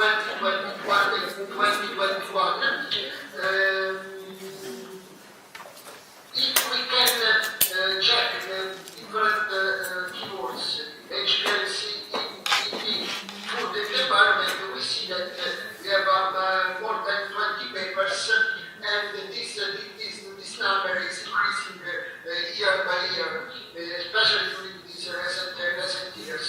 So we believe that it is not possible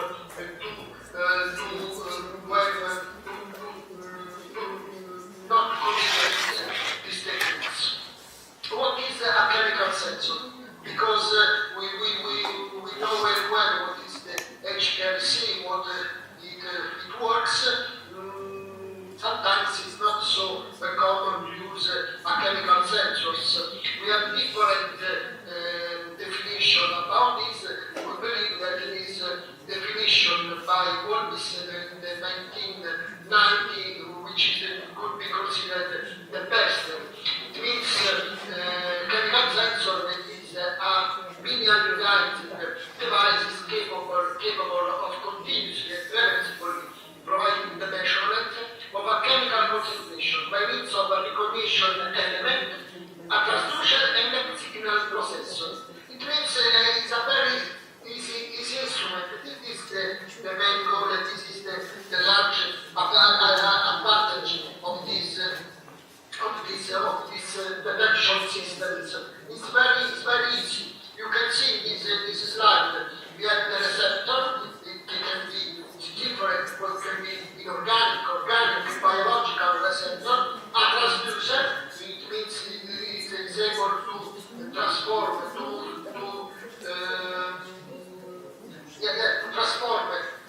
transport a signal to an electronic system and after to a PC.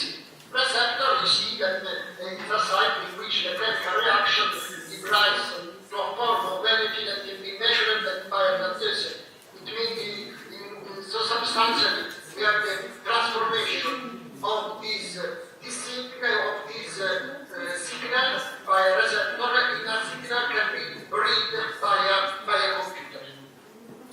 As just said before, in terms of sensitivity and selectivity, electrochemical detection has not many competitors. Optical detector, aerosol-based detector, light scattering, and so on, cannot compete with the electrochemical detection in terms of sensitivity and selectivity. So they are they can reach very low level of detection. How we can classify this sensor? The classification can be done by in different ways. We can consider about the measurement, so different types of measurements, voltammetry, amperometry, electrochemical impedance. Otherwise, we can consider the different signal or the different kind of analysis. So we have different classification. Each one could be considered can be considered valid, and each one can be used for our result. Basically, we divide the sensor classification in four different types. The first one is potentiometric sensors. So in this case, we have preferred to divide the sensor based on their parameters that we are going to measure. In this case, the potentiometric sensors. Historically, potentiometric sensors was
way there is a contact between the electron surface and the membrane and the compound. We have the complete polarization. We have an ion fluxification. This is what I just said, and this is a specific barometric sensor for injection, for measurement in fluid injection analysis. This is a barometric sensor. It's an electrolytical technique based on the measurement of the electrical charge necessary for the complete conversion of the analyte. We have, you see a reference electron, the uncounted electron, the working electron gives us the parameter we are building, we are measuring. Different, of course, there is about the metric system and the forces and the biosensor has the different advantages and disadvantages according to the compound we are going to measure, and then also as well as the matrices we are going to analyze. The fourth classification for the sensors are the biosensors.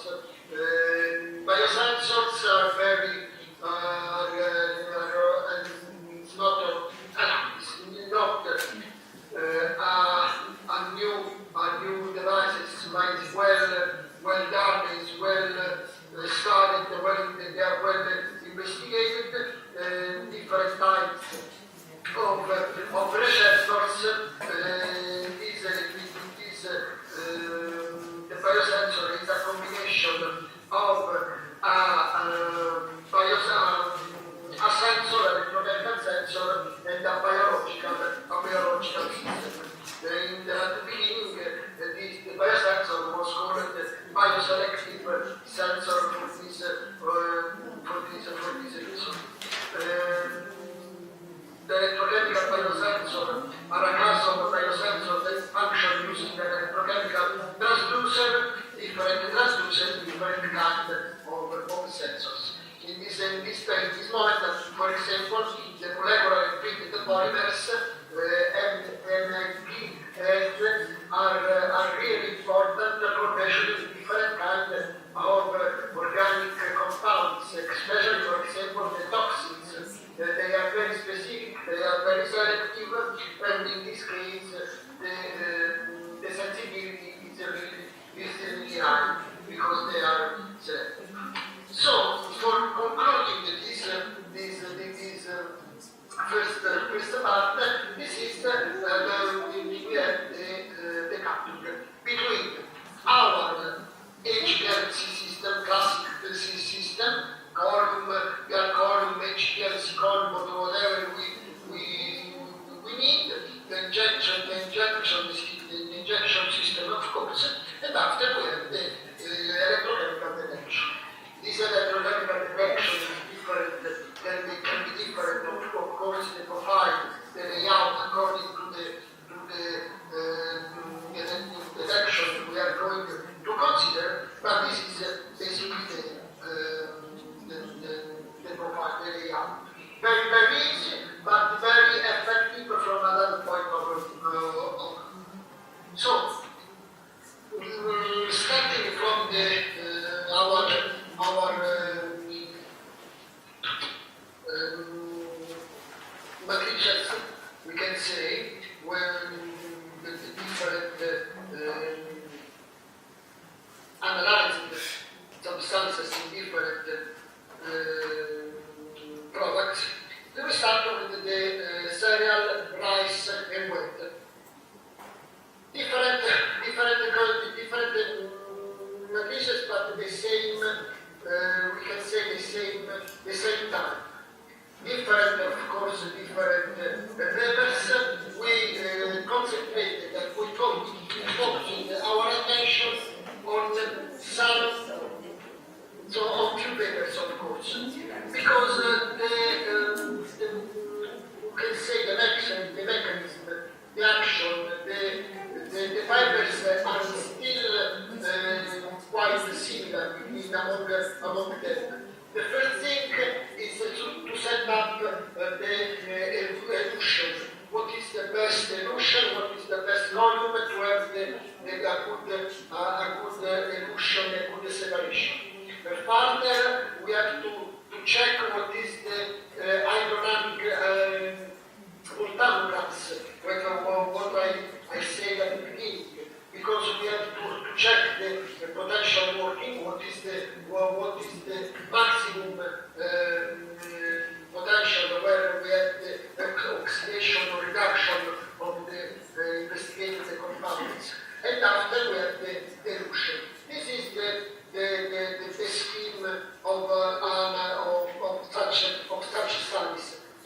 this mastering. Three different profiles, three different papers in this case.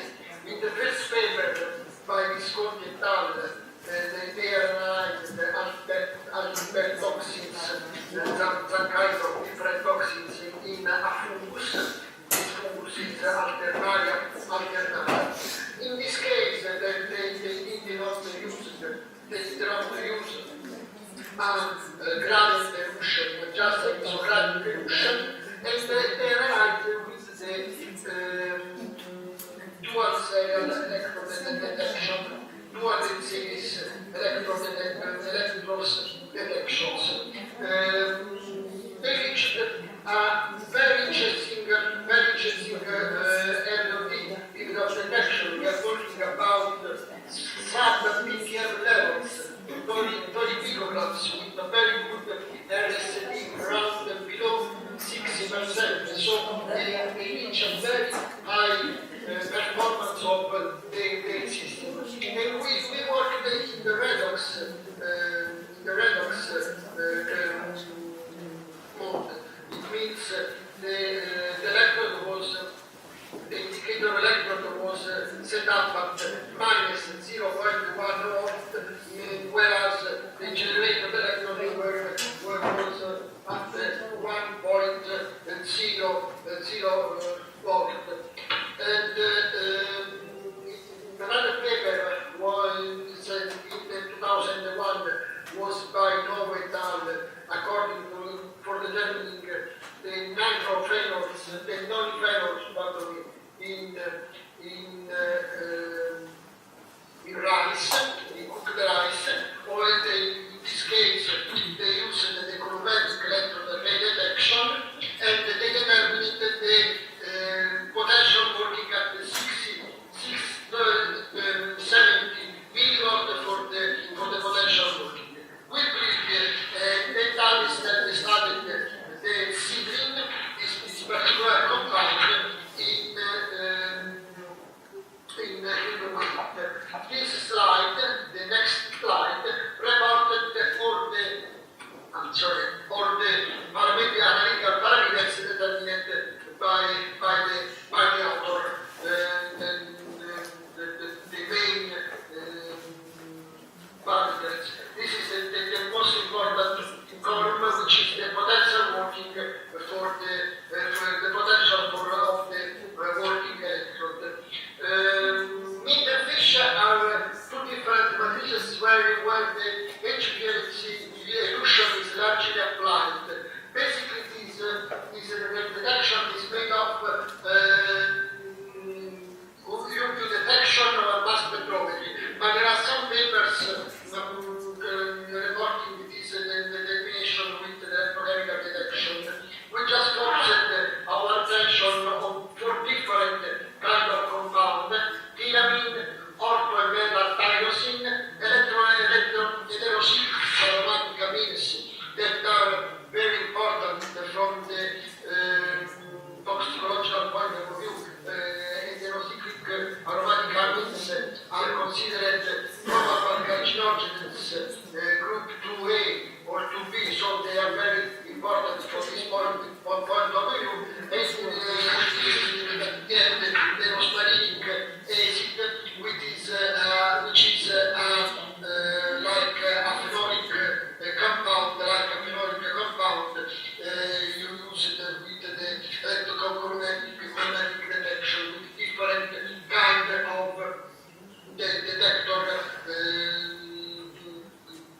positioned, located in different potential of working electrons.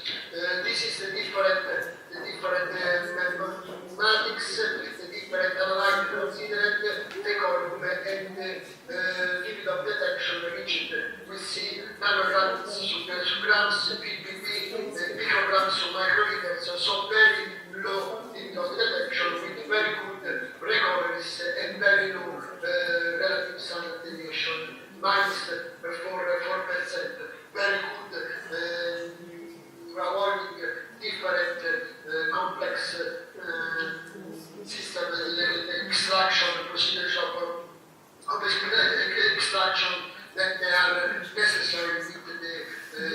HPLC aspect of UV detection. Oils, seeds, and vegetables are rather different malicious where only the electroactive compound can be measured. It's not easy. In this case, when you see, for example, butter, palm oils are very margarine, virgin olive oils, very difficult compounds. But although in this case you are different, the different papers dealing with this determination. They use the HPLC electrochemical detection better than the ultraviolet detection. In this paper, the different authors established a comparison between the AET and the UV detections, and they found out that the HPLC detection is better than UV. It means it reaches a lower LOD with high sensitivity in this case. Another interesting definition regards the strophiolin in beans. These fungicides is interesting. It's a group of natural products and with a longer half-life. The authors developed an analytical method based on boron doped diamond electrode with aromatic detection. The aromatic detection are not so common in this case, but this is an important application. We reach the very low limit of detection, micrograms per kilograms, and it is very important from this point of view. With an NRS, below 9% recovery around 60 to 95% of the different compounds. Another classes of compound of matrices where the electrochemical detection is used for determining nutritional compounds is fruit and fruit juice. Especially fruit juice, we see different papers. One this is related to strawberries. This orange juice and this apple fruit, especially this last one, fluoridine glycoside, is used for detection the adulteration of a fruit juice. Very important because we can avoid all the extraction procedure or the analytical procedures for determining such compounds. Also in this case, the limit of detection reached are quite good in this case for the orange juice. In the other case, we have no information about the text, but they analyze for the first time this kind of compounds. Also, the recovery in the orange juice is very good. It's quite quantitative determination. I'm going to rush for avoiding to overpass the time. We have the determination, we have the application of this coupling with the beverage. Of course, beverage, we can imagine that beverage is the most easy and studying the matrices with this coupling because we have very low analytical treatment, so very common to have determination of different compounds in water, milk, tea, beer, wine, alcoholic drinks, brandy samples, and so on. We just would like to highlight three different examinations in the cow milk. Milk, we know that it is a very difficult matricious, it's considered very hard because it's always subject to exogenous compounds, so this application is really important. Another important application regards the water, but it's not in the water is the problem is related to the compound. We are going to analyze bisphenol A, which is very important kind of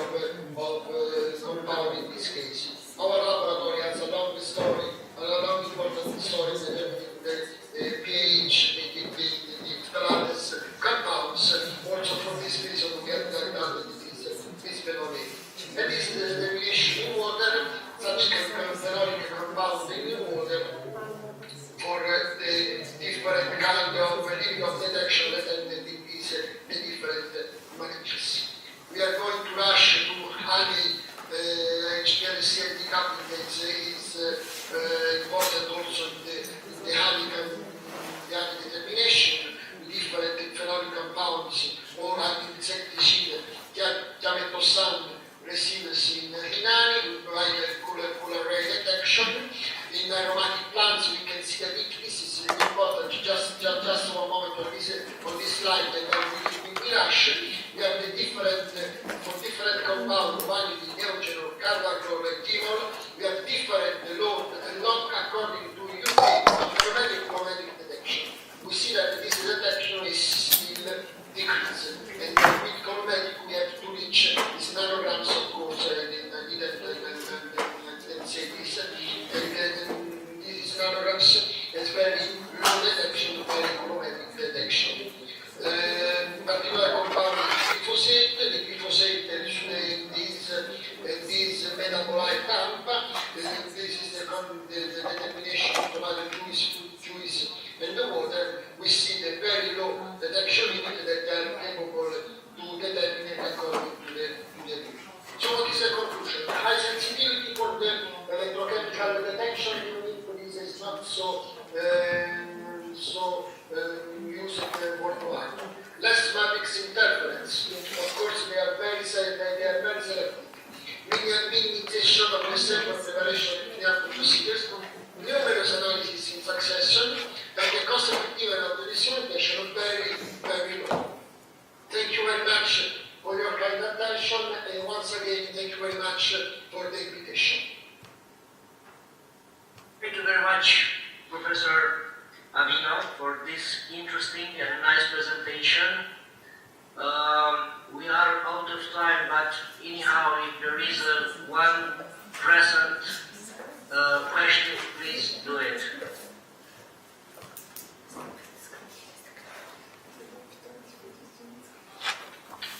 Okay, in this case, I think that it is better to move to the next presentation, and for this, I think, Professor Avino, you have the floor. Okay, thank you very much. Thank you very much, Ioana.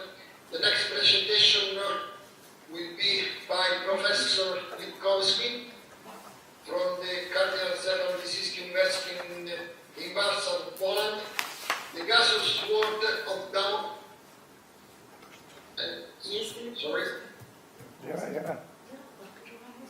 Which is the gaseous sword of Damocles over our civilization. Please, Professor Gheorghe, go ahead. Okay, can you hear me? Yeah. Very well. Okay. First of all, I would like to say sorry that I am not physically present in Chisinau with you. I tried hard, but it was finally impossible, so my apologies. I love visiting Chisinau. I feel there like at home, but not, obviously not this time. I will, of course, send my best greetings, regards, and a message to the Professor DUCA. We are friends already for almost 20 years, so it's very sincere and very good. I'm quite happy. I will, of course, send it also by email. Well, I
the green button maybe. Green button share the screen with a box with an arrow. Yes.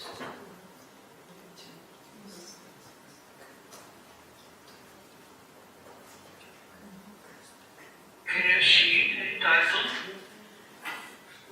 It's in the file manager.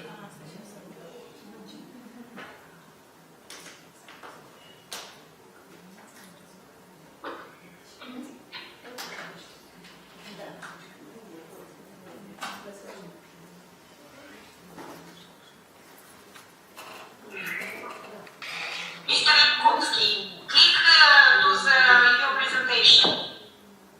Well, this is my presentation. I see it on my screen.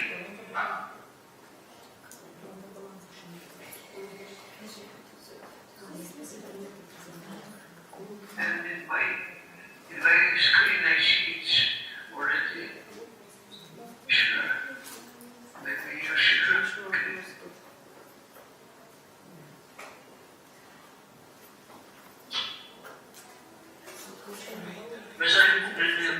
Maybe it's a good idea to use the mouse, the left button, click twice on your PDF presentation. Maybe it works like that.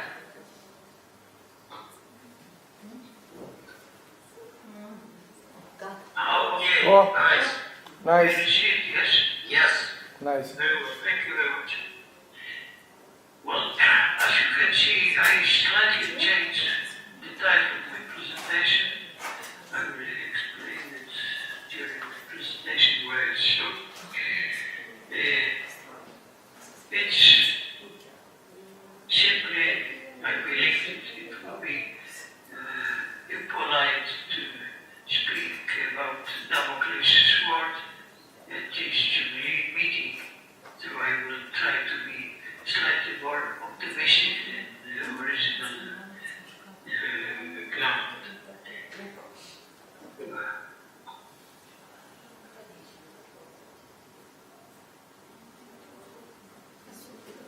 Okay.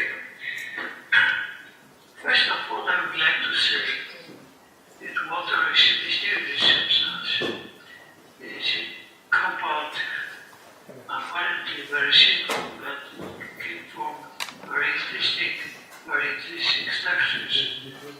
And the sheet example, perhaps most of you know it already, but just in order to be 100% clear in beginning with this picture.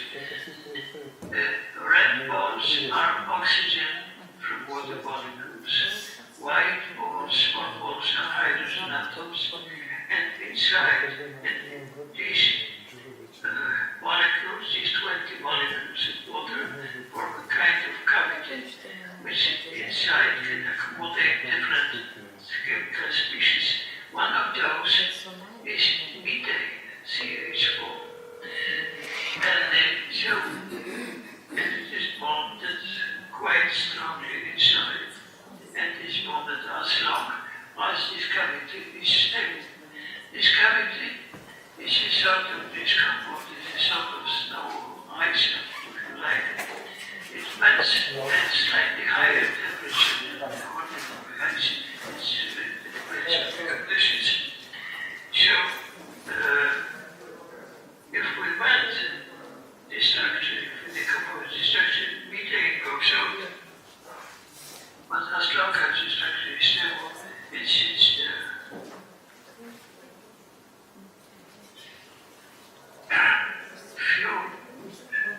Few sentences about the history of this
was the reason. And the reason was just methane, which was frozen in the form of this cavity compound in permafrost. And during the heat of drilling, melted this and water flowed. So this was something interesting, also important, because it happened many times in different places in Zambia and drilling. But knowing the phenomenon, it was under control. Typically, there were no problems.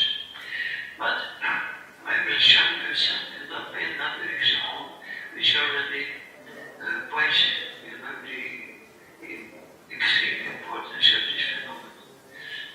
This is American satellite picture from 1960s or so, from Arctic Sea. It is called, you see, Bennett Island and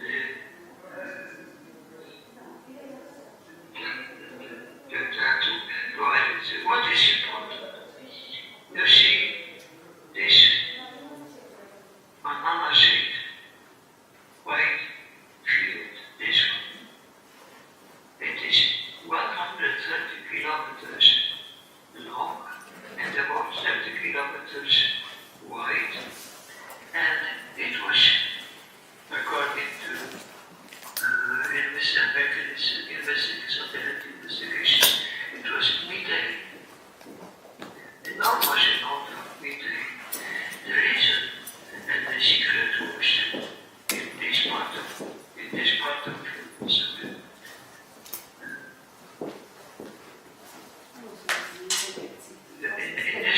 the world, some in certain times, in 1960s, many nuclear tests were performed, and the one which I mark here with this blue star, not exactly the space ray, of course, no, where exactly it exploded, somewhere not far from here, and it was in somewhat key bombs, the 15 megaton hydrogen bomb. And as you know, ocean under such an explosion boils, and when it boils, and if there is methane of course it melts, and this is the reason why some huge amount of methane appear.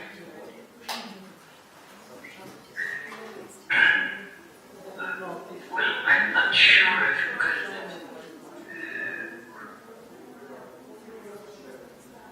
clearly see this picture, this diagram. Hopefully it's this is some ocean surface. And this is the temperature of water when you go down to at about 500 meters below the sea level. This line, this temperature, crosses the area of stability of methane gravity. So, if there is a source of methane, of course, water is there are perfect conditions for methane gravity to form. These data are taken from the US Geological Service publications.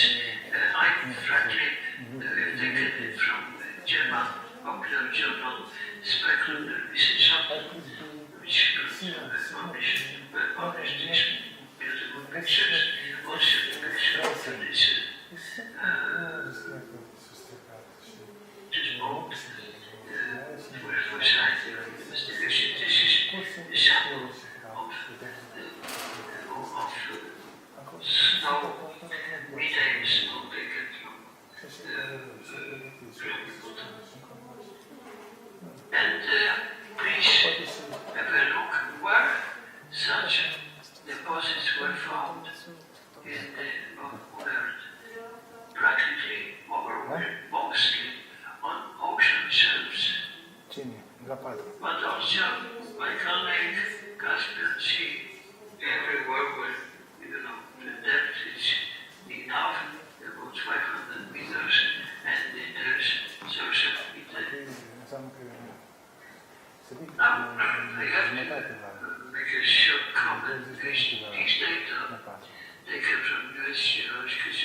they are now already about 25 years old.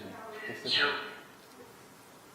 what I will say in a second is 25 years old, very pessimistic, because fortunately later I will make it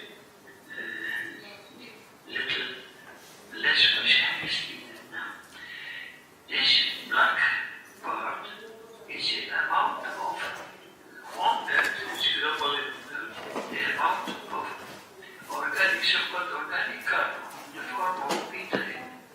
And you can see it's much more than on other side. Oil, gas, coal, biosphere, all this is less than just CH4. If it is so, then you can imagine that slightly heating up the ocean at this depth of 500 meters, not much is needed. 1-2 degrees is enough to destabilize this enormously big deposits. And it, according to this old estimates, the amount of methane is not the same order of magnitude as the amount of oxygen in the atmosphere. So evolution of all this would be certainly a global catastrophe to see this Damocles sword in the title. Now I'm going to much more recent data, which is titled Now, which is a few years ago. And you see, well, in the US, there are regular expeditions to study these deposits, these new, old and new deposits, and you can see some examples. This is one showing bubbling of gases methane from the bottom. This is another one. This is somewhere in Virginia, and a short map just to show where such new sources, new deposits were found. And you can see that it is almost everywhere, perhaps not some huge amount of methane, but it is everywhere, almost everywhere. It's interesting to make, for chemists, it's very obviously interesting experience, because they can take part of some of this snow on a hand and put fire to it, so you may have a burning snow, burning ice on your head, and on your hand, and it is not dangerous at all. Very nice experience, and the ex-students appreciate it very, very much indeed. So we use it for, to say, the propaganda to show what is the problem. This is a picture, quite recent, few years old, picture of methane snow taken already on the industrial scale by Chinese. They already have some pilot plants for exploiting these sources, because of course one of the ideas is to use this as a source of methane. It's not an easy task, as you may imagine, but it is possible. There are already technologies to make it. And countries like Japan, which do not have other sources, work very hard on it. And Japan is also one. Japan and China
show you once you, this context is something completely different.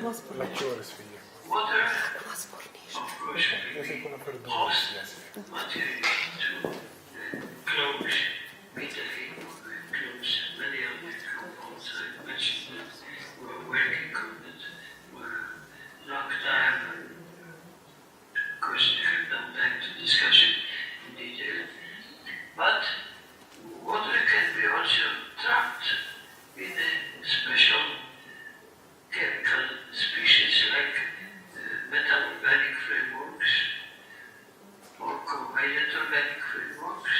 And what you can see here in the picture is Omariagi, one Jordanian from origin, but working permanently in the United States.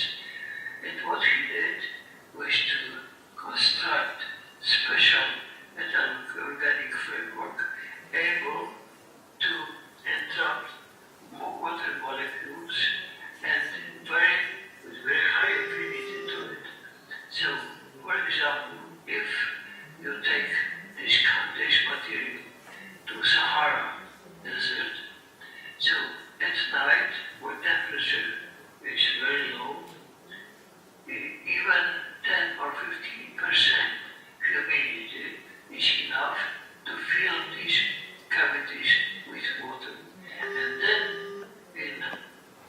when the morning sun starts operating on this material, this water comes out because of heating. And Gheorghe and his co-workers, they not only built chemical species high affinity to water for absorption to water, but also they built a special set of materials with some graphite that has a compound absorbing heat from sun in the morning. So now, if you use this device already ready to use, so to say, then instead of carrying a huge amount of water, you're visiting Sahara or the deserts, you may simply take a few kilograms of this material to absorb water at night and give it back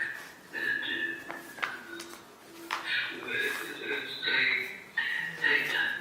Very interesting. So,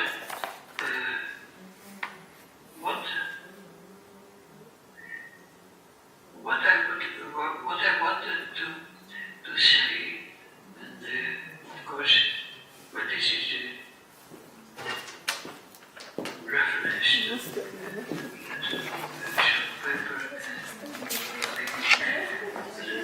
propaganda on this achievement of Warheads.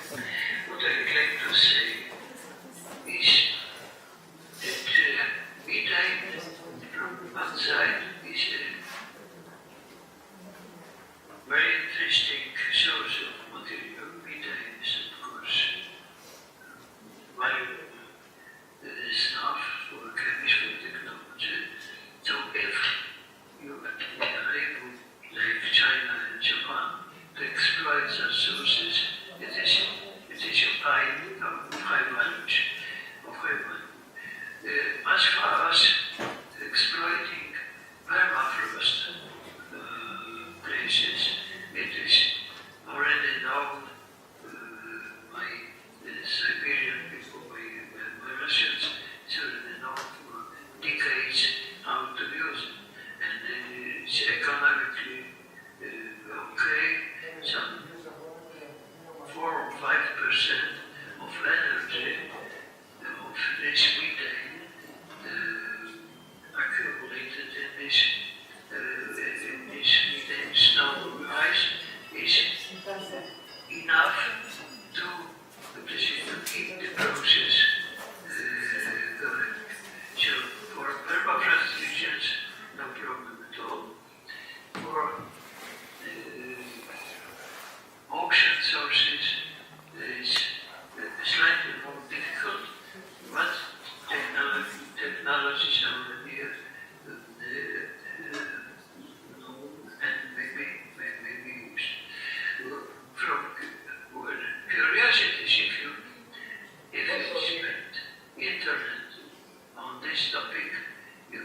find some very intriguing details, like on Lake Baikal, which I think the regular expeditions to take the samples, big samples of methane ice from this water. So you may see a big block of ice, and you make it. There's a small hole. Methane is evolving. You burn it, and you can boil water on a piece of ice. So it's something funny. But So we should, what is the most important part is the ecology hazard. As you know, methane is sorry, Professor, we should resume because we are almost over the time. Yeah, well, just one minute about it.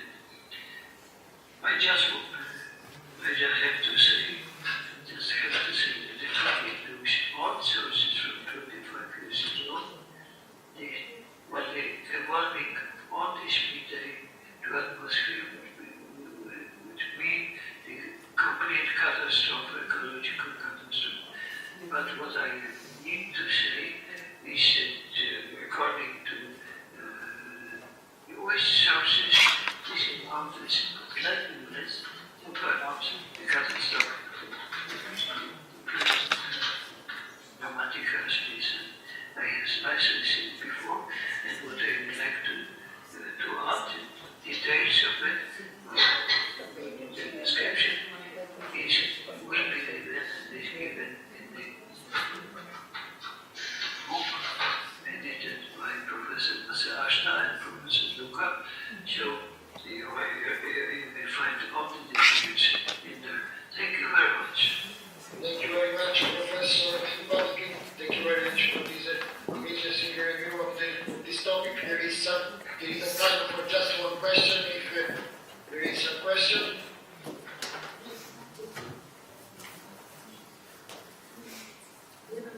So we go, we can see, you can introduce the last presentation. Yes.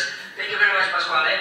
So, dear colleagues, the next presentation, it was supposed to be kept by Professor Momir Gheorghe from Montenegro. Unfortunately, for really true reason, he was not able to come in this virtual meeting.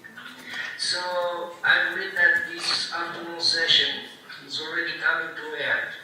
But to close this afternoon session, allow me, in name of all of you, to thanks to our colleagues from Chisinau that organized this nice meeting, despite of the fact that it's in the virtual way.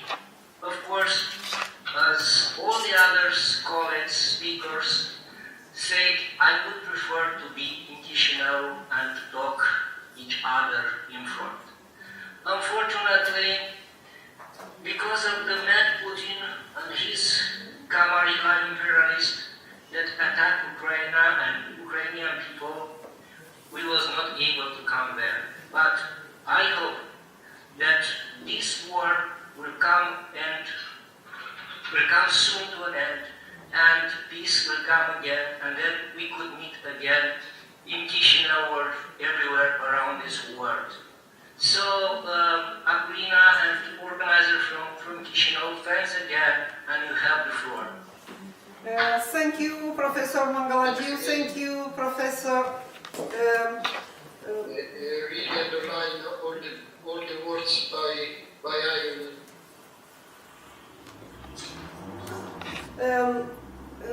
Dear colleagues, the plenary session is finished. We thank all plenary. Any other comments?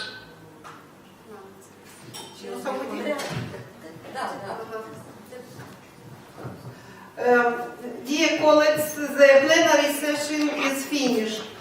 We thank all plenary speakers for wonderful presentation. Yes, and I think Professor Gheorghe should close the presentation. Okay.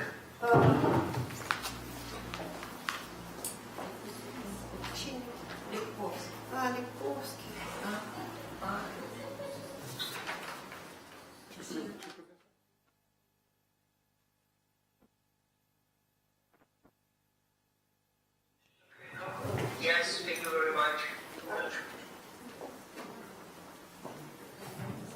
So I think Apolina, you should take the floor and to say the last words from this afternoon session. Or Professor DUCA or somebody from Thank you, Professor Mangalajiu. I have some words. In the end, some words for me. The plenary session is finished. We thank all plenary speakers for wonderful presentations. Also to all moderators for good moderation of the session. We would like to see you, all participants, tomorrow on session for oral.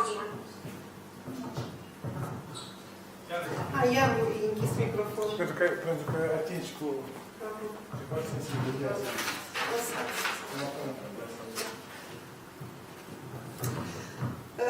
The plenary session is finished. Mă auziți? Da. We thank all plenary speakers for wonderful presentations, also to all moderators for good moderation of sessions. We would like to see you, all participants, tomorrow on the session for oral and poster presentation. And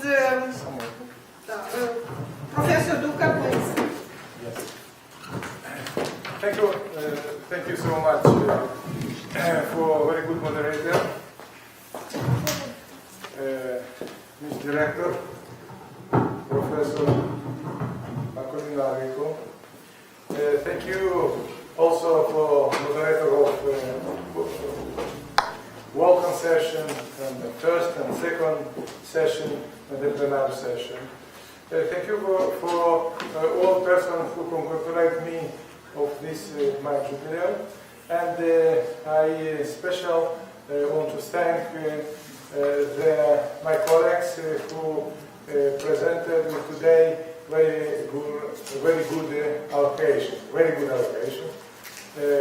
Thank you, Professor Gheorghe, Professor Serghei Travin, Professor Sunkunov, Professor Ionel Mangalajiu, Professor who not remember, Professor Avino Pasquale, Professor Janusz Litkowski, and again Professor Sunkunov from South Korea. And I'm sorry because he cannot present the allocation Professor Garabajiu, Professor Churovic, and Professor Asaf Hajiev. But I thank all for this first day of our good conference in ecological environmental chemistry.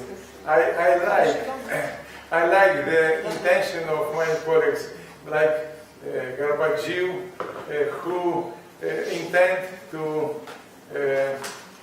direct the organic chemistry and the green chemistry and the chemistry of friendly for environment. Thank you so much, because for us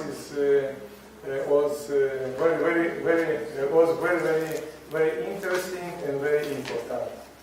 I want to say again one also I want to say one decision for Chemical Society of the Chemical Society of the Republic of Moldova.